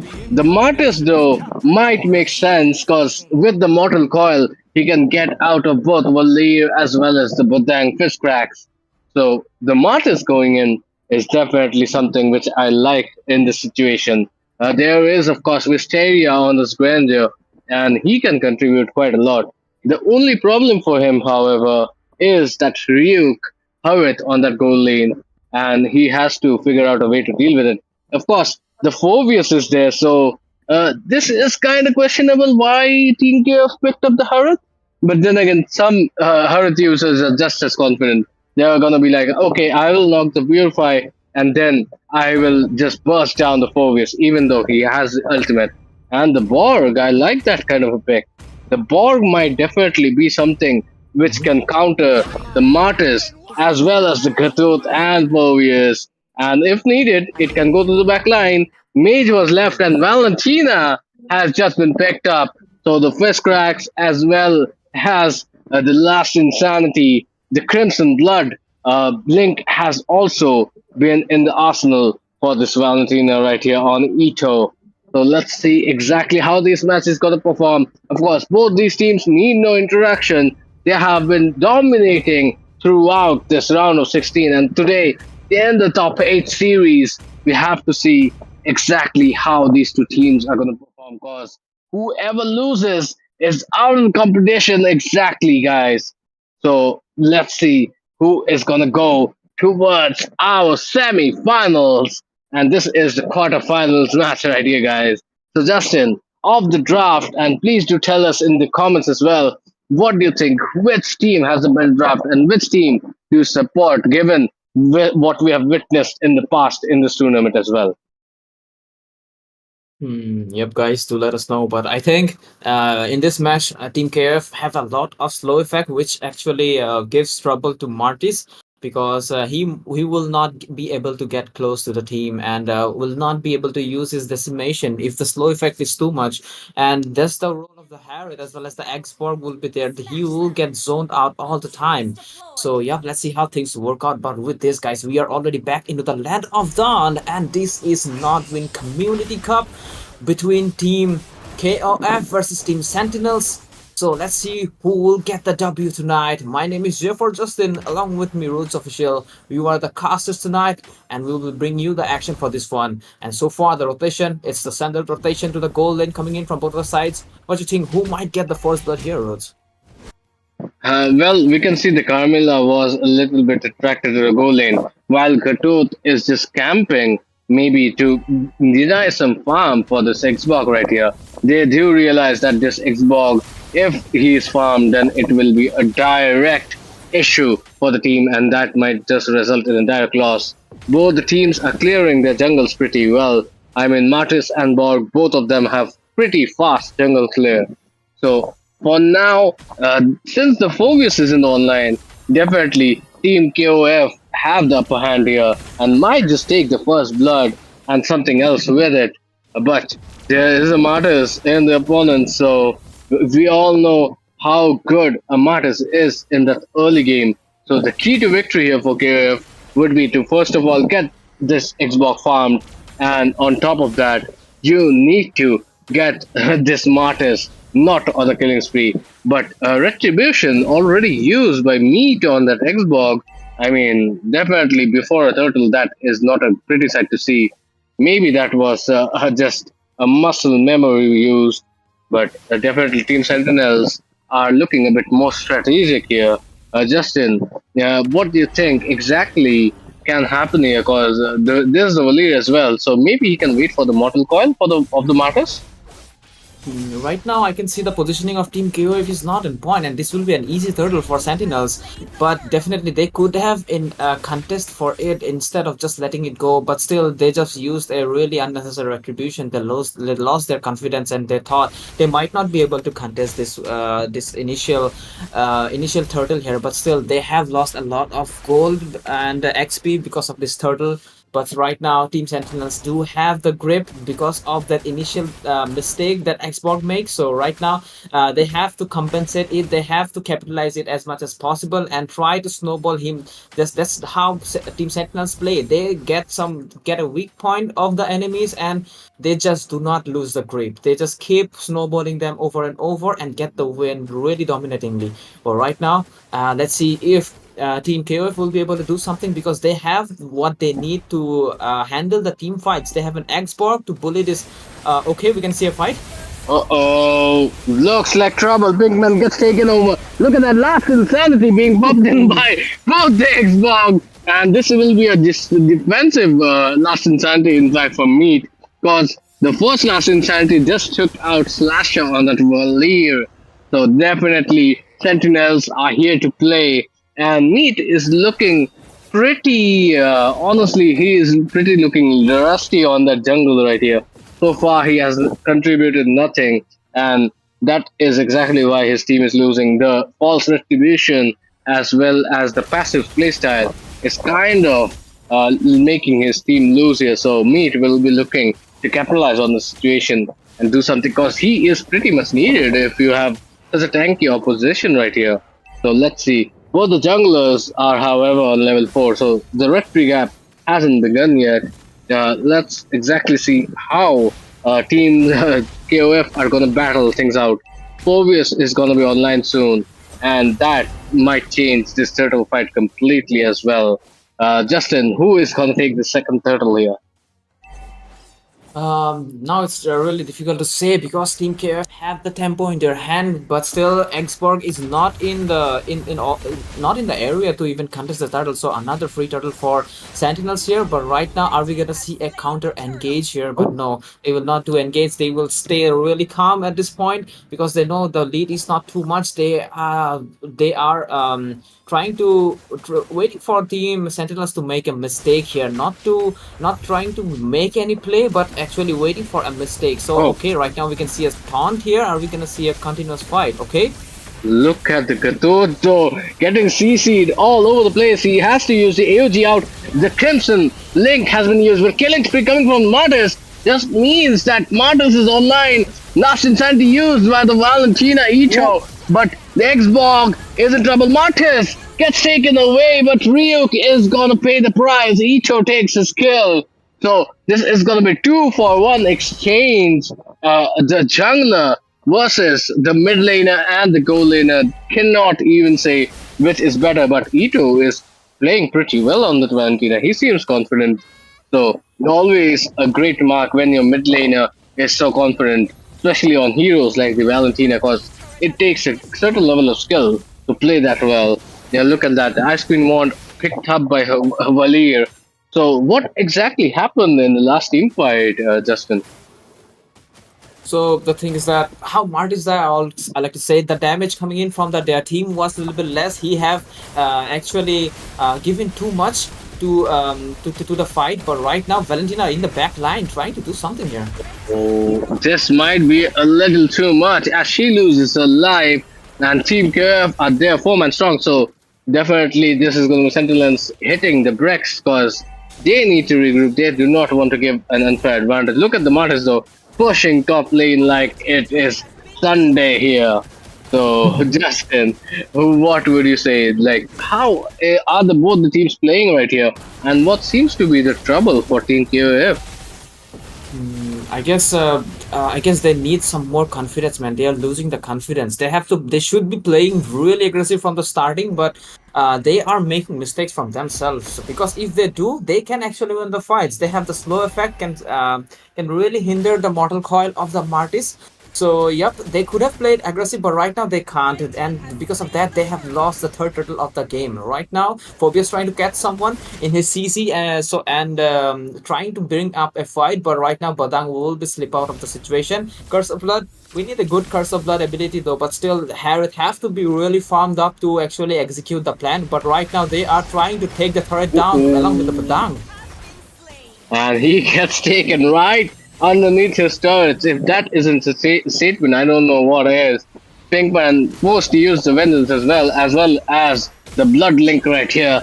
Look at that though. This is gonna be forward in weight coming in, and Meat just doesn't have anything to do with it. He is not gonna get the blue buff. He's trying though, and 5-man Sentinels are knocking on the mid turret. They're gonna take it easily, and they might just let Xbox take the blue, but Martis is still roaming out there.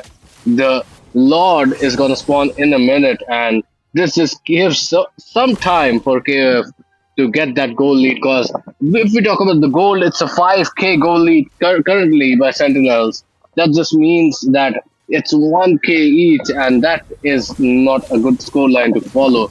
The good part on the mark of KOF is they haven't given a lot of kills away. It's just 6 kills, and they have taken 2.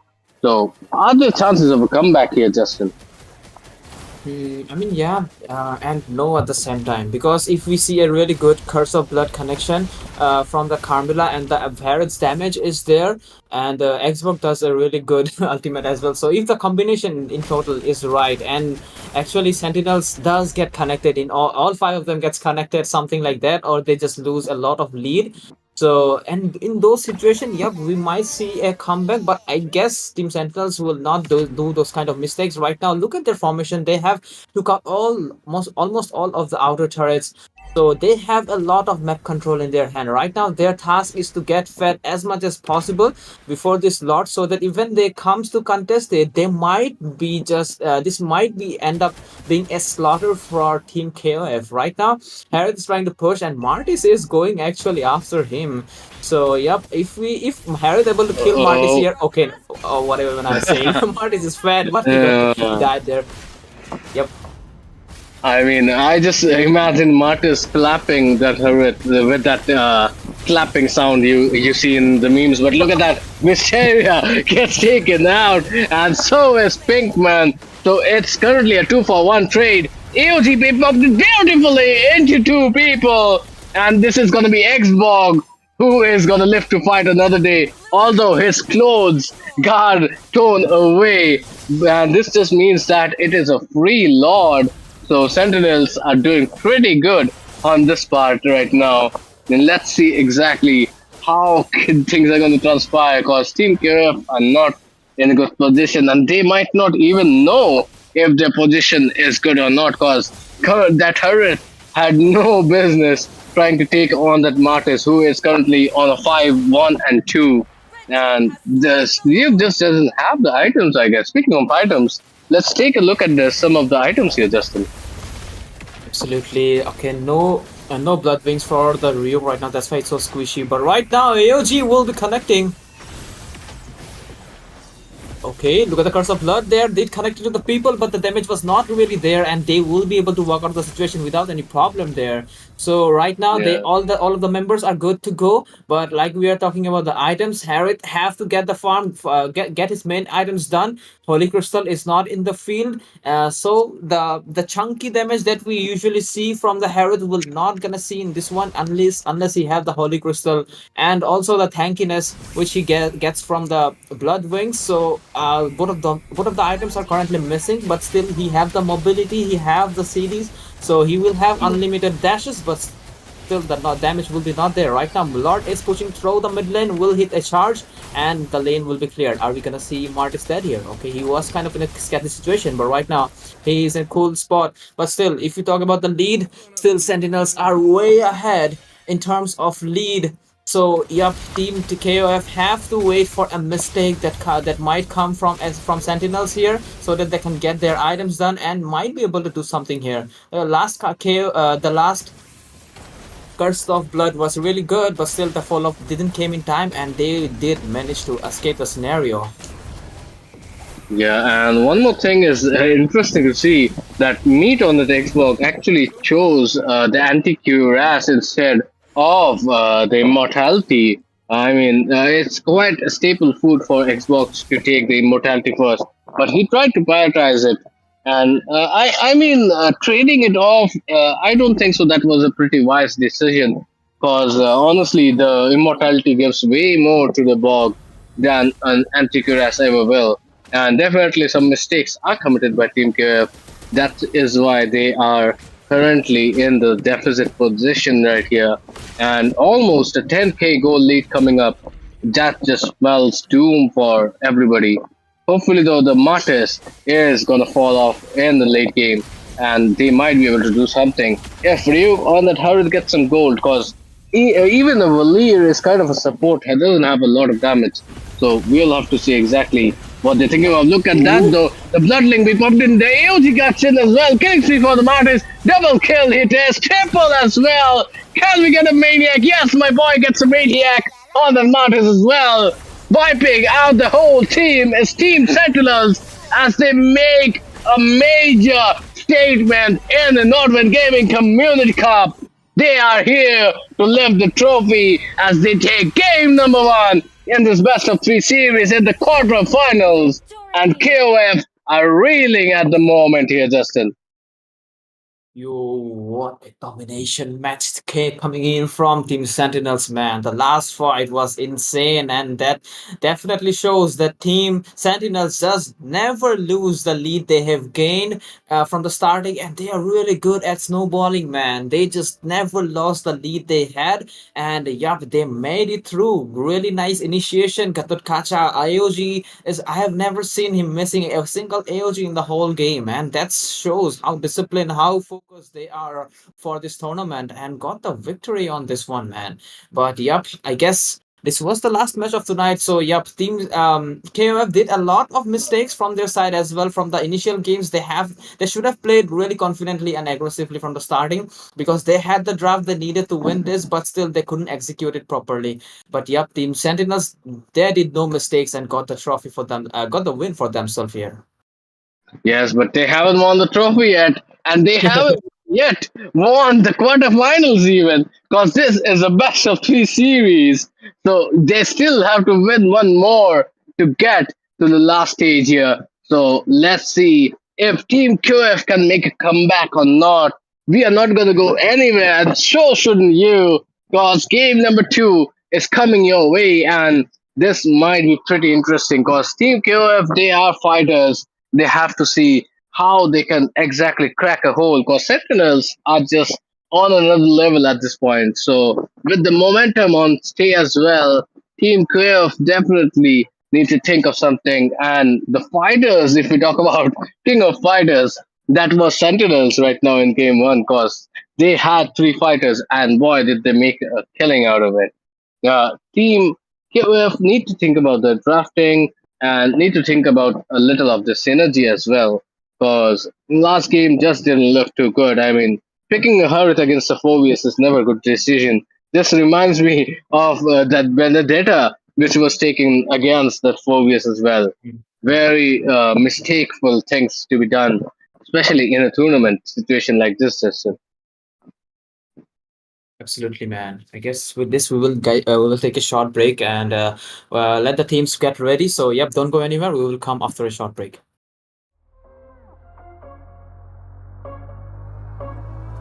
Rising with each beat of the music is bringing little flames in the fire that keeps burning. We're inviting the night in. Welcome, my heart so full. I'm devoting myself to the night. There's no motive. We're just listening.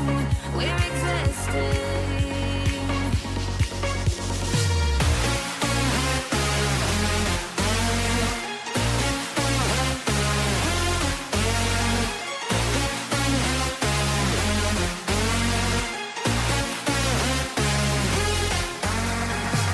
We stay where the music plays. Let's drop below where the people.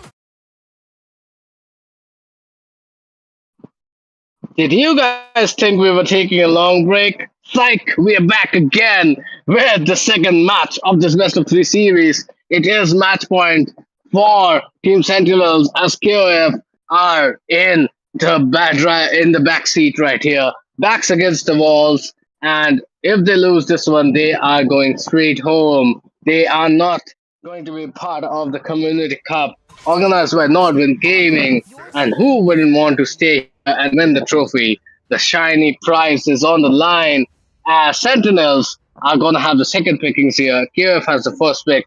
So maybe they can use it to some advantage right here. This is official. Along with me, of course, is J for Justin. And Justin, what would you like for KF to pick off when they have the first pick right here?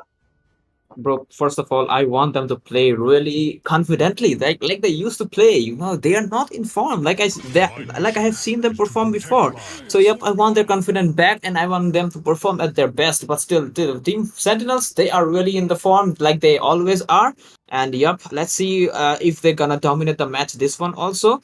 But right now, looking at the bands, we can see Kelia band as well as the Hideouts band coming in from the side of Sentinels, followed up by the Badang. Last game we did saw a Badang from Team KOF.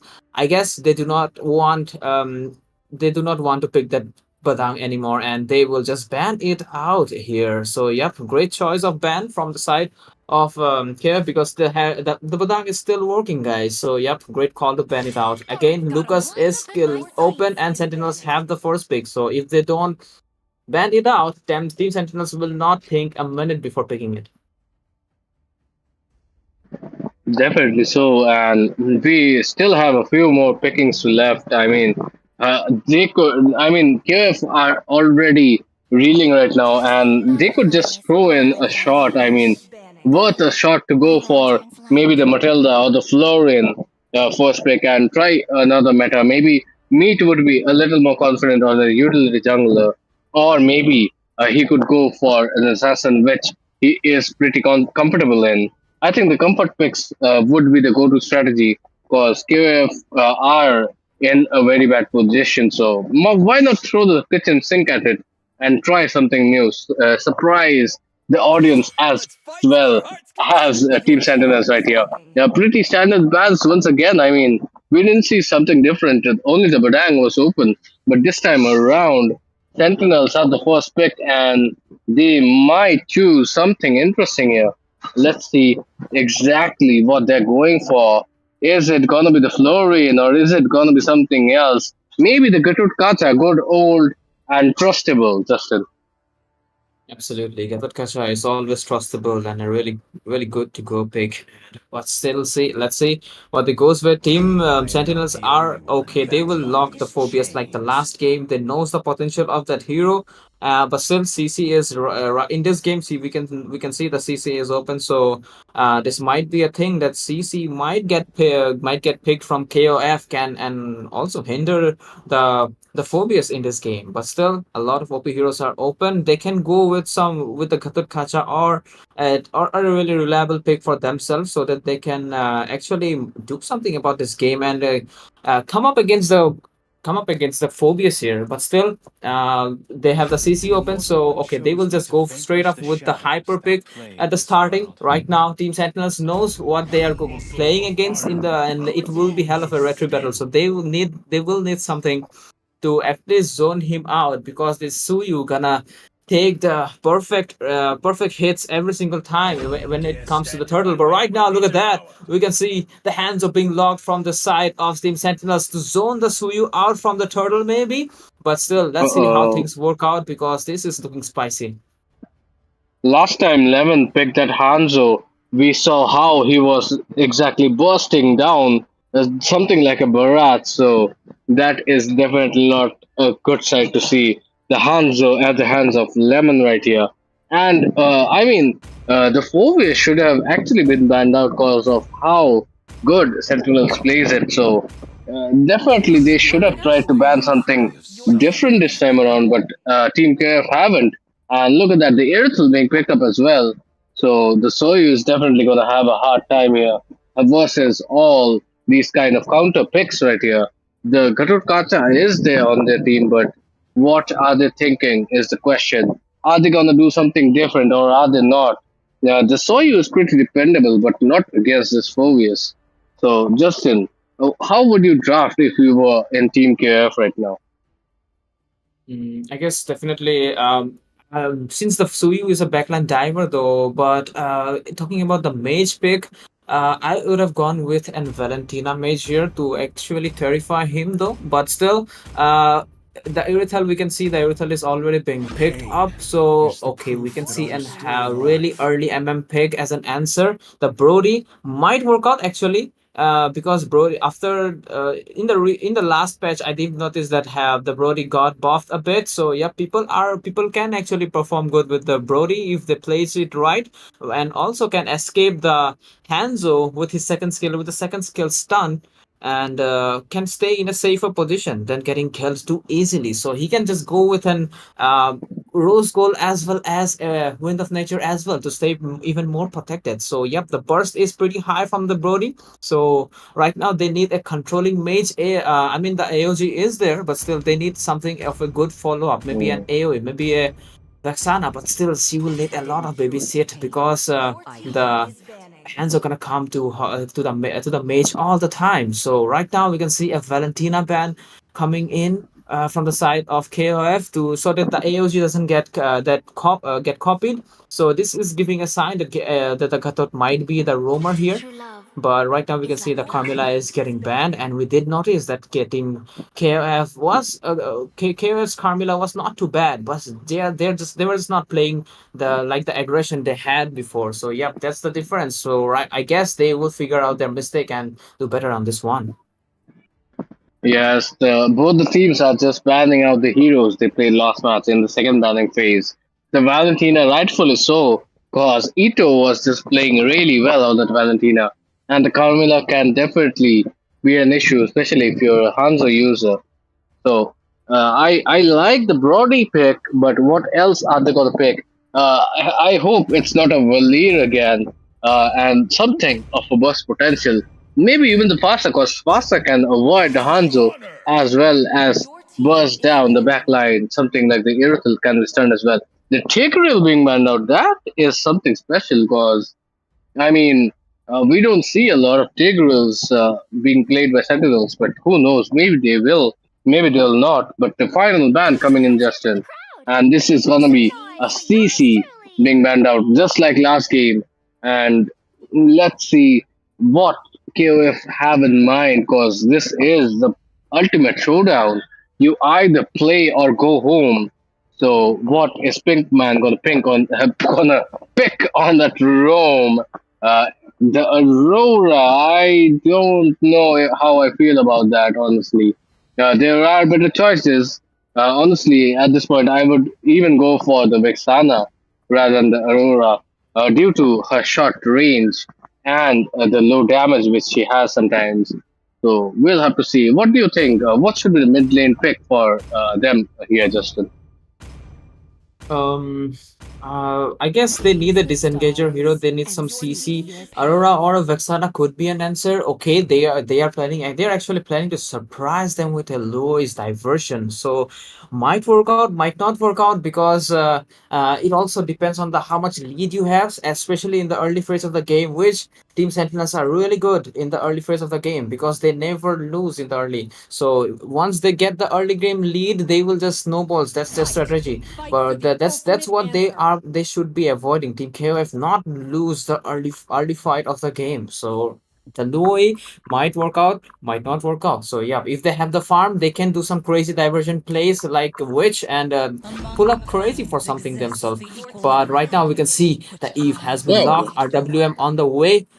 Okay, the one mage is already picked. Why she is saying Aurora, I'm not sure, but yeah, the even the Hilda is there to hinder the jungle of the Suyu. Okay, quite nice pick. So Hilda will be the roamer. But so far, the draft is looking really good from Team Sentinels. Though so they have the slow effect, they have the burst, they have the early game insurance.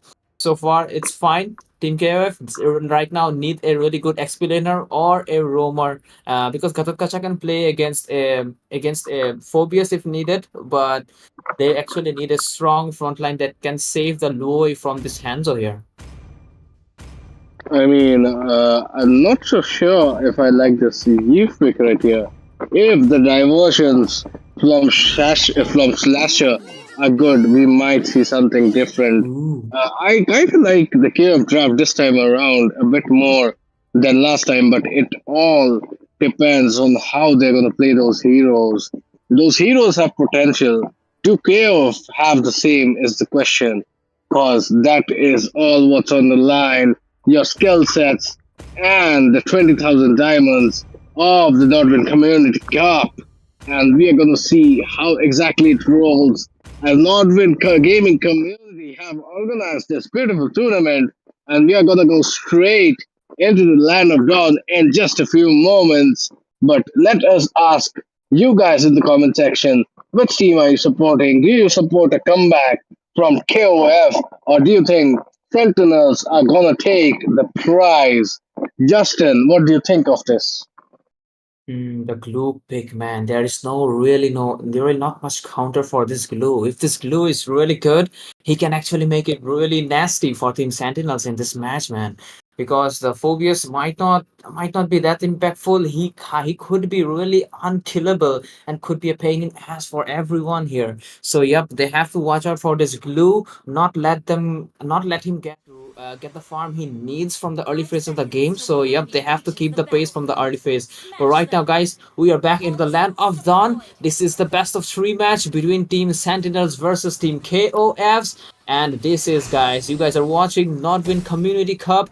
My name is J4 Justin, along with Rules Official. Your casters tonight will be bringing you the action for this one. But for now, I like to say Team Sentinels have one score. So yep, if they get one more score, one more point if they win this match, they will be taking away the victory for this best of three series here. So yep, with this, let's see which of these two teams will be dominating from the early phase of the game. Right now, the rotation is simple and clear. We can see one of the junglers are actually planning to go to the gold lane, but yep, Lemon has something different in his mind. He is actually going for the camp of that Suyu here. But right now, are we gonna see an engage? Three of the people are there to get Kacha coming in with some taunt, but it will not connect properly there, Roots. Yes, definitely so. And look at that though. This is gonna be Kiku trying to slash her down right here. But definitely both the teams are gonna play it good. And the glue pick might be the Trojan horse coming in from Team KOF, as Hanzo is gonna try to chunk down the Kazukacha. He has the vengeance, so that is not gonna work. But hey, at least he got that vengeance popped out before the first turtle fight. And look, it looks like the EX lane is gonna be ganked by Meat right here. Let's see if Wangu is aware of it. Of course, this is the Hilda who can create a lot of problems if not dealt with silently. But look at that. Wang Du is gonna be the one who is gonna trouble the glue a bit here. Who do you think gets the first blood and the turtle here, Justin? I mean, technically the Suyu should, but let's see what happens though. The turtle fight is about to happen, and the gang's really not being much impactful right now. Look at the lemon. First blood has been taken out. Pink man down right now. The turtle is in trouble because they will be trying to melt it out since Team KOF has been outnumbered here. Yeah, and pretty interesting to see how Lemon usually goes for the tanky people and not the squishy people. And look at that. The RWM being popped in, there's no chance that Team KF can get this turtle. Meat has to run away. Can he run away is the question. Heave is gonna chase him everywhere, takes the kill. Blue gets the kill on Wangru as a reply though. But Hanzo is a different beast right here. He is creating such a problem for Team KOF and backliners. That was great comeback from Ito, and this is definitely Sentinels who are trying to show the skills here. 2 for 1 though, and the Turtles going to their side. It is still anybody's match as Ryuk is going to be targeted next. Look at that, everybody from Sentinels are going to go there. Look at the invade coming in from Hanzo, so confident. And nobody is exactly going to target the Hanzo right here. They simply don't have the burst. I'm interested to see if the diversions are going to go in place for Team KF or not. Because if not, that is just a wasted mid laner right there. Just Absolutely, man. But right now, the aggression is there. So, yep, Suyu have to be playing really aggressive as well. But right now, RWM has been popped.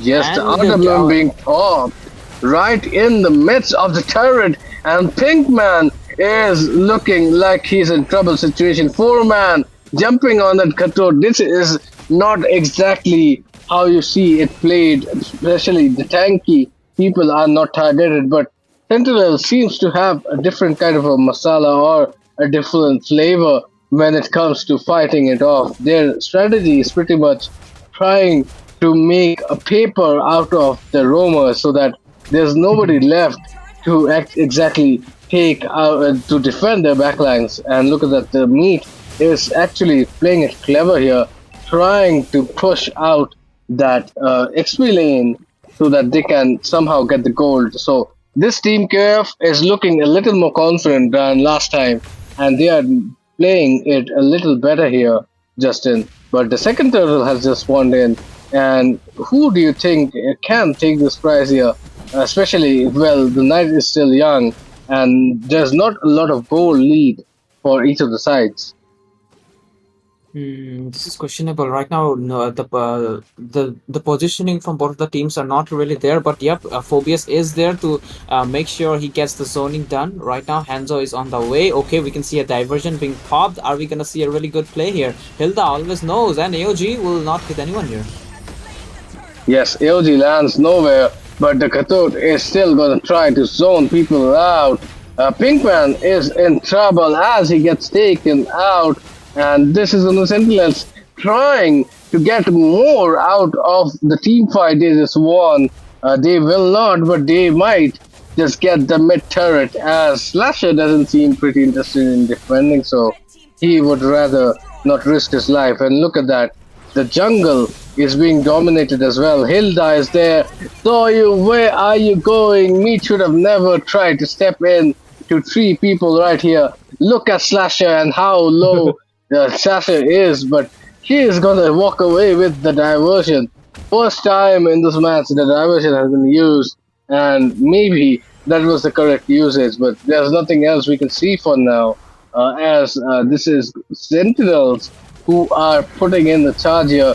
Ichal has walked up to the top lane as well, so this is a 5-man walk-in. Look at that, Hanzo is soloing the buff as well as Meat right here.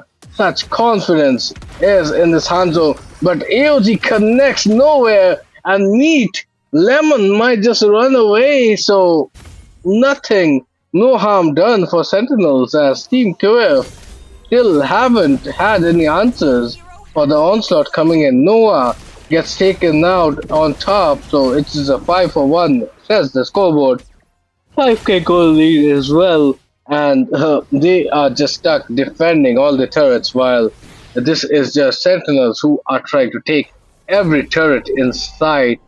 So, Justin, are we seeing a replay of the last match right here? Absolutely, man. Okay, there. Look at the hands are going in again. Right now, the diversion is not too fast to run this time. Lemon be like, you are not running anywhere because the damage of mine is absolutely high. I am fed and I will burst you down. And he have executed the plan pretty good. Right now, they just want to script the Lord, and okay, we can see some slow effect along with the AOG trying to CC them down. But yep, they are good to go. Okay, they're going for more. Uh-oh, looks like they are very hungry Sentinels. They are just 8 minutes into the game and they are literally driving their opponents and pushing into their inhibitors as well. Definitely some statements being made. Maybe Sentinels might be the next best team who are coming in to the top playoffs of India. And look at Lemon once again trying to chunk down that Brody. We need to look at the items here, Justin, because things just don't sum up pretty well.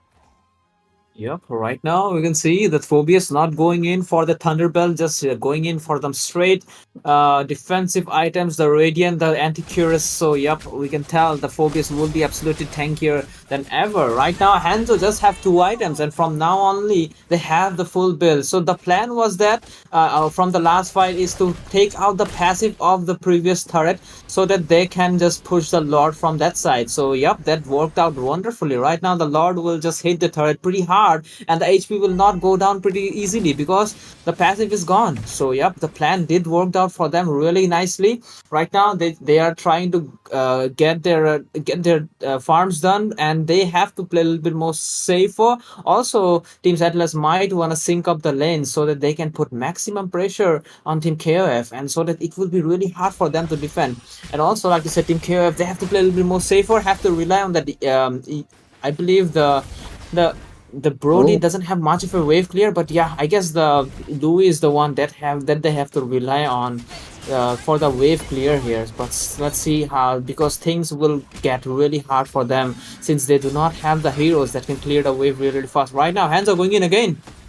oh, look at that once again. And Jessie is going to be Slasher, getting slashed apart as Lemon gets the kill. And things are looking dire and dire as we see RWN being popped in. Pinkman is going to taste the dust. He gets taken out.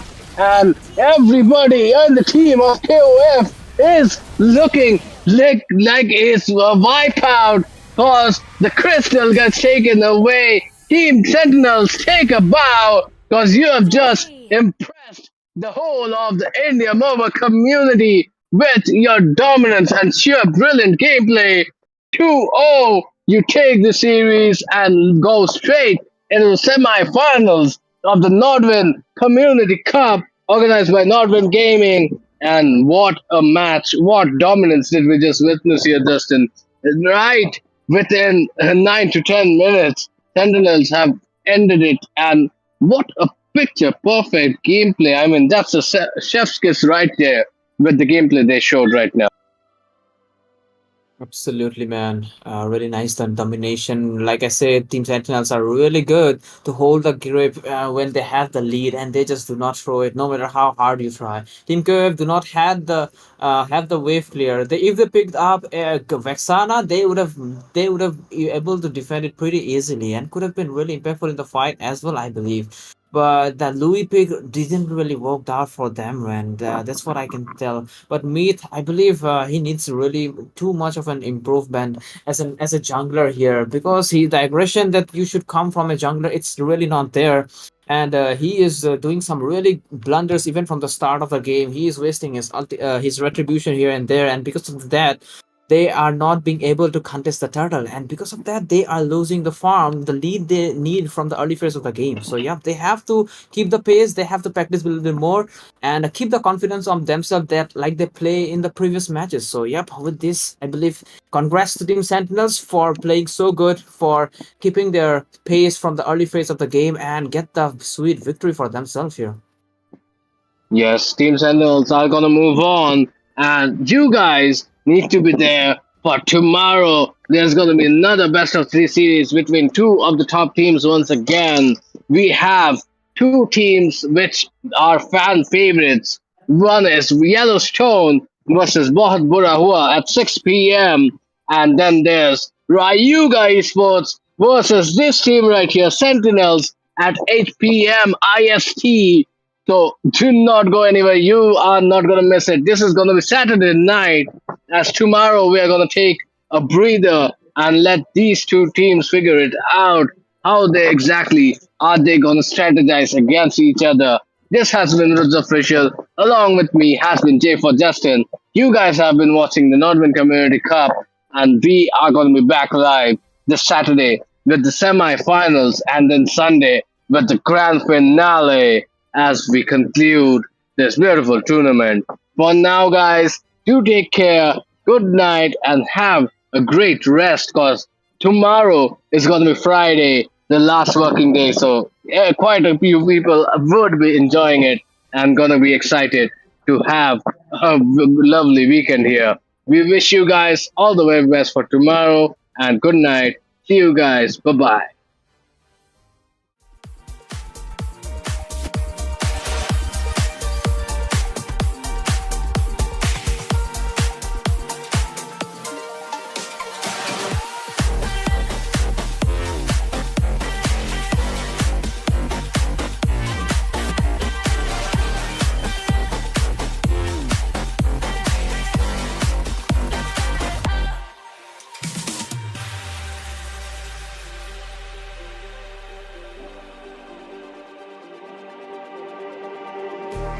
Just like the street lights lit this town, like a fire in a blaze, gotta burn it down. Can't be afraid to leave this out. We got this far, don't know how. I see danger in your eyes. They know we'll burn down the night. Coming just like the sunrise. You know that we gonna light it up tonight. We gonna light it up tonight. We gonna light it up just like the sunrise. We gonna light it up now.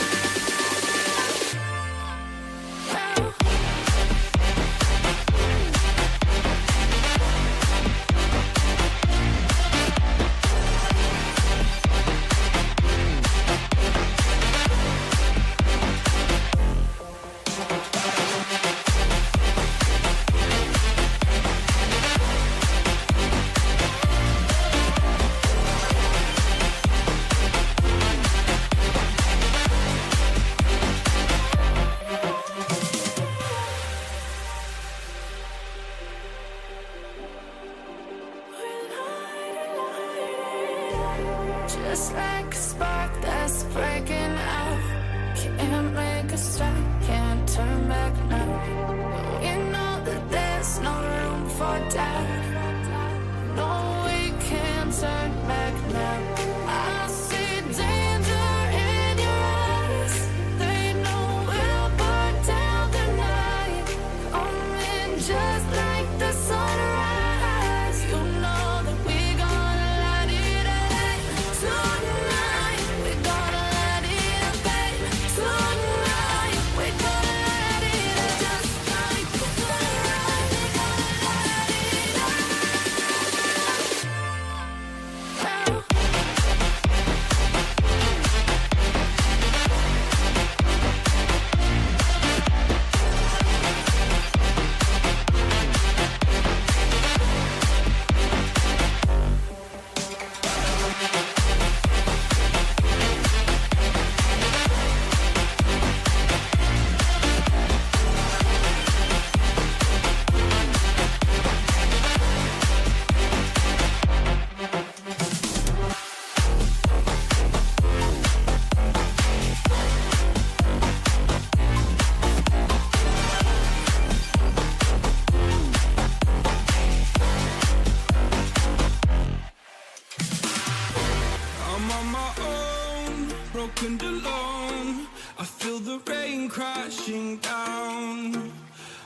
this empty town.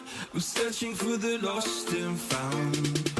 But you don't care, you're unaware. Keep moving like the scars aren't even there. It's in the air, like a blazing flare.